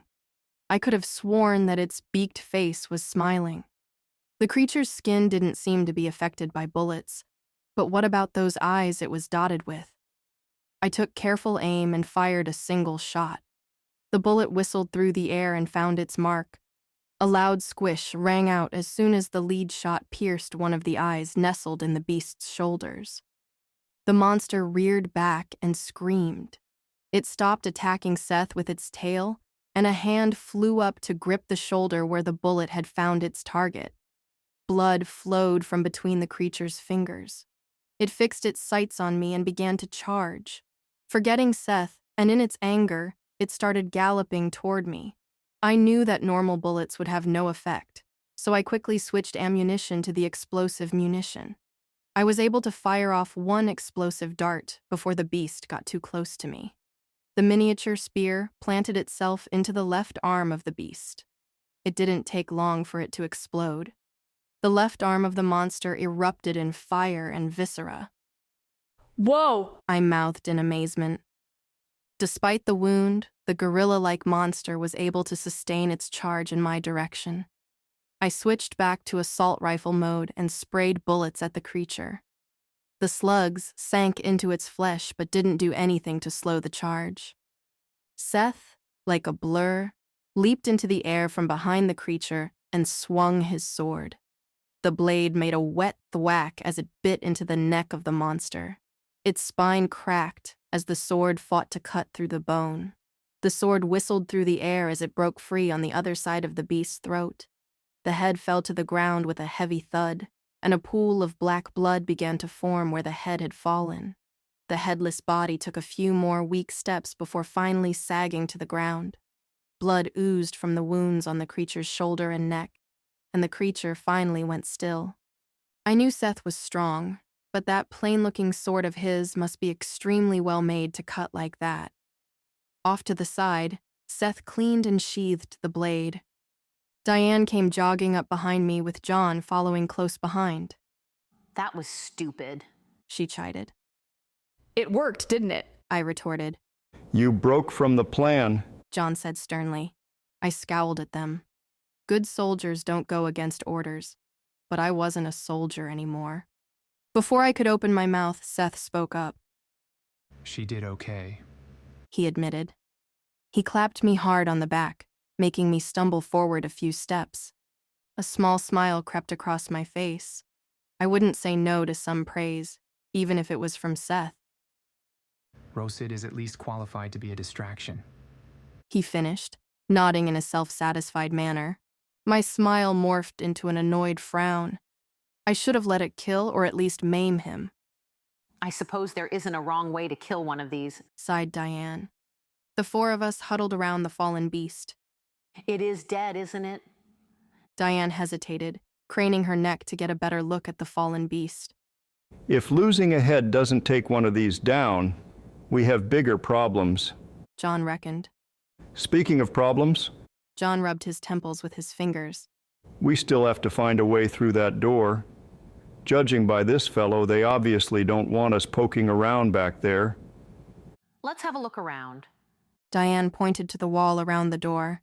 These kinds of places always have a secret switch, a sconce to twist, or a book to pull on to open a door, she said with an annoyed tone. Always? I snickered. You'd be surprised, she replied. The people who design these kinds of places fit a certain personality profile, you could say. They have similar tastes. The three of them dispersed to look around the empty warehouse. I stayed where I was. I couldn't look away from the dead creature. It was just as grotesque in death as it was in life. I knelt down next to it and poked it roughly with one of my fingers. Its body was hard from a combination of rigor mortis setting in and of being made up of solid muscle. I crept over to examine the severed head, though it had been tinkered with in the lab. It was definitely from an animal. I stood and tapped the toe of my boot on the ground, thinking. I had an idea that was worth a shot, but secretly I hoped it wouldn't work. I went back over to the body to get a closer look at the eyes that dotted the creature. The lids were closed, but I wrenched one open. These eyes didn't look like they belonged to an animal. They looked human. I removed my knife from my belt and took a deep breath. Here goes nothing, I thought. Holding the eyelid open, I plunged my knife into the eye socket and began to dig and cut. With a bit of work, the eye came loose. I gave it a tug, and the slimy orb popped out into the palm of my hand. Careful not to look at it, I quickly made my way to the door, blocking our progress. Diane was fruitlessly pawing around the wall near the door. Find something? Diane asked. Trying something, I answered hurriedly. I wanted to get what I was about to do over with as fast as possible. I held the eye between my fingers and pressed it up against the retina scanner and held my breath. Diane held her nose. That's a bit gross. I ignored her. Hearing Diane, John, and Seth stopped what they were doing and approached me from behind, curious to see what I was attempting. The scanner made a whirring noise and shot out several pulses of light into the eye. The whirring stopped. Credentials recognized. Welcome back, Dr. Gildo, said a polite, computerized voice. The steel door blocking our path came to life and slid to the side. The way forward was open. Chapter 17. Bubbles. That shouldn't have worked, Diane said grimly. You know, I was kidding before when I said we should have scooped out an eye from the earlier creature, added John. Good job, Seth cackled. I let the eyeball roll out of my hand where it hit the floor with a squish. I didn't pull my gaze away from the wall. You know why it worked, don't you? I murmured. No one said anything. We all knew why it had worked. We already knew that they were using people in their experiments. But this was different. This monster didn't only have human parts from innocent victims as part of its body. One of the scientists who had worked here had been thrown into the genetic blender. Whoever was behind this was using their own people as spare parts. Come on, urged Seth. No use standing around here. He took a step through the door. After you. John gestured politely to Diane. How gentlemanly. If there's any trouble, I get to die first. Diane grinned. Always lead with your best foot forward, countered John. Diane shuffled through the door with John on her heels. As usual, I followed at the rear. After ducking through the doorway, my eyes took a moment to adjust to the change in lighting. It was much brighter in this room than anywhere else in the base. The room was sickeningly plain, sterile, and white. At the back of the room, an open doorway opened into yet another long, nondescript hallway. In the room, similar to the guard tower, there was a console where security camera feeds could be viewed. This room, however, was definitely still operational and saw regular use. There wasn't an ounce of dust on any of the surfaces, and the room reeked of disinfectant. Papers with numbers and drawings I didn't understand were strewn across the desk. I picked a few of them up to try and make sense of them. I recognized them as mathematical formulas, but that was where my expertise ended. I walked over to the console to have a closer look at the security camera feeds. One monitor was black. It must have been the one that was fed by the camera outside the door, the one that Diane blew up with the RPG. The other feeds were still transmitting images. I quickly scanned the monitors. They all showed places I knew well: the mess hall, the barracks, and some of the main entrances and exits. I recognized all of them, all except one. One of the screens displayed a laboratory.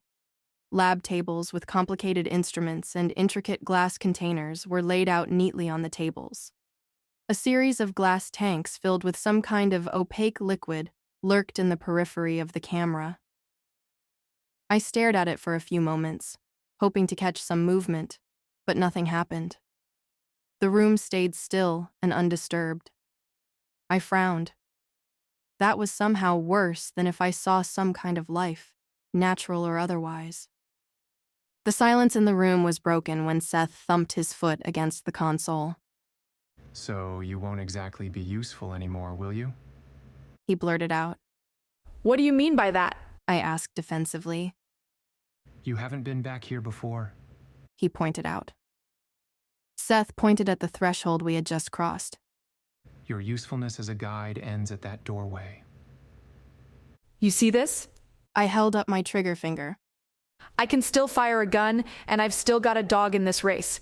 I came with you all to see what I could find out about what happened to my brother, and I don't have any answers yet. I held my ground and glared at Seth. Diane clapped her hands together. Children, She scolded, clicking her tongue. let's play nice with each other. Ms. Rosid has held up her end of the deal leading us here, and we'll hold up our end of the bargain. If we come across any files or paperwork, you can search through it to see if they mention your brother. She reassured me. Diane walked over to Seth and gently jabbed his shoulder with her fist. And we'll watch her back while she does. It wasn't a question. Diane winked at me and said, Onward we go.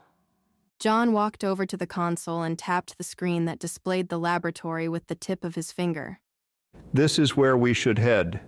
Remember, our main goal is to put a stop to their ability to manufacture their genetic monstrosities. We need to destroy their research and capture or neutralize any scientists we find. The moment John finished his sentence, the door we entered from slammed and sealed shut.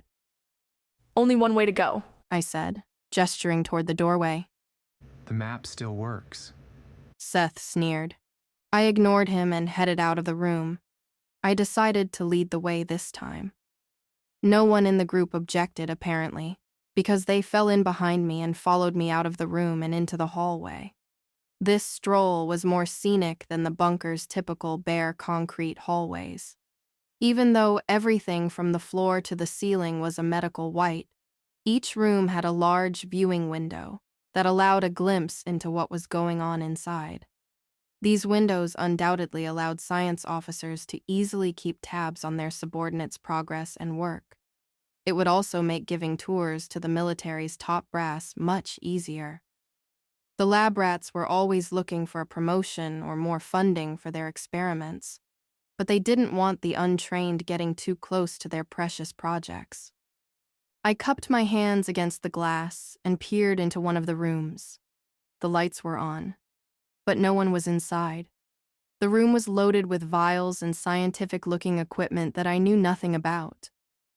Without removing my face from the glass, I called out to the others, There's a lot of science stuff in here. You want to blow it up?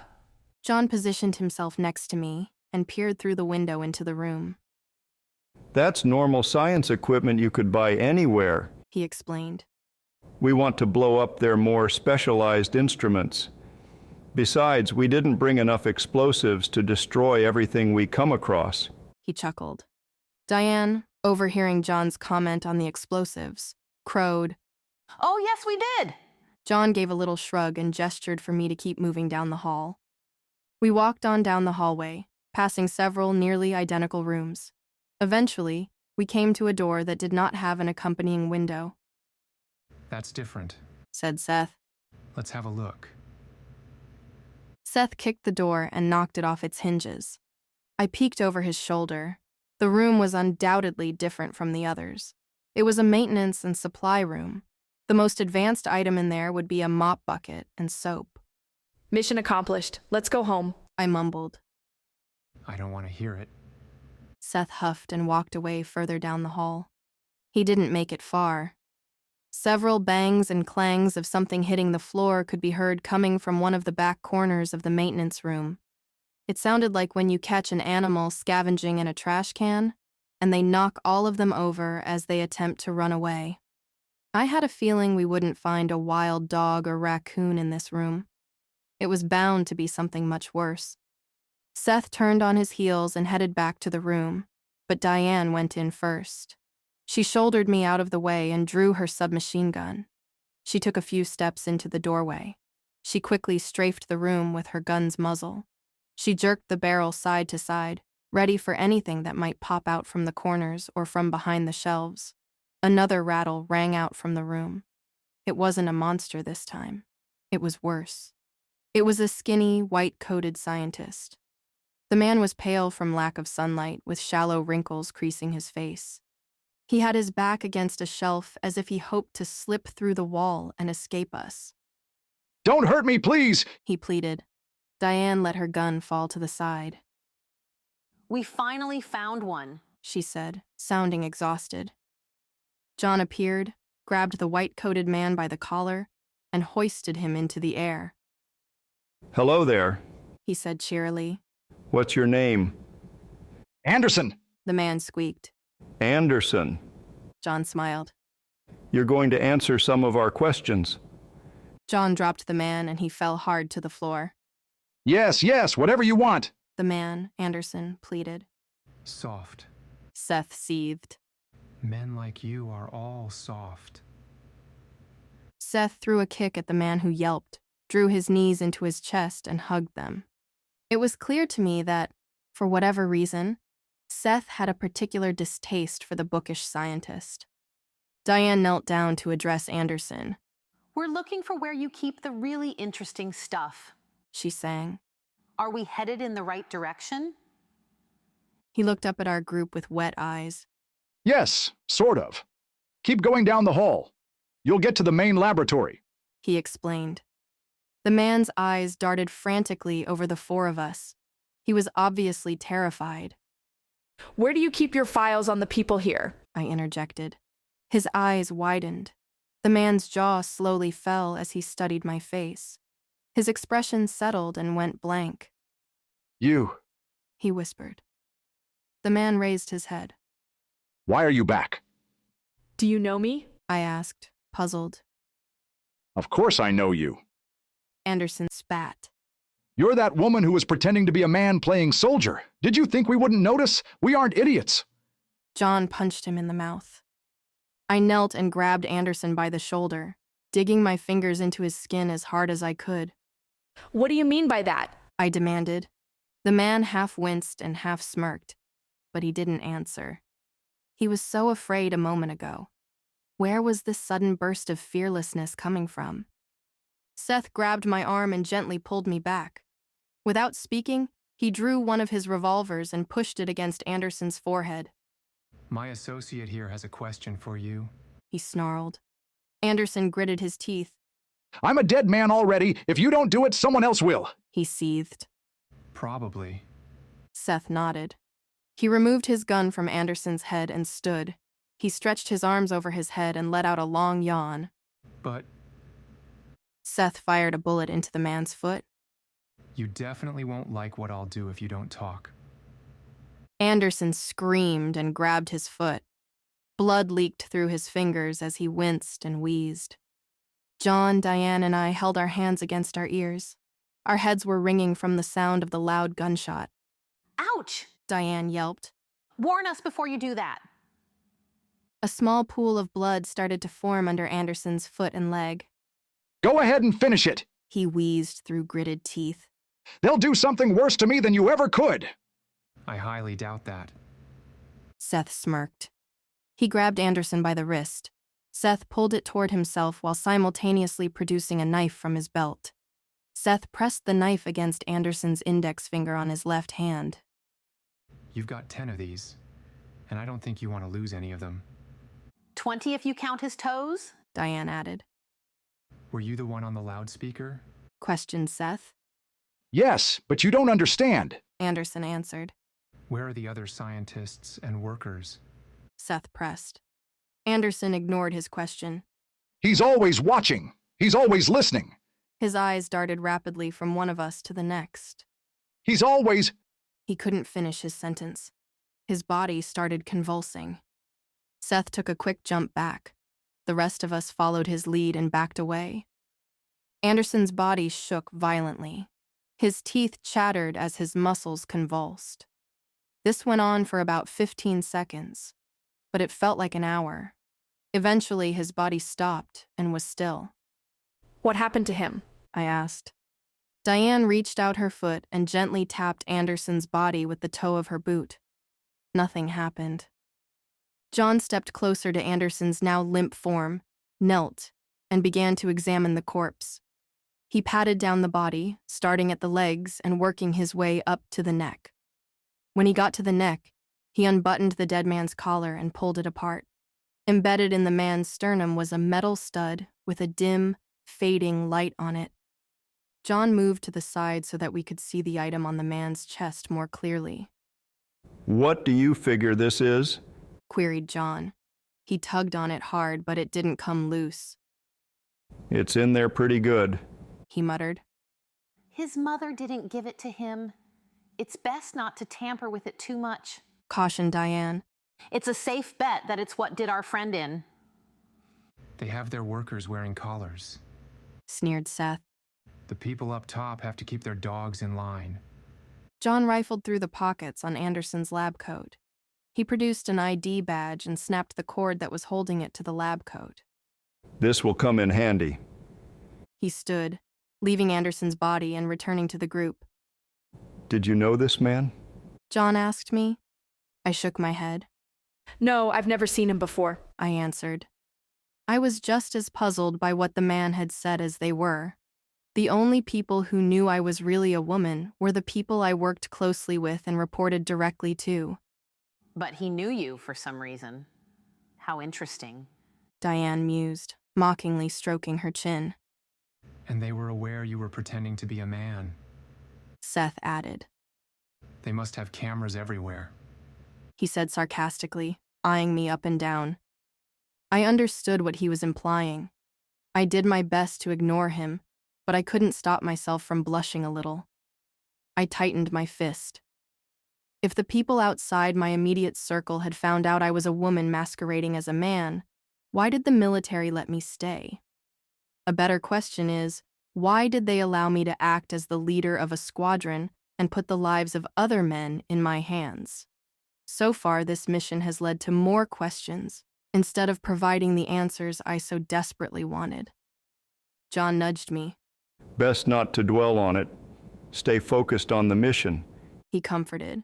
We have our directions to the main laboratory. Shall we go? John gestured to the door we had used to enter the room. Before moving on, we gave the room a quick search to see if there was anything worthwhile. The room didn't conceal anything more interesting than a few out-of-date ration packs. As we filed back out into the hallway, I glanced back at Anderson's lifeless body.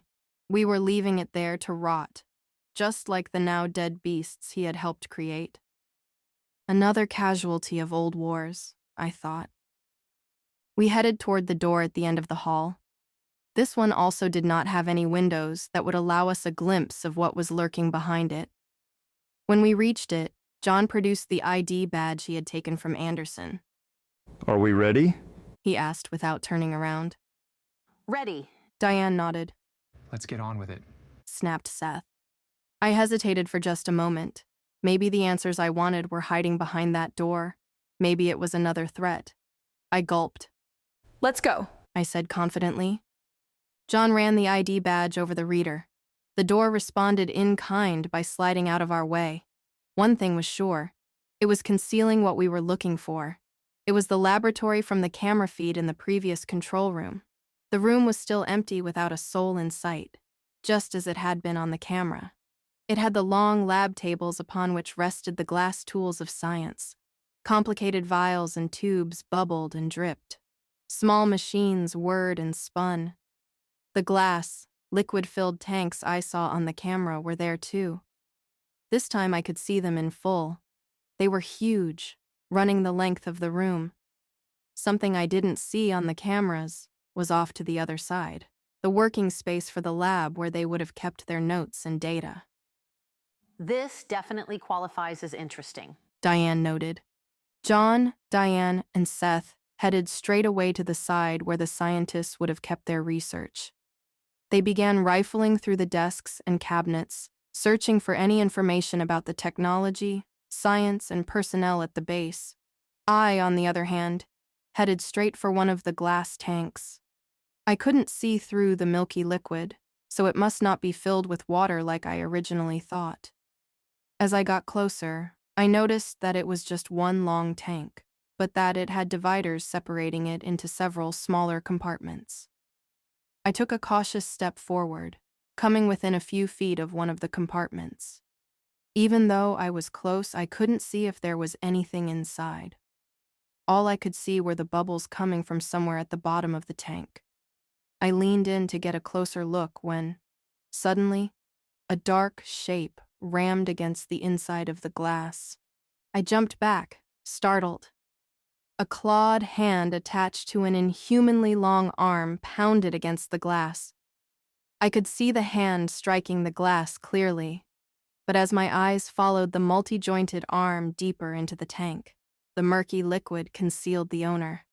I couldn't see what it was attached to, and I didn't want to. The sound got the attention of the group. They rushed to my side to get a look at the tank. Luckily, the glass didn't so much as crack, and eventually, whatever was inside the tank got tired of hitting the glass and retreated back into the depths out of view. What is this? I asked, horrified. This, my dear, smirked Diane, is what we're here to destroy. Chapter 18. Notes. Let's get to work, piped Diane. She reached into her pack and took out several explosive charges. They fit snugly in her fist and looked like a ball that had been cut in half. On the rounded end, a lifeless light indicated the charge hadn't yet been armed. The flat end had a suction cup so that the explosive device could adhere to surfaces. She placed them on the glass tanks one by one. They stuck to the glass with a sucking sound, and the lights on the bombs flared to life. Seth, stand guard while I set these up, Diane ordered. Yes, ma'am. Seth huffed. He drew 2 of his revolvers and hoisted them at the ready. If anything burst forth from one of the tanks, the door, or a dark corner, he would be prepared to engage it. I left Diane and Seth to their work and wandered further into the laboratory. This room looked to be the last one, as there were not any more doors to enter. We were surrounded on all sides by sterile walls. I perused the tables to see if there was anything of interest hidden among the delicate scientific instruments. Petri dishes and glass flasks of varying sizes were scattered across the tables. The smallest was the size of my palm, while the largest would have required both hands for me to carry it. I brought my face closer for a better look and immediately regretted my decision. Inside each of the little glass prisons was a slice of pulsing flesh. I recoiled in horror at the sight of the future monsters, and I quickly moved to a different part of the lab. I bent down at the waist and scrutinized a set of test tubes. There were several test tubes filled to the top with red liquid labeled as Subject Alpha. Alongside them were a few test tubes labeled Subject Omega, similarly containing a red liquid, except that they were either mostly empty or simply stained red with the remnant of a past sample. Come have a look at this. John called me over, interrupting my investigation. While Diane and Seth got to work, I walked over to join John. What did you find? I asked. Personnel files, he replied. He pulled open a drawer of a filing cabinet. The drawer clunked open. It was heavy with folders, any of which could be about me, my squad, or my brother. I reached out my hand but hesitated. Anderson's words haunted me. I was afraid of what I might find out. You should see what you can find. Knowing is better than not knowing. Wouldn't you agree? John urged. He was right, of course. This is what I came back to the base for, after all. I thumbed through the files and shuffled through the papers. I opened a folder and was met by the picture of a chubby, red-faced man. The document detailed the man's various duties in the lab. Underneath the photo was the man's name, Dr. Gildo. This was a photo of the scientist that Anderson, or someone else, had used to make the eagle gorilla creature we fought in the warehouse. I tossed the file aside on top of the growing pile to my left. I continued searching through the stack of papers. Neither I, my brother, nor the names of my squad mates were among the files here. I didn't know any of the other people named in the files. While it was impossible for me to know everyone stationed at the military base, I was surprised that I didn't recognize at least a few of the other names. There's nothing here, I said shakily. I slammed the drawer shut. There isn't anything here about my brother, I sobbed. You don't know any of the people named here? Asked John, raising an eyebrow. No, I mumbled. A sense of hopelessness was rising up inside me. We'd made such steady progress so far. To not be rewarded with any information was a real blow. We aren't finished here yet. We still might run across something. John comforted. He tapped his finger on a stack of papers on the desk. In the meantime, I wanted to get your thoughts on these. Have a look. He moved to the side to let me examine the hefty pile of notes. I shuffled through the documents. There were drawings, numbers, and formulas I didn't understand, but that wasn't the only thing scribbled on the papers. There were names of towns and cities that I recognized, along with small maps with those places circled on them.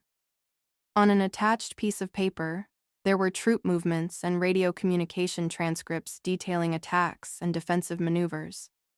I pulled out the small selection of notes and maps and placed them off to the side in front of John. These operations already happened. I pointed to the towns and then to our current location at Fort Romekin. These towns were within spitting distance of the fort, I explained. Were? John pressed. They probably don't exist anymore. Most of the men were conscripted and the women and children were evacuated elsewhere. I started. I hesitated for a moment, realizing that what I said probably wasn't true. What had probably happened was that the innocent people we supposedly helped were actually fed to the laboratory. I had already learned that the twisted science they were practicing here in the base required a steady supply of flesh, bones, and blood. At least I thought they were evacuated. I corrected myself. I didn't know. You didn't know. John repeated. But we're going to do what we can to correct the course. John reassured. I went back to thumbing through the papers. It was more of the same, just documents about past troop movements and their results. Near the bottom of the stack was something different. It was a blueprint of one of the creatures, the wolf-like monster we fought at one of the fort's outer walls. The drawing read like specifications. It had the parts of the beast labeled, along with the dimensions of the creature. Directly below the drawing was a description of its purpose. The description read that this particular creation was intended to work in packs and harass enemy supply lines. At the bottom of the drawing were what you would call the ingredients to construct the monstrosities. It listed off the animal parts, along with blood from something called Subject Alpha. That means that the red liquid in the vials must have been blood from whatever Subject Alpha was. I continued to thumb through the notes. I found another blueprint that looked like the eagle monster that Seth beheaded in the warehouse. It also had a drawing and ingredient list, but this time the specs called for the blood of Subject Omega. That blood sample was the one in the empty or mostly empty vials I saw a moment ago. Whatever Subject Omega was, they had either drained it dry or killed it since they were almost out of samples. Curiously, there was a diagram of a creature I hadn't seen before.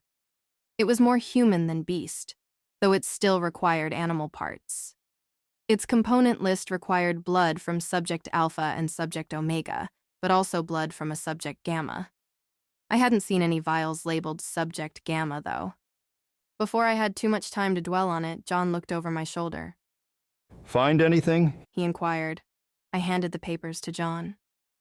I can't decipher all of this, but it looks like they're notes on how to create some of our friends from earlier, I said. Do you want them? I asked him. John shook his head. We don't want any of it. We're here to destroy all of this. He tossed the paper back on the top of the pile with the other notes. All done? Diane exclaimed cheerily. The room was covered in remote bombs, their bright lights twinkling like tiny red stars. Here, catch! Diane chirped. She threw something, and it arced through the air toward me. I caught it. It was a small device with a bright pink button on the top. Careful, that's the detonator, chirped Diane. Press that button and this will all be blown sky high. Maybe you shouldn't throw things that have the potential to kill all of us, I scolded. Probably, but I trust you. Diane shrugged. Are we done? Seth complained. Yes, we're done. We just need to get out of here so we can safely detonate the bombs, said Diane. She walked back over to the tank, whose inhabitant had only moments ago been slamming its clawed hand against the glass. Sorry, friend, but we're going to have to redecorate your house. I'm afraid it will make quite the mess, she taunted. Whatever lived in the tank must have heard her, because the clawed hand reappeared from the depths, and restarted its attack on the glass. I think I made it mad, said Diane, amused. She stuck out her tongue at the hand flailing against the glass. A thin crack crept across the glass, then another, then another. Did you have to rile it back up? Hissed Seth. Now we have to deal with another one of those things. John turned to Diane. You seem pretty confident. Do you want to handle this one on your own? He sighed. It's in my nature to gloat. You know that. Diane sniffed. The cracks grew in number and size as the thing in the tank continued to struggle against the thick glass. We don't have a lot of room to maneuver in here. Get behind the table and prepare to fire when the glass breaks. I barked. I slid over the table and raised my weapon, ready to fire when the glass inevitably shattered and released the creature. John, Seth, and Diane joined me on the other side of the table. John drew his rifle, Diane readied her submachine gun, and Seth aimed his 2 revolvers at the tank. Liquid was beginning to spring out through the cracks in the tank. The glass shattered and the tank's contents gushed out onto the floor. A medical smell permeated the air and burned my nose. A body rode the wave out, but it wasn't like the monsters we had fought so far. The body looked mostly human, except for that clawed hand attached to an unnaturally long arm. Besides the arm, it looked to be an ordinary man dressed in something resembling a wetsuit. Hold your fire, I sputtered, holding up a hand. That's different, purred Diane. I ran back around the table to the side of the man. He was face down and still, though his monstrous arm twitched and spasmed with each breath he took. I touched the man's back and shook him gently. Hey, can you hear me? I said slowly. The man didn't stir or answer. Careful, Rosid, John cautioned. I tried to flip the man over, but he was heavy. Help me roll him over, I grunted. Seth sighed in annoyance, but he came around the table and knelt down beside me. Together, we flipped the man over. I gasped. The man was roughly my age. A mop of untidy brown hair topped his head. He had a scar above his lip. This man was my missing brother.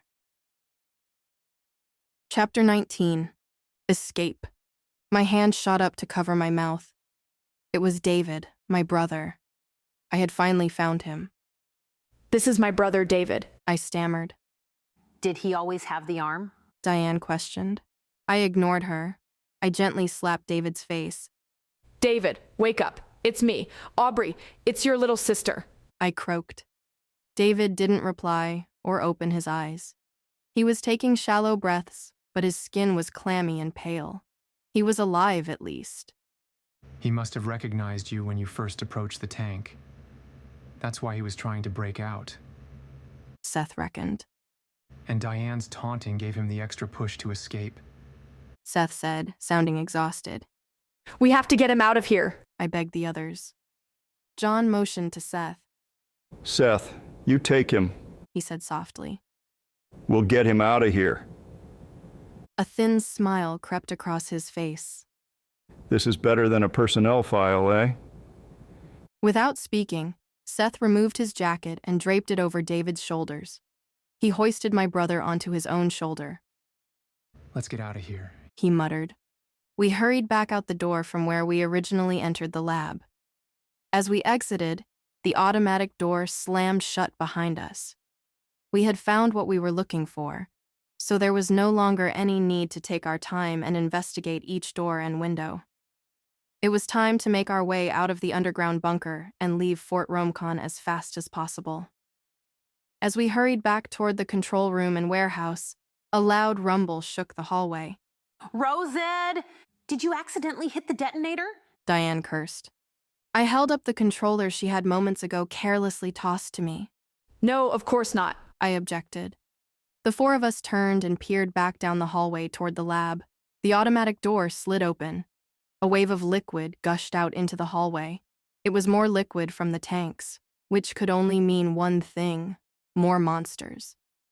A heavy mass of flesh slid out into the corridor. An army of writhing arms clawed at the floor, walls, and ceiling, dragging itself along. The blob struggled to slide its immense mass down the hallway toward us. It was nearly as large as the entire hallway, and it was headed our way. It was slow, but not so slow that we could afford to ignore it. That's the ugliest one yet, exclaimed Diane. She lifted her submachine gun and started spraying bullets at the wall of flesh and gnashing limbs.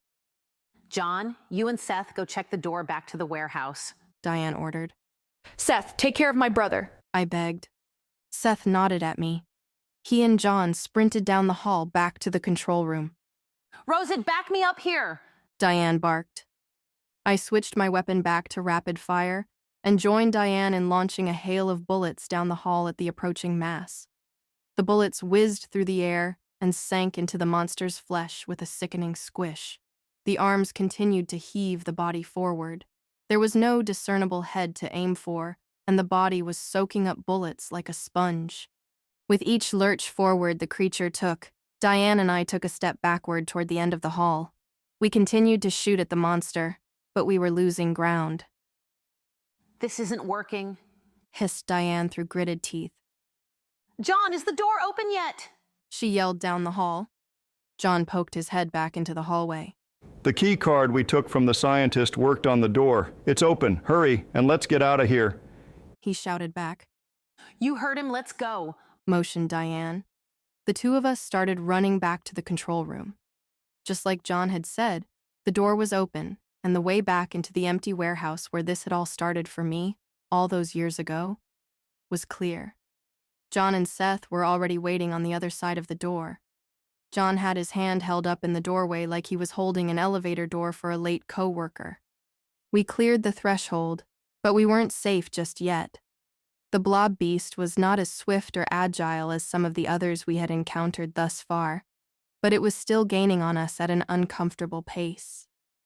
Close the door, Diane squealed at John while waving her hands at the door. John let his hand drop from the doorway. The heavy door could block off the beast chasing us, but the door didn't close. The deadly portal hung open. The squelching sound of wet flesh dragging on the concrete floor was growing louder. The slapping sound of a mass of inhuman hands was getting closer. I kicked the door frame. It responded by angrily slamming shut just as the creature reached the control room. The sound of dozens of furious fists thundered against the closed door. It held, however, and eventually, the pounding trailed off and stopped entirely. We all breathed a heavy sigh of relief. We had all managed to escape the laboratory and re-enter the warehouse relatively unscathed, but our haggard band had little time to rest and regroup. We wouldn't be safe until we left this cursed bunker. The darkness at the edges of the dimly lit warehouse pressed against us. The corpse of the gorilla monster Seth had killed only hours before had already begun to rot and stink. These monstrosities were held together by the fickle needle and thread of science, and nature was happy to take them apart again. Let me see him, I motioned to Seth. Seth knelt and let my brother, David, gently slide off of his shoulders and onto the ground. David's eyes were still closed and his breathing was still weak. But after leaving the tank of unknown fluid, the color in his face and skin started to rush back in. Maybe there was a chance that he would wake up and walk out of this place side by side with me and the rest of our ragtag band. I tugged the jacket Seth had thrown onto him tighter around his body. David was thinner, and his cheeks were not as full as I remember, but he looked healthy enough considering what he had been through. He looked mostly normal, too. Normal, except for his left arm. It was longer than his normal human arm as the clawed arm hung past his knees. The hand resembled a human one too, but it was a little too large to pass as completely ordinary. But an oversized hand wasn't the only problem. Instead of rounded half-moon fingernails, David's fingers were tipped with sharp bear-like claws. The arm itself, besides being too long, was streaked with a patchwork of different textures and colors. The skin looked soft, pink, and human in some places. In others, it looked reptilian and scaly. I dragged the tips of my fingers down the skin of David's unnatural arm. My fingers were met with the warm and familiar sensation of reaching out to touch a loved one, but were occasionally interrupted by the rough alien skin of something inhuman. I felt thin streams of hot tears begin to run down my face. The tears were flowing, but I was not crying. There wasn't time for it. I would let the tidal wave of relief wash over me after we were somewhere safe. There would be time to cry later. There would be time to weep when we were safe. I stood and wiped my face with my sleeve. This is my brother David, I repeated. He's alive. His arm? Seth said flatly. He didn't smirk or have any traces of coldness in his tone. They experimented on him here, I croaked. They must have used him up and tossed him in that glass prison after he served his purpose. Diane and John shot each other a knowing look, but I didn't have time to question them about it. They kept him around and alive, though. There must have been a reason, Diane stated. John bent down at the hip and looked into my eyes with his typical kind expression. It's best not to linger. We'll have time to talk when we get back to our base at the underground, he advised. I took a deep breath and let the air leave my lungs slowly. Seth, will you carry him for me? I'm not strong enough to lift him, I muttered. I hated to have to ask for help from Seth. He nodded. I got him. Seth bent down and gingerly picked David up and placed him back over his shoulders. Watching Seth handle my brother made him seem so light and delicate. I hoisted myself to my feet and slapped at the dust that hung heavy in the air. We have two options, I started. We can go back out the way we came. I gestured to the door and hallway we had used to enter the warehouse. Or we can go that way, I finished, pointing to the other door leading out of the warehouse. I see no reason why we can't go back the way we came in, John proposed. I let out a sigh of relief. There was no end to the bad memories in this place. If we had chosen the latter option and headed through the other door, I would have had to pass by the place where I fell into a puddle of one of my former comrades' blood all those years ago. I shuddered. Diane held up her hands in warning. Rosid, don't hit that detonator until we are clear of the fort. I know those bombs we set up looked small, but they pack a punch, she warned, pumping a fist in the air. Despite her warning, I could tell she was fond of explosives. I rolled the detonator around in my hand, testing its weight. It felt like power. It felt like control. I would be glad to bury this place once and for all. We exited the warehouse and started back down the hall toward the exit. Hopefully, our exit from this wretched place wouldn't be as difficult as the entry. The thought barely had time to form before I was proved wrong. A heavy steel blast door blocked the way from which we had come. Was that there when we got here? Diane asked sarcastically. It's new, I grumbled. It seems we aren't out of it yet, sighed John. That left only one choice for exiting the bunker.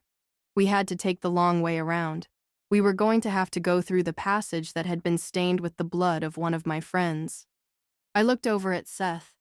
I tightened my grip on my gun. I turned and headed back to the warehouse and to our only other option for exiting the bunker. Come on, I said wearily. We hurried back through the warehouse without stopping. But when we entered the hallway, we slowed to a steady walk. We hadn't been through here before, so there was no telling what surprises were lurking down this hallway. Not to mention that every step brought me closer to that spot. Rosid, are you feeling okay? Asked John. In truth, I was far from okay. I knew I needed to stay alert. At any moment, a new monstrosity could pop out from anywhere, but I found it hard to focus on my current situation. I was too busy mentally preparing myself for seeing the spot where everything had started to fall apart for me. Yeah, I'm okay, I lied. I led on, John and Diane directly behind me, walking side by side. Seth was at the rear, still carrying my brother. Finally, we reached the intersection of corridors. We had to take the right turn to come back around and exit the underground base. The other pathways led deeper into the bunker and away from the fresh air and sunlight.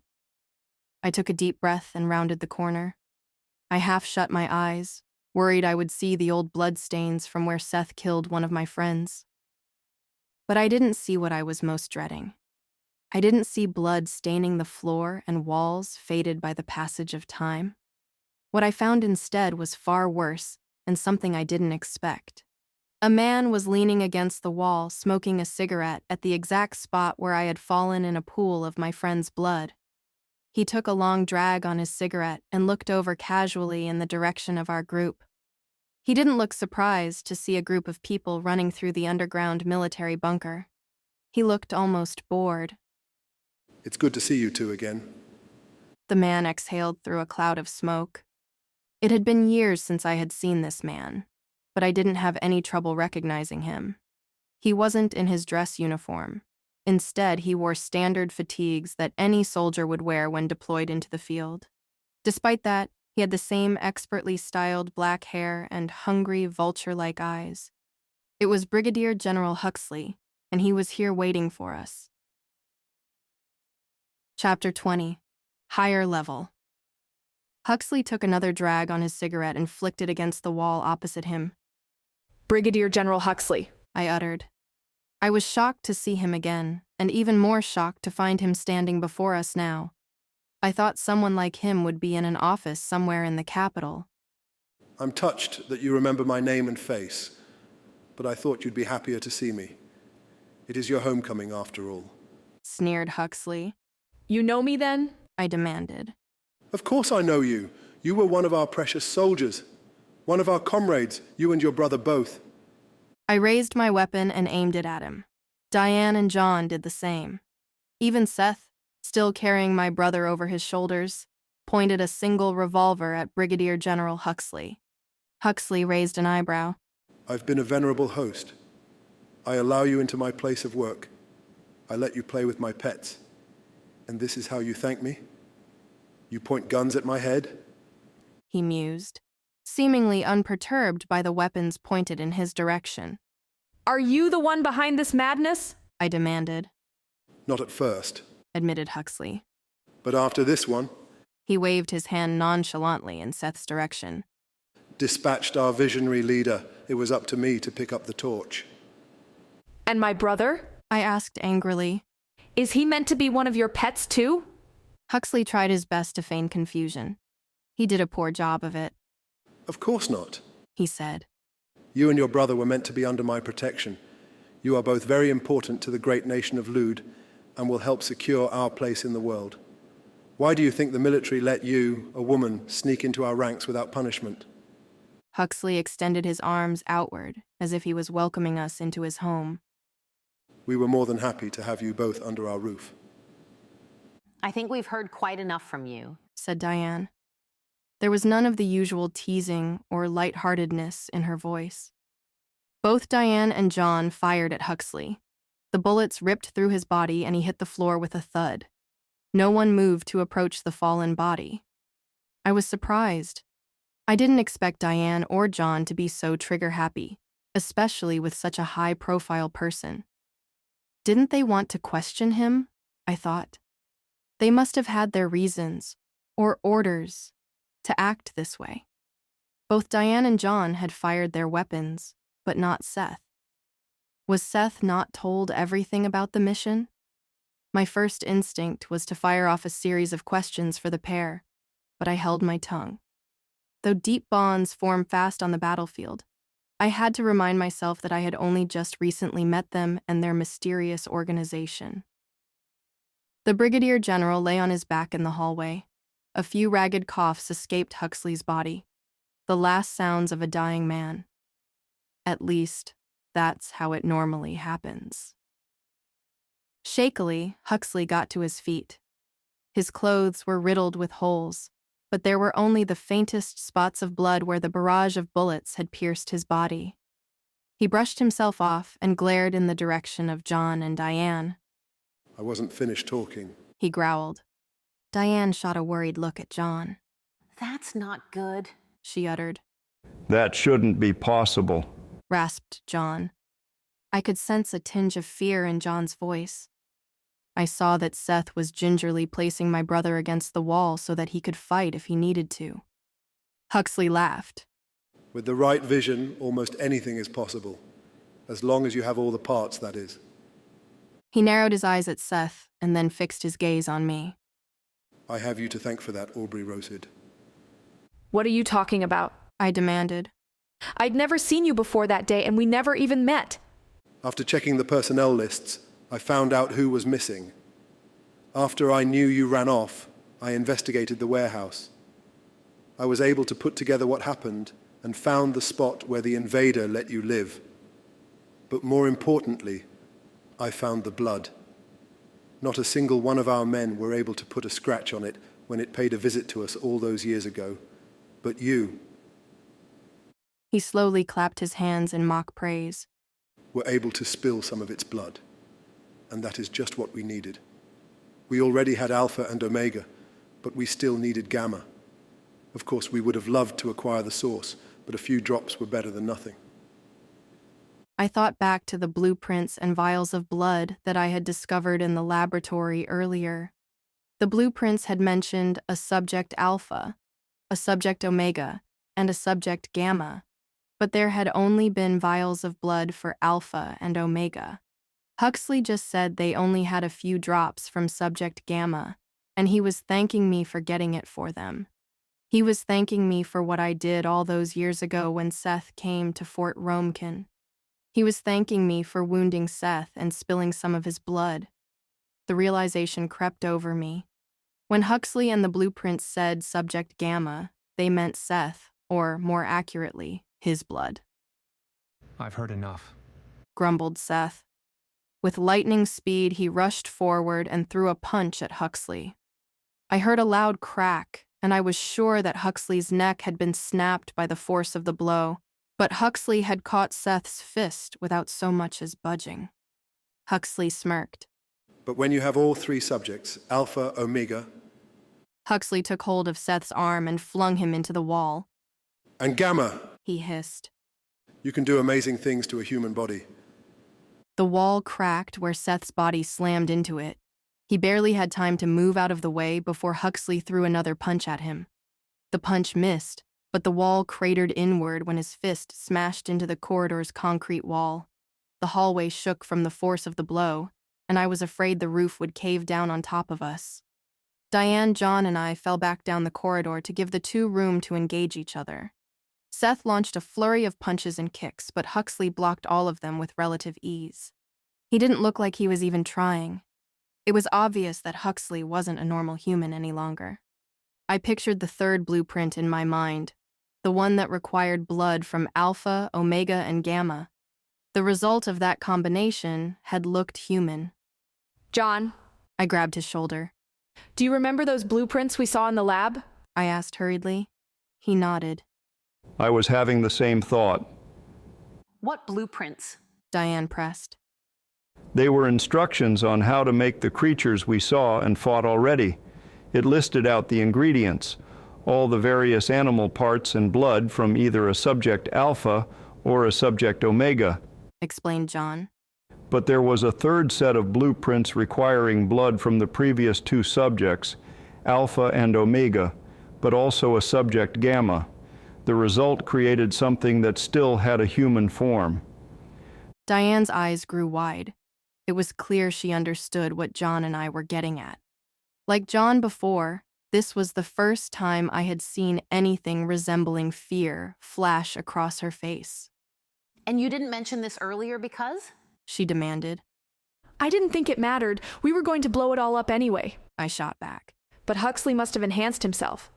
But they didn't have any vials of subject Gamma's blood. Noted John. It's Seth, I asserted. That scar on Seth's face is where I managed to graze him with a bullet when he first invaded the bunker. That's how Huxley and his scientists got a sample of Seth's blood. I grabbed Diane by the wrist. I know Seth isn't normal. You know Seth isn't normal. Subject Gamma is how they refer to Seth, I explained. John and Diane glanced at each other. They didn't look as shocked as I would have expected. Diane put her hand on top of mine and gave it a squeeze. If we get out of this, we need to talk. She gulped. What do you mean, if? I huffed. Down the hallway, Seth was busy taking a beating from Huxley. His face was bloodied, and his movements were starting to slow. For every blow that Seth dodged or blocked, Huxley landed too. Seth managed to drive a knee into Huxley's ribs, which caused him to clutch his side and stagger backward. Seth took the opportunity to retreat a bit. He leaped backward, unsheathed his sword, and drew a single revolver. He waited to see what kind of move Huxley would make. That's a cute toy, Huxley jibed. Brigadier General Huxley reached down to his boot, drew out a simple combat knife, and unholstered his own pistol. He spun the knife in his hand a few times before dashing towards Seth. He slashed at Seth's midsection. Seth blocked it with his sword and brought up his revolver to fire at Huxley's own chest, but he slammed it down with an elbow, and Seth's bullet buried itself harmlessly into the floor. The pair were locked in close quarters combat, trading slashes and firing their guns, trying to find an opening in each other's defenses. Seth was doing better now that he was armed. I didn't have any affection for Seth, but if he went down, I was sure to follow. We need to help him, I urged. They're too close to each other and they're moving too fast. If we start firing, we could hit Seth. He's tough, but he won't take a bullet as well as Huxley does, John asserted. Huxley was starting to give a little ground. He was a soldier like I was. We preferred firearms and tactical firefights. We weren't used to fighting hand-to-hand or with blades, and especially not for so long. Huxley jabbed his knife at Seth's exposed neck. Rather than block it with his sword, Seth brought up his revolver to knock the knife aside. Huxley didn't anticipate that kind of move and had left himself open. Bullets hadn't worked well on any of the other creatures or Huxley, so Seth intended to bring his sword down and slash Huxley from his shoulder to his hip in an attempt to cut him down and end the fight. Huxley was fast, however. He brought his arm up to catch the blade, willing to sacrifice a limb to save his life. Seth's sword had been able to cut the flesh of the other creatures we encountered at the base, but the blade didn't cleave through Huxley's flesh as expected. It hit Huxley's forearm and stopped dead. Now Seth was the one who was open. Huxley dropped his pistol and tossed the knife over to his free hand. He slashed in an arc and his blade bit deep into Seth's flesh. Seth dropped both his gun and sword and staggered backward. Huxley didn't stop, though. He grabbed Seth by the collar and held him up. He launched a flurry of punches into Seth's face and finished by throwing him at our feet. Blood ran from the sides of Seth's mouth and he coughed, spraying a red mist into the air. Shoot him! Diane bellowed. John, Diane, and I fired everything we had at Huxley. He didn't even pretend to care. It was obvious none of our bullets were having any effect. Huxley took a step toward us. Diane grabbed Seth and pulled him toward us. She drew her own combat knives and took a step in front of him. John, make sure he doesn't bleed out, she barked. John tore off his sleeve and used it to put pressure on Seth's chest wound. It's not a fatal wound, Huxley jeered. I don't want to kill it. Once I finish off you two, I'll take it back to the lab so we can use it. Huxley stared at me. Aubrey Rosid, come back home. He beckoned. Why are you working with these mongrels? The military was doing horrible things to innocent people, I shouted at him. That thing is responsible for killing many of your allies. It killed your squad. Didn't you care about them? Huxley challenged. Of course I did. I know he killed them, but we thought we were fighting for our country. The military used me, and it used them. If they had known what the military was doing, they never would have taken part in it. I'm trying to do the right thing to honor their memory. When the future fighting is finished, the world will be a better place, Huxley asserted. It isn't too late to return to our side. I need you to come back to us, you and your brother both. I'll never come back. I won't let you and your scientists make any more monsters, I raged. Huxley flashed a toothy grin. Monsters? That's no way to talk about your family, he taunted. Why do you think the one you call Seth, let you live? Subject Gamma recognized one of its own. I already told you. You and your brother are some of the most important people in Lude. You two are our precious Subject Alpha and Subject Omega. The secrets in your blood helped make all of my pets possible. Chapter 21. Blood Ties. What Huxley said couldn't be true. My brother and I were just normal people. I told you already. You and your brother are essential to our cause. When David Rosid joined the military, we did our routine blood test. We were overjoyed to find out about the value of his blood. If he was so important to you, then why did you experiment on him and imprison him? I spat. Huxley shrugged. Admittedly, we were still learning how to best utilize him, but imagine our luck when his sister decided to pretend to be a man in order to sneak into our ranks and search for him. He sneered. The military in Lud doesn't allow women, but after we confirmed your blood had the same special properties as your brother's, we agreed to look the other way. Only this time, we were careful not to overdo it. Whenever we needed a sample, we only took small amounts of blood from you. We didn't want to use up our second subject, Subject Omega. My head was spinning. Who was in on it? Did everyone know? It was apparent from the smug expression on Huxley's face that he was pleased with shattering my worldview. I refused to believe that everyone, especially those closest to me, was part of this betrayal. I raised my weapon. Get down! I shouted at Diane, who had held her position in front of us. Bullets won't work, Diane warned. I said get down, I repeated. This time Diane sidestepped out of the way. I changed my weapon setting to fire the explosive darts, and I fired everything I had. But not at Huxley. I fired at the walls and ceiling between the Brigadier General and our group. The tiny explosives buried themselves in the concrete with a tinkling noise. Move! I bellowed. John took hold of Seth's collar, leaped to his feet, and pulled him back as far as he could. Diane dove to the ground in preparation for the coming explosion. I moved to shield my still unconscious brother with my own body. The darts exploded and shattered the walls and ceiling of the corridor. Heavy chunks of concrete and earth filled the space between our ragged group and the menacing Brigadier General. Luckily, Huxley was taken off guard, and he moved backward to avoid the falling rubble instead of coming toward us to finish us off. By the time the collapse had finished, the path between Huxley and us was completely blocked with debris. Diane rolled onto her side. You're insane, she chided. But good job, she finished, giving me a thumbs up. Diane hopped to her feet and hurried over to Seth. How is he? She asked John. He'll live, John assured. Huxley wasn't lying.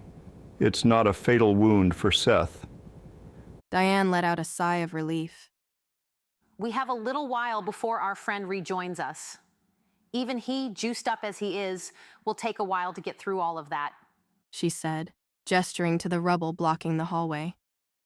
Or he could just go around it, John reminded. We need to get out of sight and lick our wounds, Diane suggested. Come on, I urged. Huxley will either bust his way through here or go around through the warehouse to cut us off. We can go straight down this hallway and find a random room to hide and rest in. John flung one of Seth's arms over his shoulders and managed to move him down the hallway. Meanwhile, Diane and I each took one side of my still unconscious brother and did the same. We hobbled down the hallway past the intersection of corridors. We fled as far as we dared. Huxley was hunting us, and we didn't want to push our luck and get caught in the hallway. We ducked into a random room which turned out to be an office. It was bare except for a desk, filing cabinets, and a few dusty family photos belonging to the former occupant adorning the wall. Diane and I propped my brother against the wall while John settled Seth against the ornate wooden desk at the back of the room. My brother's head had barely touched the wall when Diane rushed over to Seth's side. He wasn't totally unconscious, but his eyes were fluttering and his breathing was labored. His shirt hung heavy on his body, soaked with blood. His face was a bruised mess where Huxley had pummeled him. How long do you think we have before Huxley catches up with us? Asked Diane.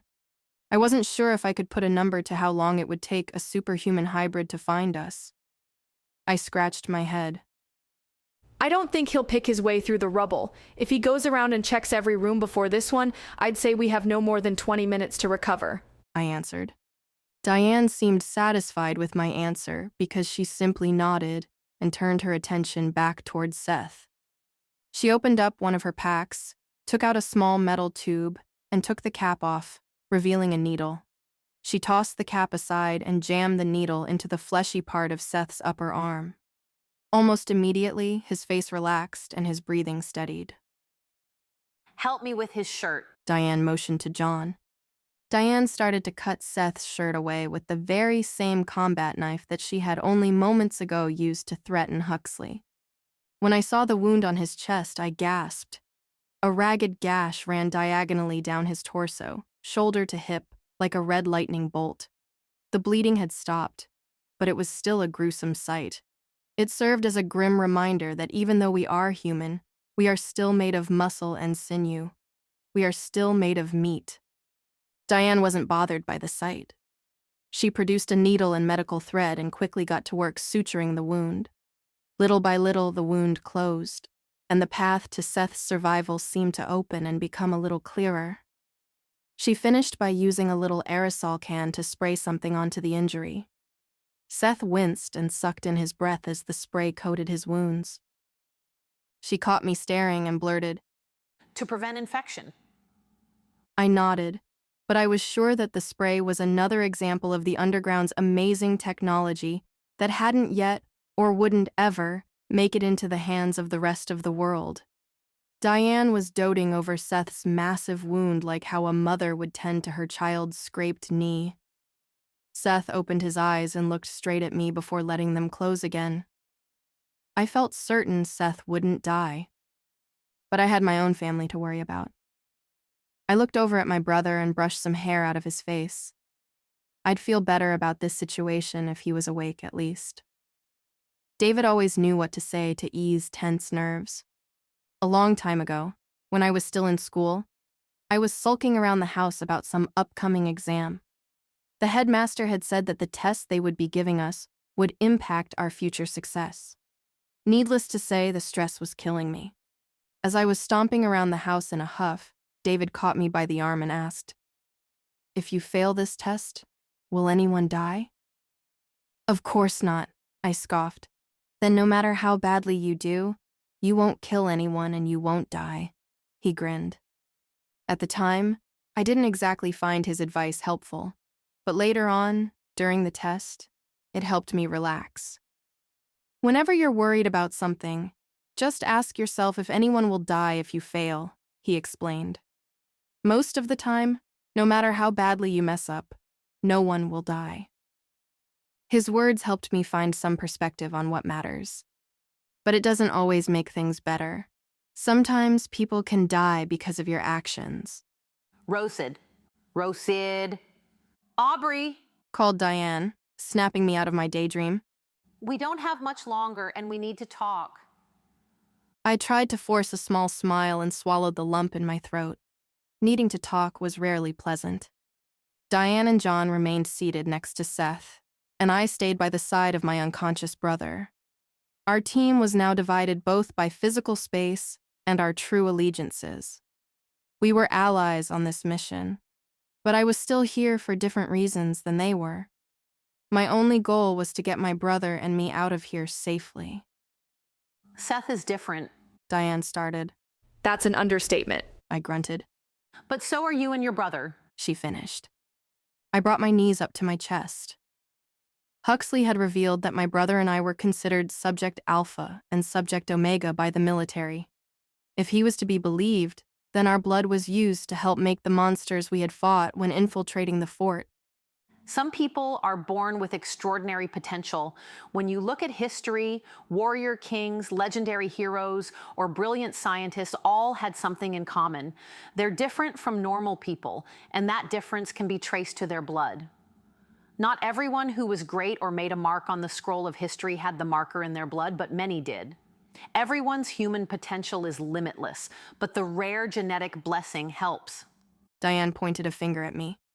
You and your brother are two of these rare people. She put a hand on Seth's shoulder. And so is Seth. Do you know how old Diane and I are? Interjected John. Diane slapped John on the hand. Never bring up a lady's age. She pouted. I thought for a moment. I don't know. You're probably in your 50s and Diane might be in her late. Diane squinted at me and looked like she was going to pounce if I didn't answer to her liking. Early 30s. I replied. That answer must have satisfied her, because her squint transformed into a smile. I'll turn 87 next February, and Diane will turn 63 in September, John disclosed. How is that possible? I asked, stunned. You've seen how fast we move. We are already far faster than someone who is truly in their 30s or 50s, and we are much older.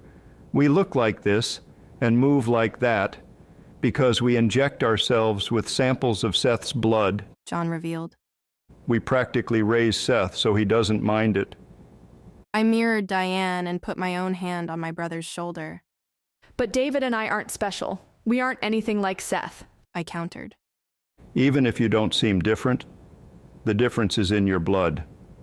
Something could show up in 10 years or never, but it is there. John interjected. But think hard about what the average person is really like. Based on your life so far, could you actually deny that you are extraordinary? Most people work jobs, start families, and die in their own beds surrounded by loved ones. I suppose he had a point, I thought. Most people led fairly straightforward lives. I grimaced. Lives I was jealous of. Did you guys in your organization know this about my brother and me already? I asked. Based on Seth's report from when you first met on his assassination mission, we had a hunch about you. Huxley's gloating wasn't a lie. Seth recognized you as someone like him. After that, it was simply a matter of tracking you down, confessed Diane. We confirmed your condition with a blood test and assumed your brother would be the same, genetics and all that, she said, waving a hand in the air. I thought back to the doctor Daniel had taken me to right after I arrived at the Underground's base. That's why the doctor was in such a hurry to get a sample of my blood. They were confirming what I was. My face was hot. Why didn't you tell me right away? I demanded through gritted teeth. You don't have to believe me, but none of us told you in order to protect you. You're the type of person who wants a simple, quiet life. You live in a cabin in the woods, after all, replied Diane. Sometimes it's easier to live your life in ignorance than to know every single hard truth. She took a deep breath and let it escape past her lips slowly. Every country's military has always had a shadowy wing dedicated to making super soldiers. It's nothing new. None of them ever get close to anything resembling success, not until Lude's breakthrough. We confirm that you and your brother are among those gifted individuals whose blood has special properties, but we didn't know the military was using you and your brother's blood to make monstrosities. We didn't know they called you Subject Alpha and Subject Omega. That's their name for you. To us, you're still just Aubrey Rosid, she finished. Was Diane telling the truth? I wondered. For now, I had to believe her since she wasn't the one actively trying to imprison my brother and me in a lab. If we are going to stand a chance against Huxley, Diane continued, we need your help. I stifled a hollow laugh. I already fired everything I had at him. What do you want me to do? Give him a stern talking to? I asked sarcastically. Diane produced a pair of syringes from her pack. We need to inject Seth with a sample of you and your brother's blood. We need to make him like Huxley so he can fight on equal footing, pleaded Diane. I hesitated. Did I really want to agree to make Seth, the one who carelessly kills when ordered to, and the one who killed my friends, into the same kind of monster as Huxley? Do it to me instead, I offered. Inject me with Seth and David's blood and I'll fight Huxley. Diane shook her head. Do you honestly think that you have the combat skills to stand up to him? She proclaimed. She had a point. As much as I didn't want to help the one who killed my friends, I wanted to get out of here alive with my brother more. Fine, do it. Take my blood. I relented, offering my arm. Diane hurried over to me and painlessly jabbed me with a syringe. The vial hungrily filled itself with my blood. She moved over to draw blood from David when we heard it. Clack-tap, clack-tap, clack-tap. The sounds of footsteps coming down the hallway. I heard a door down the hall creak open and slam shut. Huxley was closing in on us, and Seth hadn't recovered. Diane fumbled with the needle and jabbed my brother. Another door creaked open and slammed shut. Clack-tap, clack-tap, clack-tap. The footsteps were getting closer.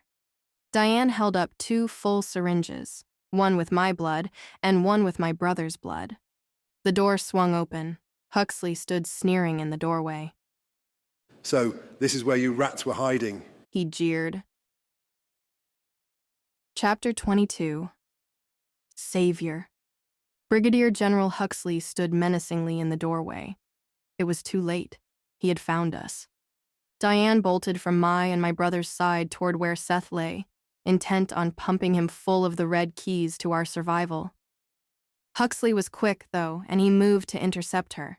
In a blur, he was on her. He grabbed both of her wrists and twisted them. The pair of syringes clattered to the floor. John rushed up to aid her, knife in hand. He dove forward and plunged it in between Huxley's ribs. The blade stopped dead, unable to penetrate Huxley's inhuman skin. With a hard kick, Huxley sent John crashing backward through the office desk. He viciously headbutted Diane and threw her into the same heap of splinters as John. Huxley turned his attention to Seth. Still breathing? Good. He scoffed. Huxley roughly picked him up and threw him carelessly toward where my brother and I were. Ouch. Seth winced and drew his breath in sharply as he hit the ground, but he didn't make any attempt to get to his feet. All of my precious subjects in one place. Huxley sneered. Rosid. I heard Diane moan weakly. The syringes full of my and David's blood were still at Huxley's feet. I needed to get them if we were going to stand a chance. I rushed toward Huxley. I had to try something. I refused to be locked up in a lab and have my blood used to create monsters. I rushed Huxley and slid in an attempt to take out his legs. Huxley sidestepped me easily, and I moved past him without making contact. I didn't actually care that I missed. My aim was to get my hands on the syringes. Before he grabbed me, I managed to get my grip around both needles. I closed my fists tight around them and prayed that Huxley didn't see me palm them. He laughed. Not quite as gifted as the other one. He mocked.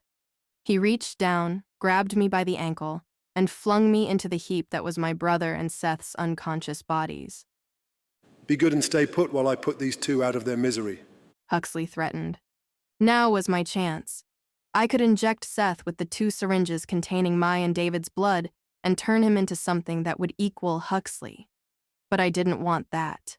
Despite our desperate situation, I didn't want to risk giving more power to the person who killed my friends. I slammed my finger down on the plunger of the syringe that contained David's blood and let the sticky red liquid splatter onto the floor. Working fast, I jammed the needle into Seth's arm and siphoned off his blood. Huxley, sure of his victory, was slowly closing in on John and Diane. His face was contorted in a twisted smile as he cruelly savored the moment. I hope this works, I whispered to myself. Kneeling at David's side, I drew both of my arms back at the same time and plunged both syringes, one still containing my blood and the other now containing Seth's blood, into my brother's chest. I slammed my thumbs down on the plungers and pumped David full of my and Seth's blood. If David would wake up, he could save us. I could trust David with that kind of power. He was always a good and kind man. David didn't so much as stir. His chest rose and fell slowly, just as it had been doing this entire time. He didn't wake up. We were doomed. I took 2 of Seth's revolvers out of their holsters on his chest and stood. Hey! I shouted at Huxley, pointing both revolvers at him. Huxley turned to face me and flashed a toothy smile. Now, Aubrey, you and your friends have fired everything you had at me. Do you really think that is even going to slow me down? He taunted. No, I don't, I admitted. I pointed one revolver at Seth on the floor and aimed the other at David. But I think you want us alive, don't you? It doesn't matter to me. I'll just take your blood after you die. Huxley growled. I made a sudden move, and I saw a flash of worry on the Brigadier General's face. You could take the blood from our dead bodies, but then the supply is limited. You need us alive so you can bleed us dry for the rest of our lives, I said firmly. Huxley's confident smirk turned to a scowl. You don't have it in you. He challenged. I pulled the triggers, and Huxley, startled, took a quick step forward. The gunshots echoed throughout the small room, and the bullets I fired buried themselves next to each of the men's heads. Try me, I warned. I had Huxley's full attention now, and he took another step toward me and away from where John and Diane were. Let them go. I nodded my head toward John and Diane. And we'll stay, I offered. You're still in no position to make threats, Aubrey. Huxley snarled. Maybe not, but do you want to risk losing 2 of your precious subjects? I dared. Huxley thought for a moment. Fine. He relented. Drop the guns and they can go. I shook my head. Not until they are out of the base. You and I will continue this little standoff until they're clear, I stressed. Huxley twisted his face up in a scowl and gave a mocking bow. Go ahead then. He relented. John staggered to his feet. Aubrey, we can't agree to this. He wheezed. We don't have a lot of options. I'm trying to save us from a total loss here. I sniffed. A pained look spread across John's face, but he gave a sullen nod. He helped Diane to her feet, and they headed toward the door back to the hallway. Before disappearing through the door, Diane gave me a sad look and mouthed something. I didn't catch what it was, though. It was just the 4 of us now. David still unconscious on the floor, Seth too weak to stand, me holding Seth and David hostage to give the others time to escape, and Huxley eyeing us all hungrily. Seth's revolvers were heavy and my arms were getting tired. I had to hold out, though. If I faltered, he would be on me in a flash, and Diane and John would be hunted down. Huxley must have seen my arms starting to shake, because he took a bold step forward. Stay where you are, I threatened. Or I'll put a bullet in both of them and end your little plan to make more super soldiers. I've taken a lot of gambles in my life to get where I am now. Huxley purred. He took a step forward. And while you might put a bullet into it, he stated, referring to Seth, I bet you won't kill your brother when you have already sacrificed so much to find him. He leapt forward and pinned my arms against the wall, slamming my wrists against the concrete. I lost my grip on the revolvers, and they fell harmlessly to the floor. I knew you didn't have it in you to make a tough call.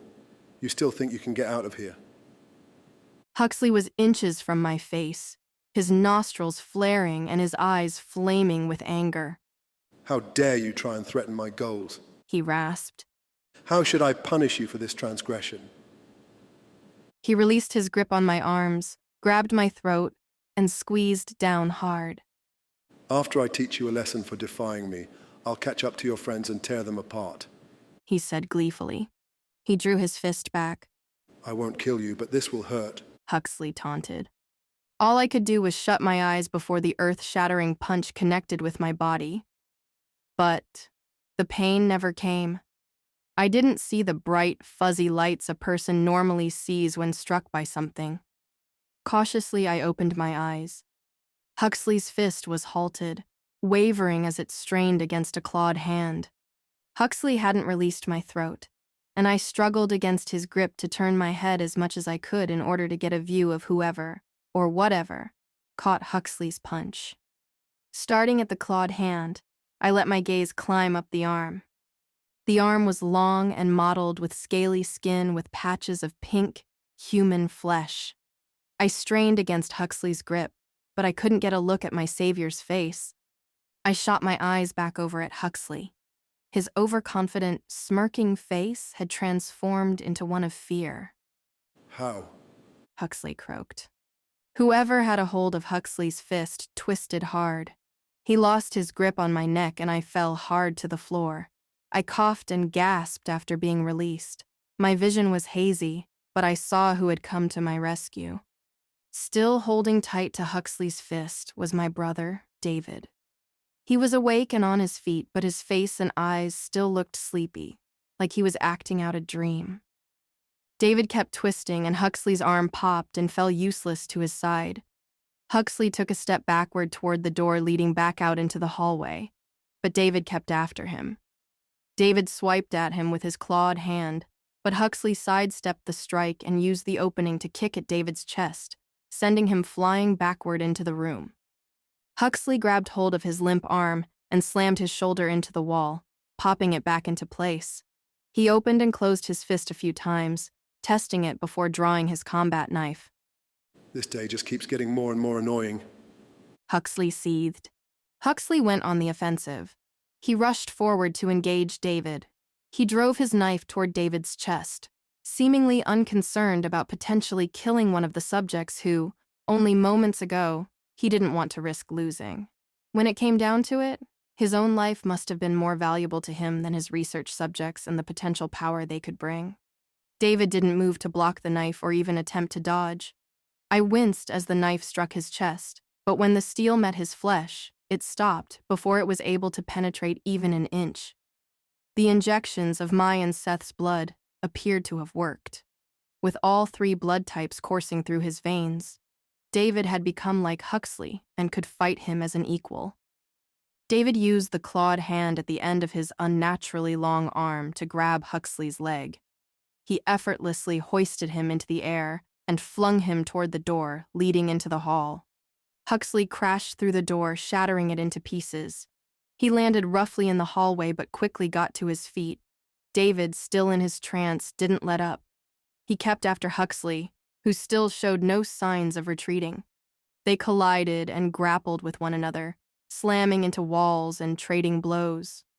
I grabbed one of the revolvers, sprang up to my feet, and followed after them. I had to leave Seth in the room behind me. He'd be safer in there anyways. David was lunging and clawing at Huxley, not giving him any time to recuperate. It was taking everything Huxley had to stay out of David's reach.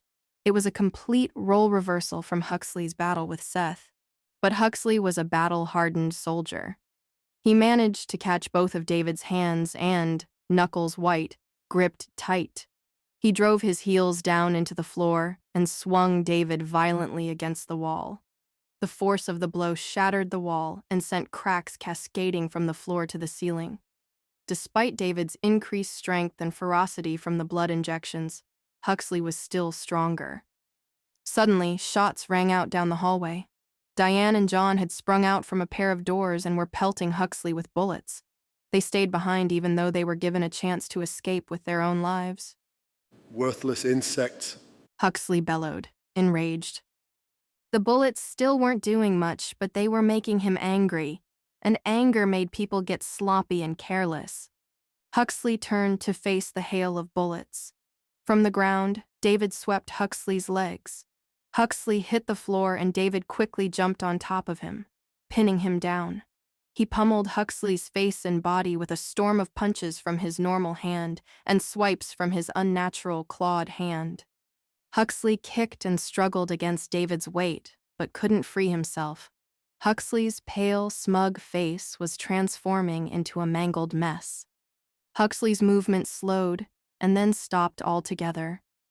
The fearsome brigadier general lay still on the floor. David rolled off of Huxley and leaned his back against the wall. He still had the same dazed look about him and was breathing heavily. Huxley sputtered and coughed, but didn't rise.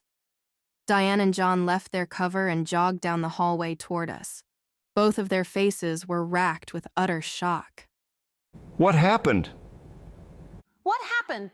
They both demanded in unison. I described how I recovered the syringes when I charged at Huxley, and how instead of injecting Seth, I'd emptied the syringe containing David's blood, taken Seth's blood, and chosen to inject David with a combination of my and Seth's blood. I explained how the mixture must have given David's body the boost to regain consciousness. Diane scowled as I described the events to her. That was an unnecessary risk, she chastised. Where is Seth? Seth is okay. He's still in that room. He was injured, so I didn't think he would be able to fight. I lied. I left out that the reason I didn't inject Seth was that I didn't want to make the man who killed my squad as strong as Huxley. John nudged Diane, and her face brightened. She squatted down across from my brother, who was resting against the wall, and shot out her hand. You have one heck of a sister. I'm Diane Swithin. Nice to meet you. She beamed. Hold on. I rushed over. I don't think David is quite back to himself. I edged her out of the way and knelt down in front of David. I gently slapped his face. David, can you hear me? His eyes were a little hazy, but he coughed and then looked up at me. His eyes started to focus, and I could tell he was coming out of his trance. Aubrey? He croaked. Where am I? He was back. My brother was back. I laughed and cried at the same time. You're safe now. Chapter 23. Tidying up. I'll explain everything to you, but first we need to get out of here, I promised David. I looked up at John and Diane, who were both grinning at me. Hey! A voice shouted. Seth came limping out into the hallway toward us, using his sword as a makeshift cane. He stopped. Oh. You got him? Good. He muttered. David staggered to his feet, and by that time, Seth had shuffled down to where we were. Huxley still lay on the ground, beaten to a bloody mess. What do we need to do with him? I asked Diane. Before she could respond, Seth drove his sword into the place where Huxley's heart would be, but it glanced off his skin just as it had before. A low rumbling came from Huxley's body. If I had to guess, it was a laugh mocking Seth's attempt to end his life. Shouldn't we take him prisoner? I offered. We all exchanged uneasy glances. None of us knew the correct answer. Seth looked my brother up and down and offered him the sword. You do it. He sniffed. David eyed the blade but hesitated. I'm not strong enough, Seth admitted reluctantly. David nodded and took the sword. Gripping it in both hands, he positioned it over Huxley's heart and drove it down into his chest. Just as before, Huxley's skin resisted the blade, but David didn't let up and he bore down harder. The blade slowly sank into Huxley's chest and pierced his heart. Huxley let out a choking wheeze and then lay silent. It was over. Seth pulled the blade out of Huxley and sheathed it. I'm glad you decided to get up and walk around because I'm in no state to carry you. He huffed. David gave me a confused look, but I just shrugged. Come on, let's get out of here, I motioned. The four of us ran down the hallway toward the exit. I still had the detonator that Diane had given me. I couldn't wait to hit the button and bury Fort Romekin forever. We turned and cut back through the warehouse, where we found that the blast door was now open. Huxley must have left it open when he came after us. We continued back through the corridors to the surface. No one spoke. Our only goal was to leave this place as fast as possible. While we jogged, I thought back to what Diane had mouthed before she left Vernix and me alone to have our standoff. Between breaths, I asked, Diane, what did you say back before you left the room? I couldn't make it out. Diane, still running, leaned over to bump me affectionately with her shoulder. I said, we'll wait for you. They weren't going to leave me even though I gave them the opportunity. Maybe I could trust them after all. When we reached the surface, I saw that the sun was beginning to dip below the horizon. It was hard to believe all of the fights and revelations had taken place over one measly day. I took a deep breath, savoring the fresh air. It was over now, and that's what mattered. John produced a small phone. Amy, He barked. we're ready. Get us out of here. I heard a screeching sound followed by the appearance of an aircraft. It was the plane we had used to get to the fort. A rope ladder unfurled from the cabin and hit the ground in front of us. John waved us toward it. Come on. He shouted. Diane and John scrambled up the ladder. I hesitated and gave Fort Romekin a final look. I had spent a lot of time here. Some of it was good. Most of it was painful. Hey, Seth called. come on. He climbed slowly up the ladder, still hindered by his injuries. My brother and I made our way up the ladder and into the aircraft. Diane and John were waiting for us, offering us each a hand up into the cabin. Seth had already collapsed into the nearest chair and shut his eyes. The co-pilot in the flowery shirt was at the front of the cabin, pretending to care that we were out of our seats and dangerously close to the door. You ready to bury this place forever? John asked. I held up the detonator and nodded. Are we far enough away to blow this place up? Diane shouted to the co-pilot with the flowery shirt. He thought for a moment and shrugged. We're good to go, said Diane, giving a thumbs up. It's going to be one heck of a show. As we watched the fort shrink below us, I jammed my thumb down on the detonator. The ground below us heaved upwards and shattered. Fire and ash erupted from the land.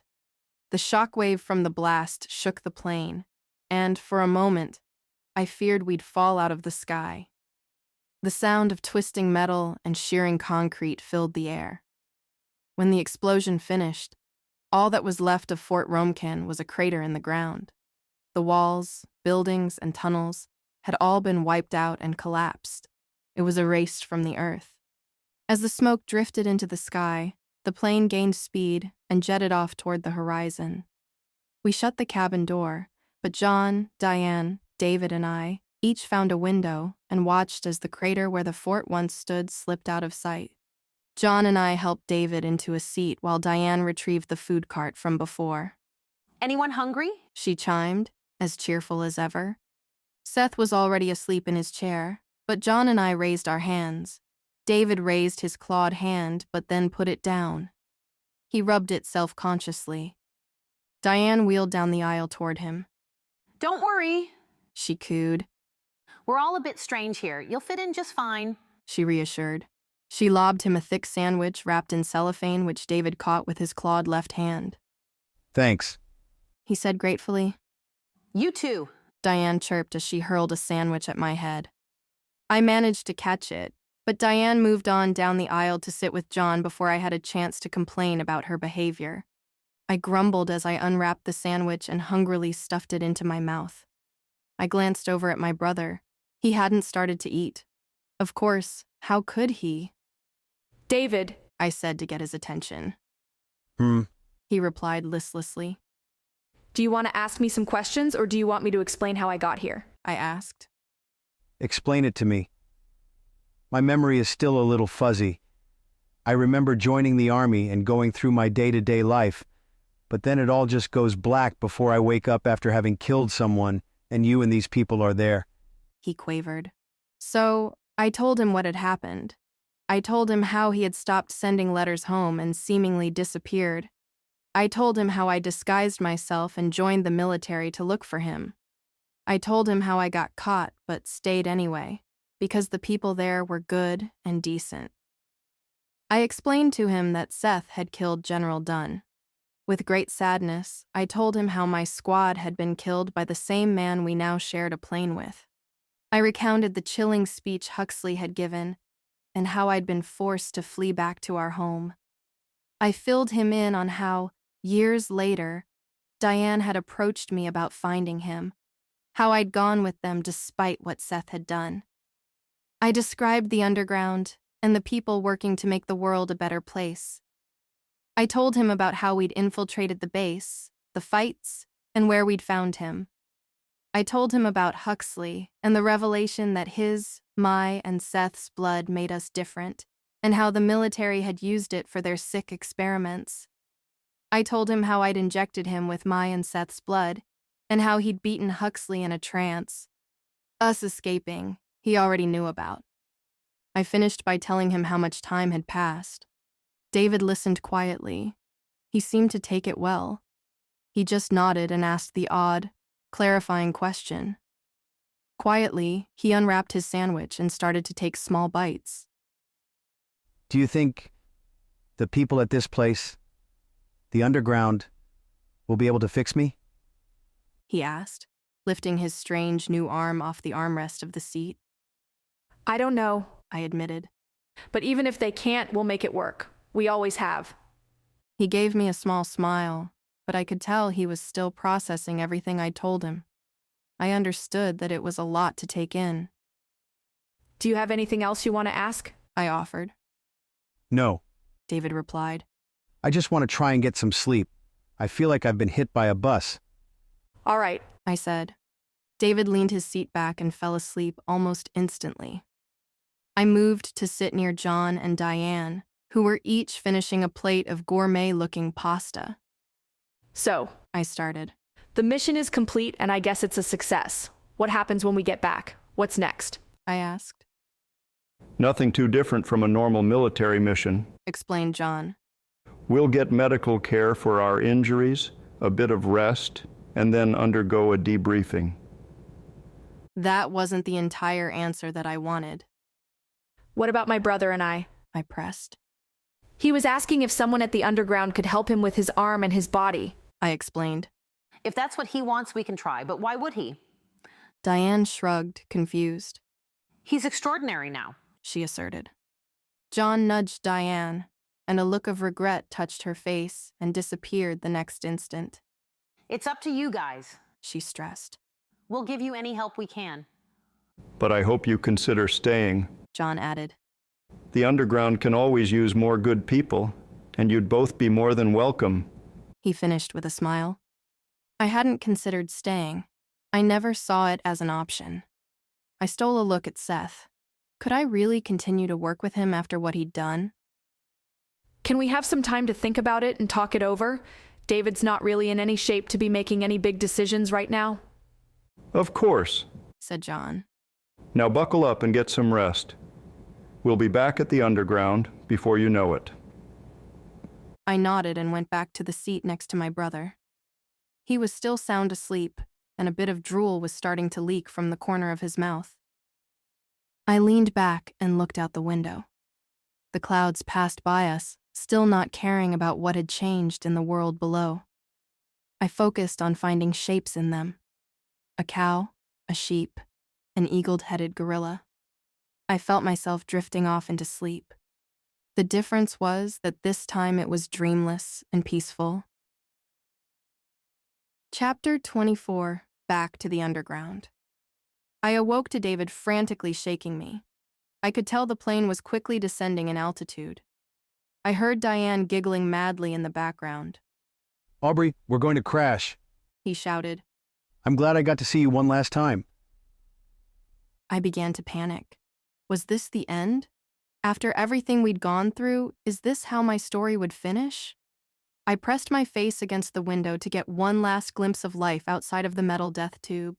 We were plummeting toward a mountain, sure to crash into its side in a fiery explosion. Wait a minute.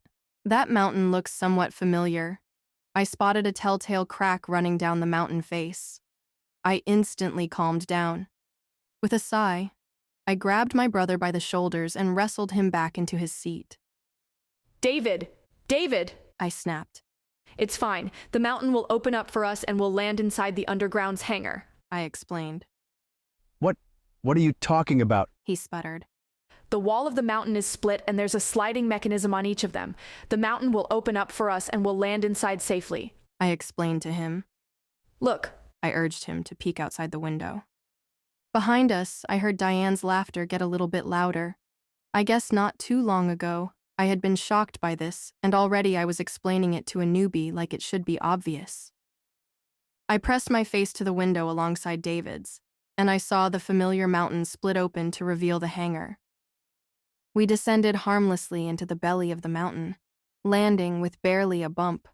The same smartly dressed woman who I recognized as Amy emerged from the cockpit. Please exit to your left here. Thank you for flying with us. Please take your stuff with you because we don't want to lug it to the trash for you. She went through her airline script like she hadn't just flown a dangerous mission. Diane and John exited the plane and thanked Amy for the flight, just like people do on a routine flight you don't expect to die on.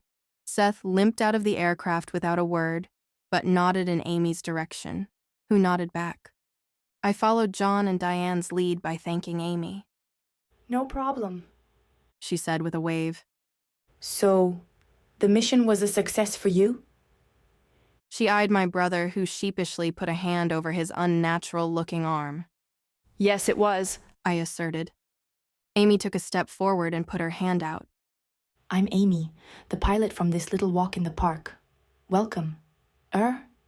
She hesitated. My name is David, he informed her, taking her hand and giving it a shake.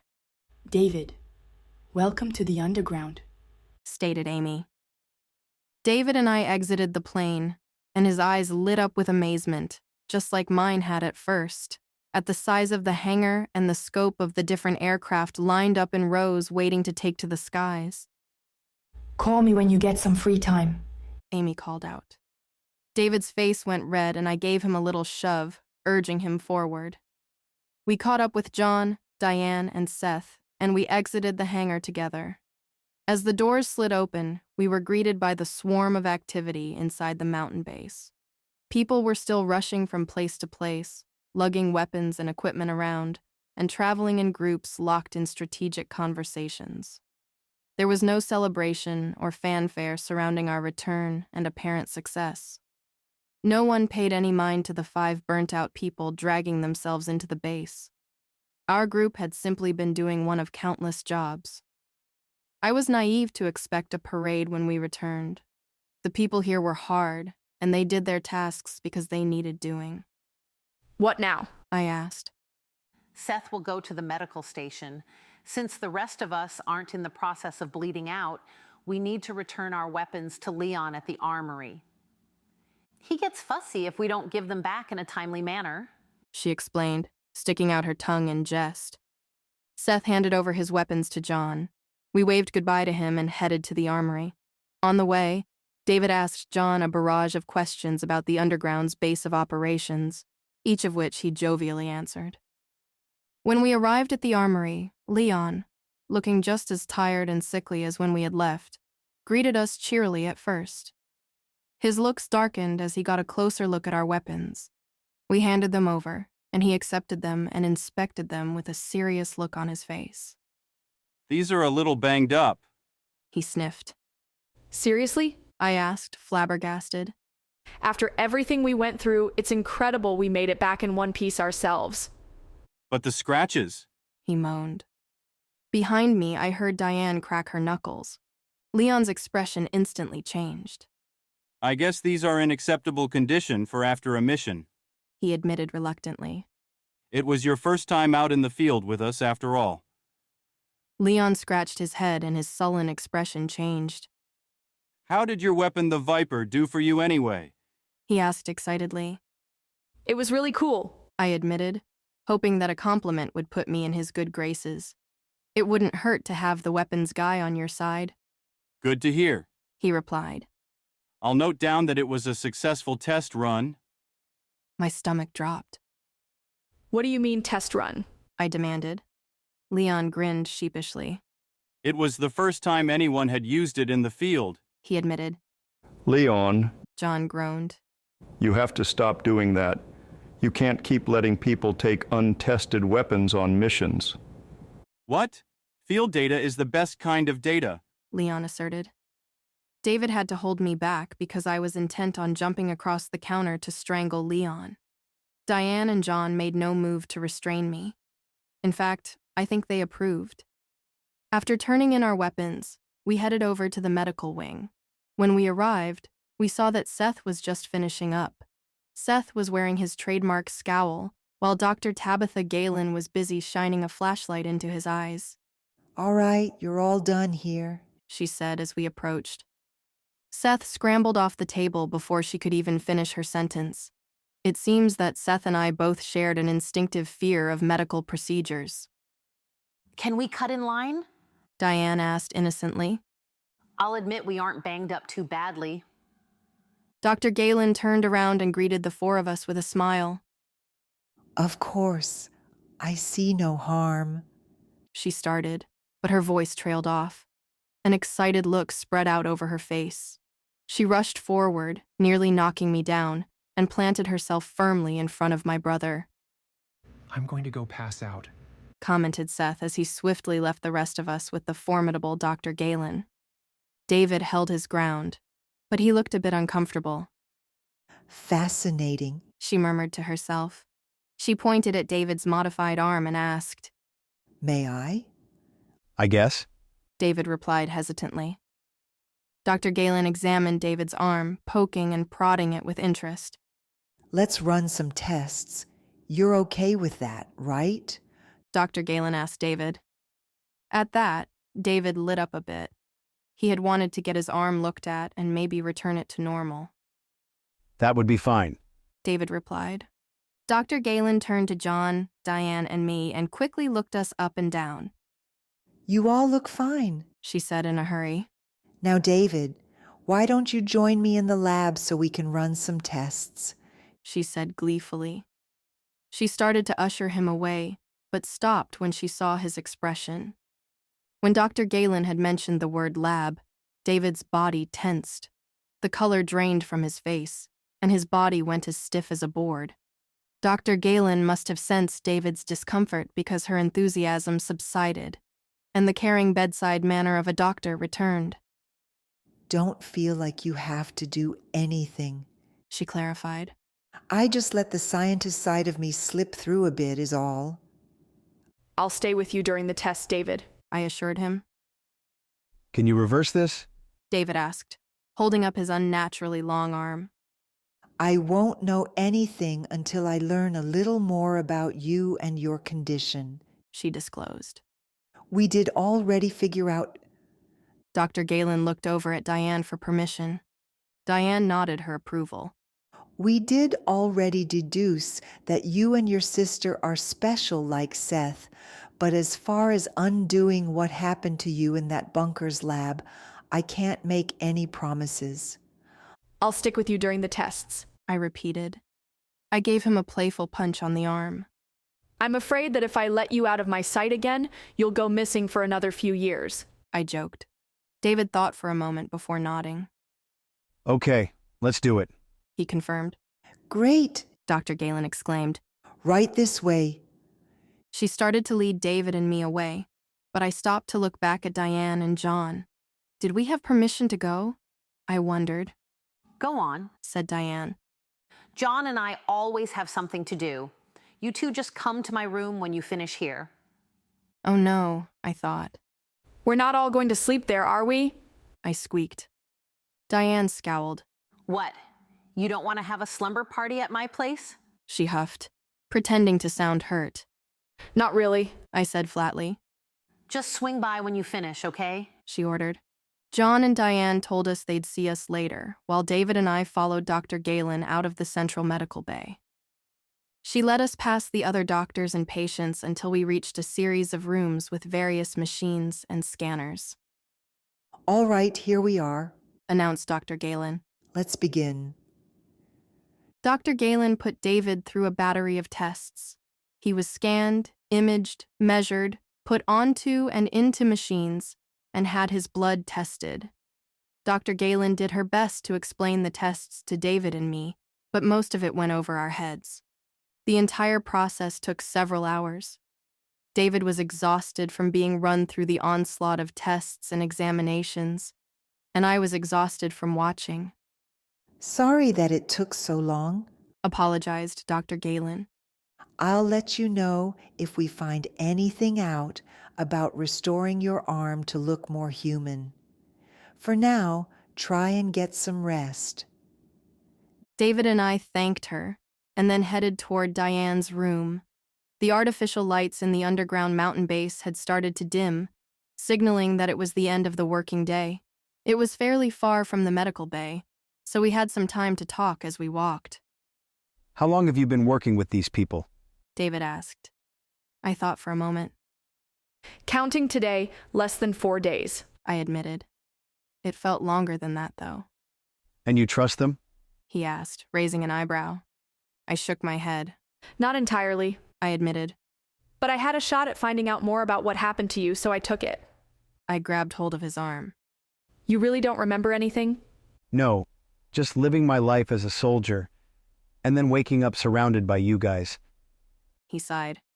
Don't take this the wrong way, but you seem a little too okay to go through something like that, I insisted. Maybe it's because I don't remember anything. You say I was missing for years. For me, it's like no time has passed. Guessed David. Maybe, I relented. But would it stay that way? I thought. We walked through the base until we came to the internal wall lined with doors. We climbed the stairs to Diane's room. We could hear rock music blaring from behind the door. Prepare yourself, I told David. It's a bit different than what you would expect. I pounded on the door, doubtful that I would be heard over the ear-shattering guitar riffs. The music ceased, and Diane threw the door open wide. Hey there, guys, she said cheerily. I could see that the room was unchanged. It still looked like the room of a Girl Scout with a mean streak. 1 second. Diane disappeared into her room. David craned his head to see inside, and his eyes widened. I nudged him. Told you. I mouthed silently. Diane returned momentarily and tossed me a keycard on the end of a pink star keychain. Here. She chirped. What's this? I asked suspiciously. It's to your room. You can't expect all 3 of us to bunk together. How inappropriate. She teased. Get some sleep because tomorrow we have a meeting with our leader, Troy, to debrief. Where's the room at? David asked. It's the one next to mine, of course. She grinned before shutting the door. David and I went to the room next door to Diane's and opened it. It was filled with pleasant-looking wooden furniture like you would find in a cabin. The living area had a small kitchen area with a stove and table. There was a simple couch against the wall with a bookshelf next to it. 2 doors led out of the common area into bedrooms, each having its own private bathrooms. The entire room was filled with plants, which made the room feel cozy, despite being nestled in the belly of a mountain. Who's Troy? Asked David. He's the leader of the underground, I answered. David raised an eyebrow. What kind of person is he? He questioned. I only met him briefly, I admitted. But he seemed decent enough. He's a little off in the same way that Diane is, but he's not anything like Seth. About Seth. He's different, right? David asked. We're different. Remember? I corrected. Something in our blood. We're the same kind of freak he is. I scoffed. On the plane you told me about how you first ran into him, and it wasn't as an ally. Why are you working with him after what he did to your squad? David pressed. I was a little taken aback. Since rescuing him, this was the first hard question David had asked me. It was still one that I asked myself. They offered me a chance to learn about what happened to you and maybe even find you. David, we're the last members of our family. I would have done anything. I did anything I could to find you. I croaked. Soldiers sometimes kill people. You were one. I became one. Seth is one, sort of. I was able to put what he did to my squad, my friends, aside if it meant I might find you. But I still feel... Okay. David soothed. I promise I'm not criticizing or judging you. You told me what you went through on the plane. I know you've suffered and gone through a lot of hardship to find me. I'm thankful. I just want to make sure I understand. He clarified. I still can't believe you're really back. I sniffed. I'm back, David assured. John said we can stay here and join as permanent members if we wanted. I disclosed. I don't think I'm up for it, but I didn't want to hide it from you. What do you think? I can barely stand. David yawned. Do you mind if I head to sleep and we talk about it in the morning?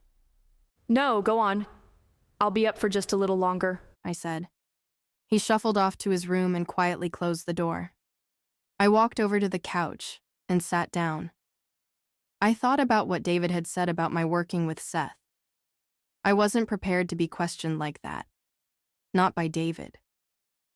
David had been through a lot even before he disappeared. I should know that fighting, being a soldier, changes a person. I had killed. David had killed. Could I forgive Seth for killing? I grabbed one of the books off of the shelf and flipped through the pages. It was about medieval medicine and their best attempts to cure what ailed them, misguided as some of their methods were. I turned the page and was met with a diagram describing the best places to prick a patient for bloodletting or where to place leeches. I shut the book, took a deep breath, and headed off to bed.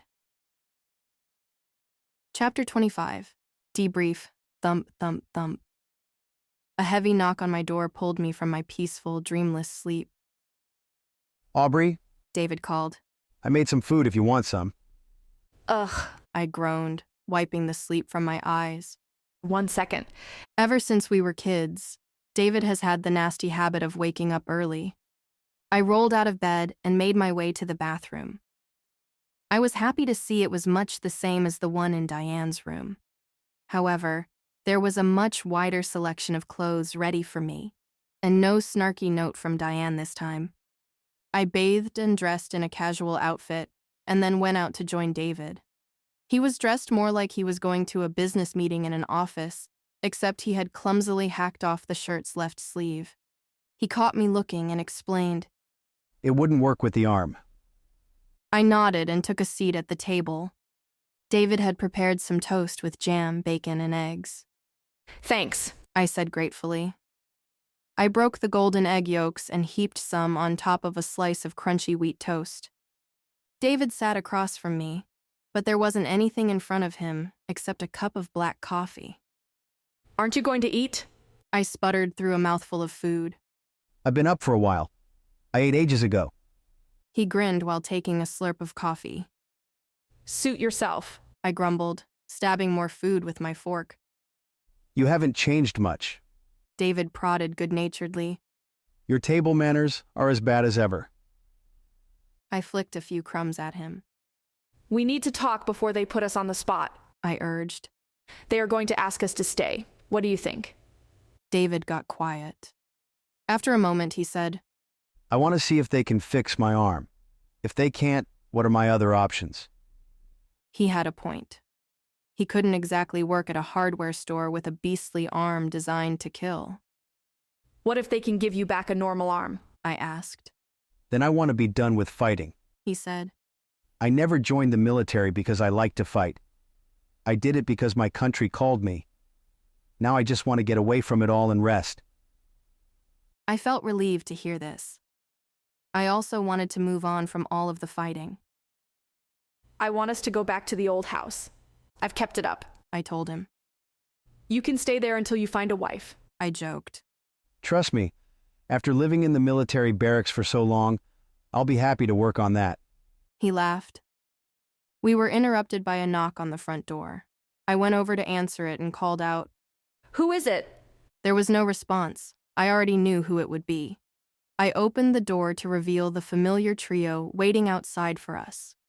Diane was back to dressing like a lawyer, John looking like a funeral director, and Seth wearing a scowl with his jeans and a casual shirt. It's time, said John. Are you ready to go see Troy? Yeah, we're ready, I replied. We walked down the stairs and back onto the main floor of the base. It was pretty early, but the underground was already alive with activity. People were running here and there, all looking very busy.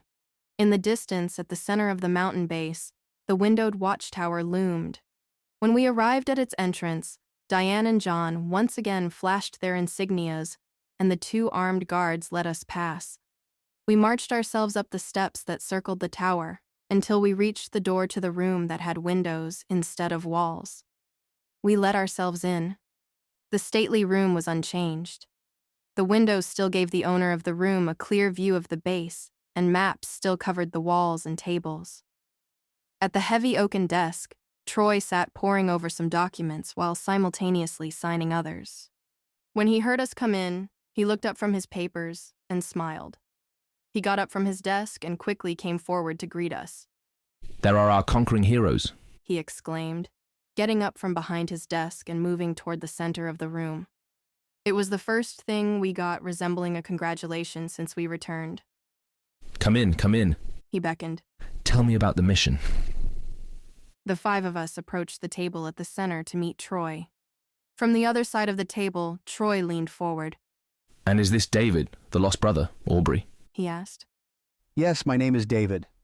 My brother answered for himself. David raised an eyebrow. You already knew my name? My people keep me informed, replied Troy.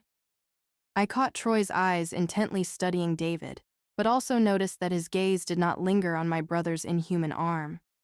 As the leader of the underground, Troy must be used to oddities. It is nice to meet you, David. If you're anything like your sister, you must be a very interesting individual. We can talk more intimately after we go over their mission. He clapped his hands together to refocus everyone's attention. Now, tell me about your latest exploits. So, we told him the story. We did our best to describe how we infiltrated Fort Romkin and about the monsters we found. We told him about how we discovered my brother and how Diane's taunting had been a key part of recovering him. Troy thought that part was particularly amusing. We told him about confronting Huxley and learning about our place in his plans. When we got to Huxley, Troy leaned in even closer. So, He was behind it after all. Did you neutralize him? I did. David cut in. Good man. The world is better for it, said Troy, his voice emotionless and flat. It wasn't easy. Added Seth. Huxley had modified himself. He found a way to combine my blood. Seth gestured to my brother and me. And their blood to make himself stronger. Troy turned to me. Diane told me you had a conversation in the fort, and that you now know that we were aware of your unique circumstances because of the blood sample we took upon your arrival. Apologies for not being honest with you about what you are and what your blood can do. He bowed. We agreed that it would only complicate the mission, but we would have told you upon your return, no matter the outcome. David and I glanced at each other. We had to assume they were telling the truth. We had no way of knowing otherwise. If I had died, Troy wouldn't have had to explain anything to me. How do you know about the people who carry special blood and what it means? Asked David. The Underground is an old organization. Over the centuries, we have collected a great deal of knowledge about the mysteries of our world, Troy replied. Neither David nor I said anything else. We let the silent tension build. Seth decided to break the silence by saying, The mission was a success. Can I leave now? Troy frowned. You may all leave. But Aubrey and David, we have some things to discuss if you would wait a moment. We'll wait outside for you if you want, offered Diane. Sure, thanks, I replied. Diane, John, and Seth left the room, leaving David and me alone with Troy in his opulent watchtower office. I imagine you would have wanted some privacy since this is a medical matter. Troy started. He laid a stack of papers on the table. David, you had some tests done with our medical staff yesterday, and these are the results. David stepped forward and began rifling through the papers. I stepped up next to him to get a peek at the papers, but most of it was scientific jargon that I was unable to understand. Let me summarize it for you. The effects of having your blood mixed with Aubrey's and Seth's were temporary. You're no longer marvelous, you're simply back to being extraordinary. Troy smiled. What about this arm? Can they make it normal again? David asked impatiently. Troy's smile turned to a frown. No, unfortunately, the doctors downstairs said they cannot reverse the effect of whatever they did to you at that terrible underground bunker. David slammed his hand on the table, sending a crack streaking through the solid wood. But, emphasized Troy, I can offer you a few alternatives. David looked skeptical. I'm listening. He sighed. Both of you are welcome to stay here and join the Underground. No one here would say anything about your fancy arm. It makes you an asset. Troy said. What's the other option? Asked David. Troy sighed, looking a little disappointed. If you prefer, we can amputate the arm, he said. I gasped. Would it be worth it? I cautioned. Rest assured, we would provide you with a state-of-the-art prosthetic. Troy added. I want it gone, David said firmly. I appreciate your offer, but after everything I've been through, I want a normal life. Troy looked absolutely crestfallen. He looked like a nature enthusiast who missed out on adding some rare insect to his collection. Of course. He relented. Our doctors can see to you right away if you wish. He turned to me. Aubrey, I suppose I can't convince you to stay and work with us, can I? Troy asked hopefully. I shook my head. I want to get away from all the fighting, I said. I need to rest. I understand, Troy replied. Well, I wish you both the best. Don't think you can't change your mind. You know where to find us. Sort of. He shrugged. David and I left the room and found John, Seth, and Diane waiting for us outside. Well, are you staying? Diane asked sweetly. No. I'm going to get my arm cut off and then I'm going home, snapped David. Ah, also good, she chirped back. We headed back to the medical area, weaving our way through the crowds. Troy must have phoned ahead because they were ready for us when we arrived. Will you stay while they operate? They'll have to put me under, and... David trailed off. I'll stay, I assured him. After being blacked out for the last few years, it wasn't hard to understand why being put under would make David nervous. They admitted David, prepped him for surgery, and got to it. Through a big glass window, I saw my brother with tubes and wires attached to his body. I shuddered. It was too much like the lab back at the military base. In the operating room, Dr. Galen nodded to me from behind her mask. A curtain obscured my view of the actual removal. I could only see the shadows of the doctors and nurses skillfully removing the arm. The surgery itself only took around an hour. I didn't see the arm leave the operating room, only a metal case that would have been big enough to contain it. A member of the medical staff wheeled David into a recovery room where I was allowed to join him. I could tell the anesthesia still had a hold on him. His eyes were unfocused and hazy. Is it over? David croaked. You're going to be sore for a while, I said. David brought his right hand up and rubbed at the place where his left arm had met his shoulder. The spot was heavily bandaged, but there wasn't a trace of blood from the surgery. Good, he mouthed. Coming in, Dr. Galen called as she knocked and entered the recovery room. Hey there, she soothed. How are we feeling? I've been worse. David winced. When can I leave? Hold on there, buddy. Dr. Galen chuckled softly. You've got to heal and do rehab for a bit. How long? David huffed. Normally, it takes around 4 weeks to recover, explained Dr. Galen. Under all of those bandages is a port where we'll attach the prosthetic arm to your nervous system. It'll be painful, and your body will need to get used to it. David frowned. Okay, he relented. But with you, I think we can get that down to a week. She winked.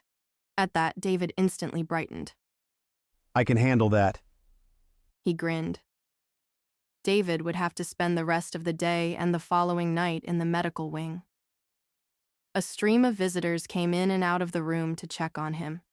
Diane, John, and Seth came by, of course. John and Diane asked about his well-being, plans, and they were generally pleasant. Seth brooded in the corner. You'll be fine, he mumbled. I suppose that's the best he could muster. John turned to me.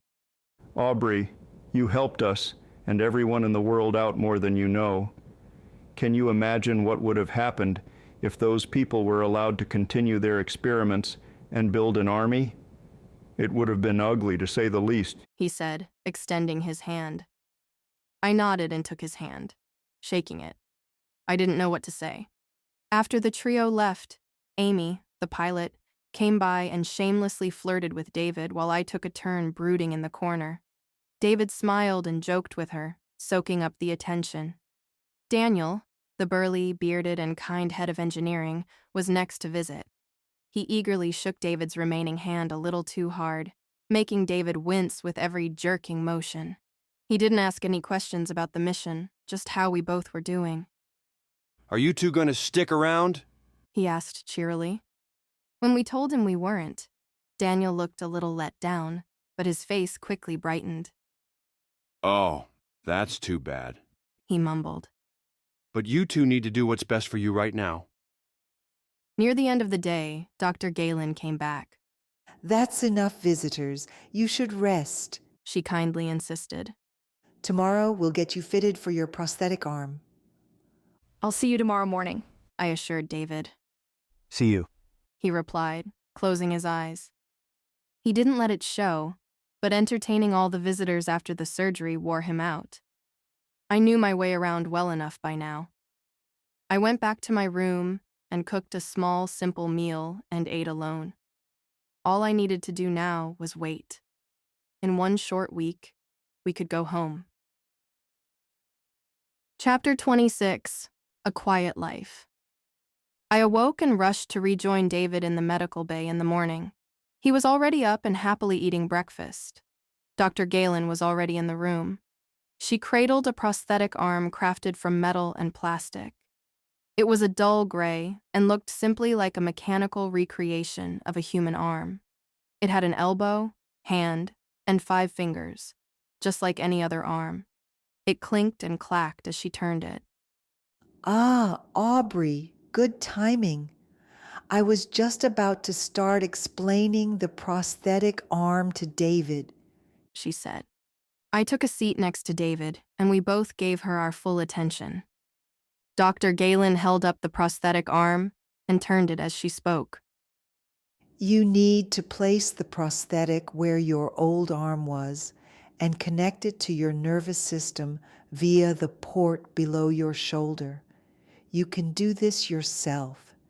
You'll need to remove it for maintenance occasionally. We'll teach you how to take care of it properly as part of your rehabilitation, she explained. You should be able to move the prosthetic just like you would your original arm. You won't even know the difference. Are you ready to give it a try? I'm ready, David said, nodding.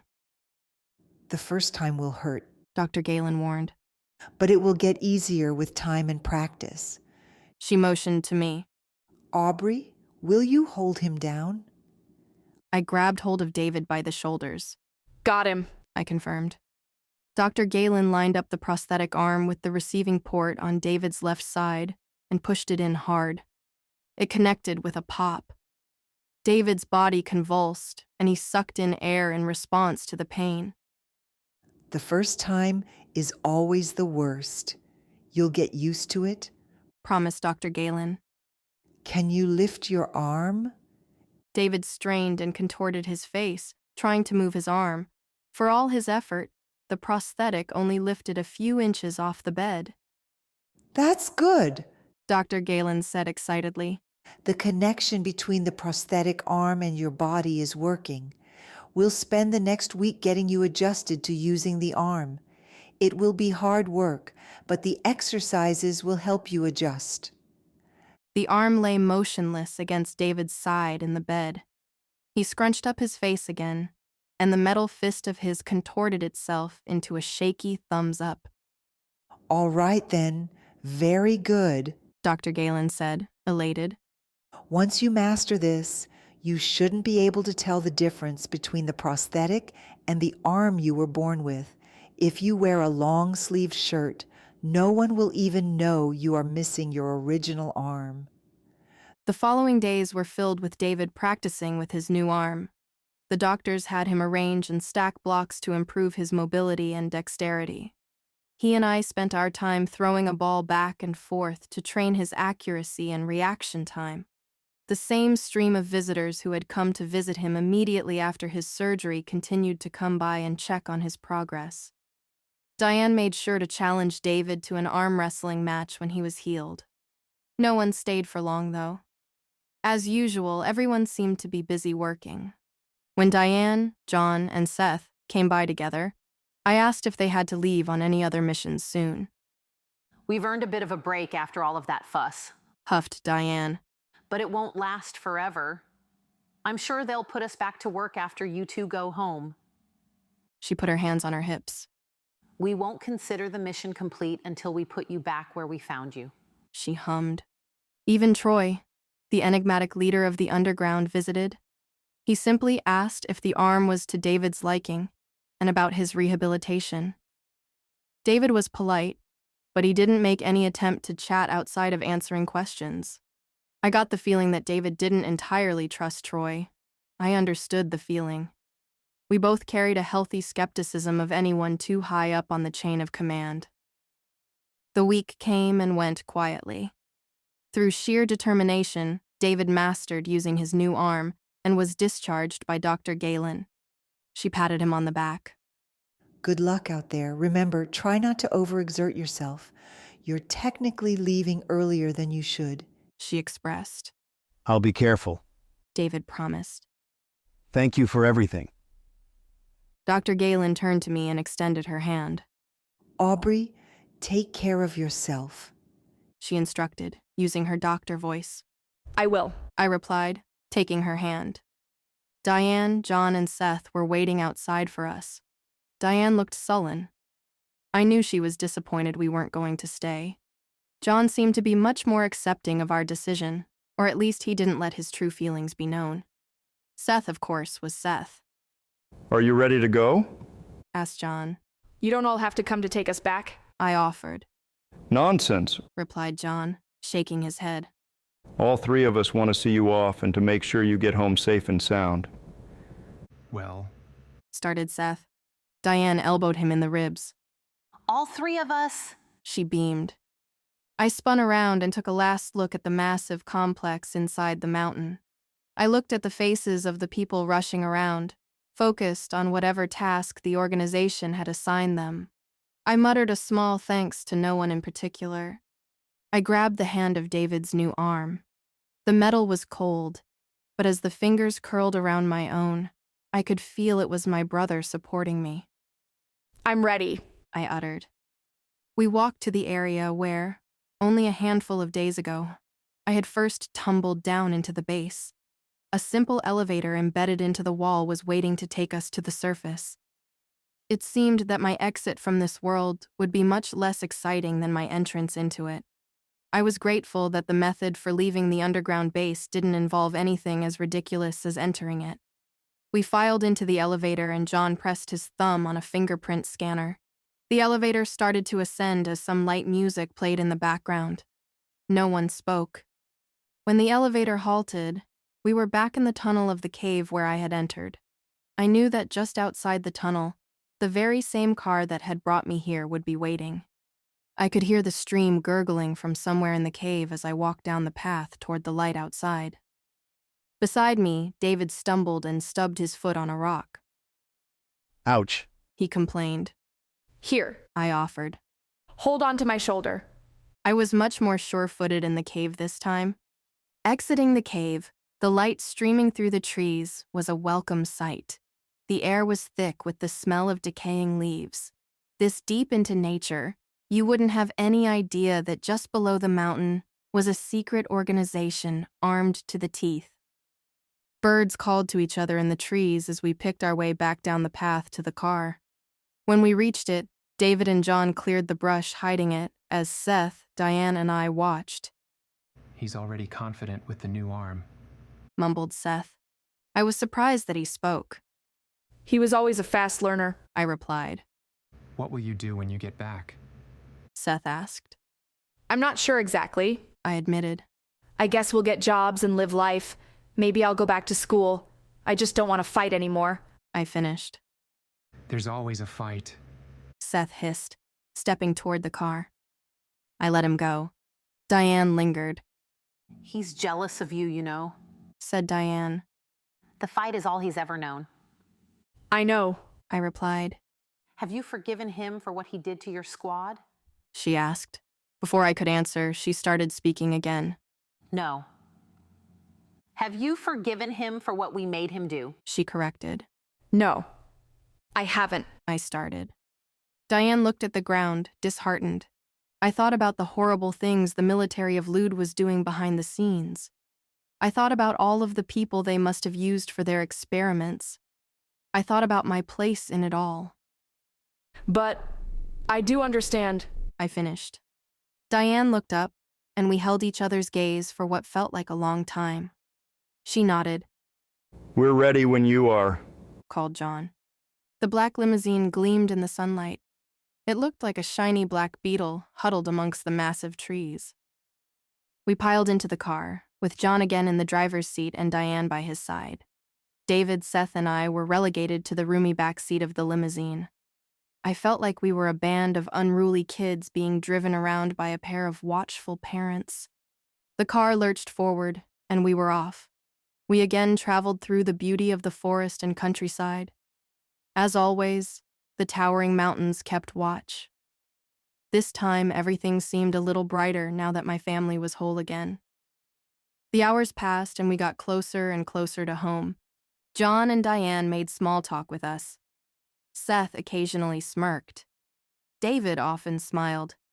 There was no talk of missions or assassinations. When we pulled up in front of my home, John called out, We're here. David looked longingly out of the window. It looks just like I remember, he said in awe. It is just like you remember it, I assured him. He opened the door, got out, and stretched. Stiff from the car ride, I followed him out and did the same. John, Seth, and Diane didn't move. All three of them stayed seated in the car. Do you three want to come in for a cup of tea? I asked. Diane smiled. We can't. We have to get back. She apologized. Maybe another time. I knew they wouldn't take me up on my offer. We had chosen to live in separate worlds. Another time, I echoed. I looked over at Seth, and we locked eyes for a long time. He nodded. I nodded back and turned to walk away from the car. David and I walked to the front door framed by the cozy porch. I noticed that the black limousine didn't drive away until I put my hand on the doorknob. As soon as I touched the cool brass knob, the car pulled away and drove on down the road. I watched it as it got smaller and smaller before. Finally, it disappeared into the distance. I pushed open the front door to our home. David and I looked at each other and smiled. "Welcome home," I told him. The words were for him, but they were also for me. Now, home is complete. Glossary. Characters. Aubrey Rosid, posed as a man so that she could join Lude's military with the goal of finding her missing brother, David. She was stationed in a base, Fort Romkin, near Lude's border with Satru. After a mysterious man, Seth, kills her squad, she flees. 3 years later, she joins Diane, John, and Seth to go back to the base and put a stop to their monster-making experiments. Agrees to help because she wants to do the right thing, and while in the base, she can look for information on her missing brother. David Rosid, brother of Aubrey Rosid, practically raised her after their parents' deaths in a car accident. A soldier in the Lude military who goes missing. Alvin, a member of Aubrey's squad, killed by Seth. Barrett, a member of Aubrey's squad, killed by Seth. Ferguson, a member of Aubrey's squad, killed by Seth. Ronald, a doctor working for the Lude military in the underground bunker of Fort Romkin. Colonel Abbott, Kernal Abbott, Aubrey's direct superior in the base's bunker, advises her to flee after her squad is killed. General Dunn, the leader of the country of Lude and its military. Brigadier General Vernon Huxley, Brigadier General Vernon Huxley, a close ally of General Dunn. Diane Swithin, a member of the underground. John Aiken, a member of the underground. Seth, a member of the underground, killed Aubrey's squad. Daniel Bowman, a member of the underground, head of engineering and tends to welcome newcomers. Dr. Tabitha Galen, a member of the underground, works as a doctor. Troy Colby, leader of the underground. Leon, a member of the underground, in charge of the armory. Amy, a member of the underground, a pilot who flies Aubrey, Seth, Diane, and John to the base for their mission.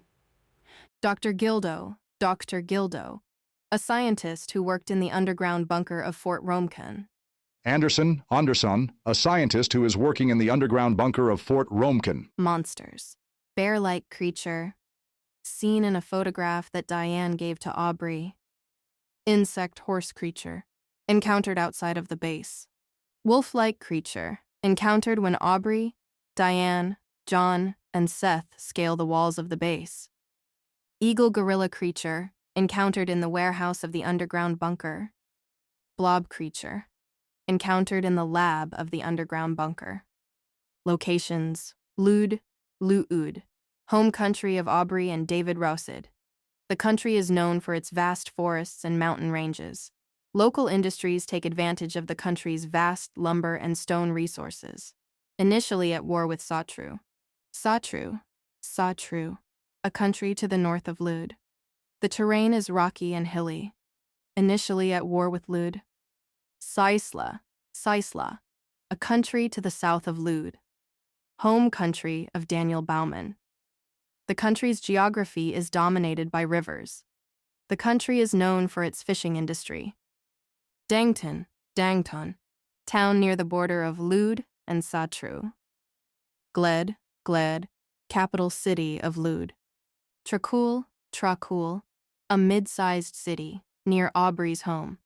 Fort Romcan, Fort Rome-Kun, a Ludian base near the border with Satru. It has above-ground facilities and a subterranean bunker where important military secrets are held. Retreat Point Echo, Retreat Point Echo, a Ludian outpost where supplies are delivered. Aubrey Rosid's home, family home of David and Aubrey Rosid, a small cabin outside the city of Trikul, Mount Tydin, the mountain that houses the secret organization, the Underground. The Underground, secret organization to which Diane, John, and Seth belong, headed by Troy Colby, located in the belly of a mountain in Lude, but does not answer to any nation. The organization's mission is to maintain world order by secretly battling and sabotaging those who seek to throw the world into chaos for their own gain. To my friends and family who supported me every step of the way, to my younger self, the story we set out to tell is complete. About the author, They Make Monsters is Greg Byers' debut novel with the hope that other pieces of writing are to follow. The author has worked in a few different professional fields and views writing as a hobby and creative outlet. He is fond of spicy food, travel, and cafes, where he can pop in some headphones and work on either writing or his day job. Preface. This is a story I originally had an idea for and penned part of when I was a 7th grader. I would scrawl on notebook paper in my messy handwriting, and I only let a few people read what I had written. Later on, I typed, revised, and somewhat extended the story in 9th grade when I finished my schoolwork in our mandatory computer class. After that, the file found a home on various thumb drives, but I never read it or kept working on it. During the 2020 COVID-19 pandemic, I was using some of my extra time to organize my electronic files, and I stumbled upon the story again. Since spending more time at home was inevitable during a global pandemic, I decided to finish what I started all those years ago. I wanted to finish the story as a favor for my younger self. I hope you enjoy reading it. Copyright 2022, Greg Byers, text. Copyright 2025, Greg Byers, sound recording. All rights reserved. No part of this recording or its accompanying text may be reproduced, distributed, transmitted, or broadcast in any form or by any means, including uploading, streaming, photocopying, recording, or other electronic or mechanical methods, without the prior written permission of the author, except for brief quotations embodied in critical reviews and other non-commercial uses permitted by copyright law. For permission requests, write to Greg Byers. Attention, Permissions Coordinator, at gregByersBooks@gmail.com. This is a work of fiction. Names, characters, places, and incidents are products of the author's imagination or are used fictitiously. Any resemblance to actual persons, living or dead, events, or locales is coincidental. First audiobook edition, 2025. First ebook, Kindle edition, 2022. First paperback edition, 2022. Audiobook edition narrated with an AI-generated voice created via 11 Labs. Voice design. No human voice actors were used. The audiobook edition's cover and visuals were created by the author using AI tools, including ChatGPT and AI image generation software. Rights are retained under paid subscriber terms. Paperback and Kindle ebook cover design by Diren Yardimli, purchased through Book Cover Zone. ISBN 979-8-9857431-3-5, digital audiobook. ISBN 979-8-9857431-1-1, ebook Kindle. ISBN 979-8-9857431-0-4, 5 by 8 inches paperback, gregByersBooks.com.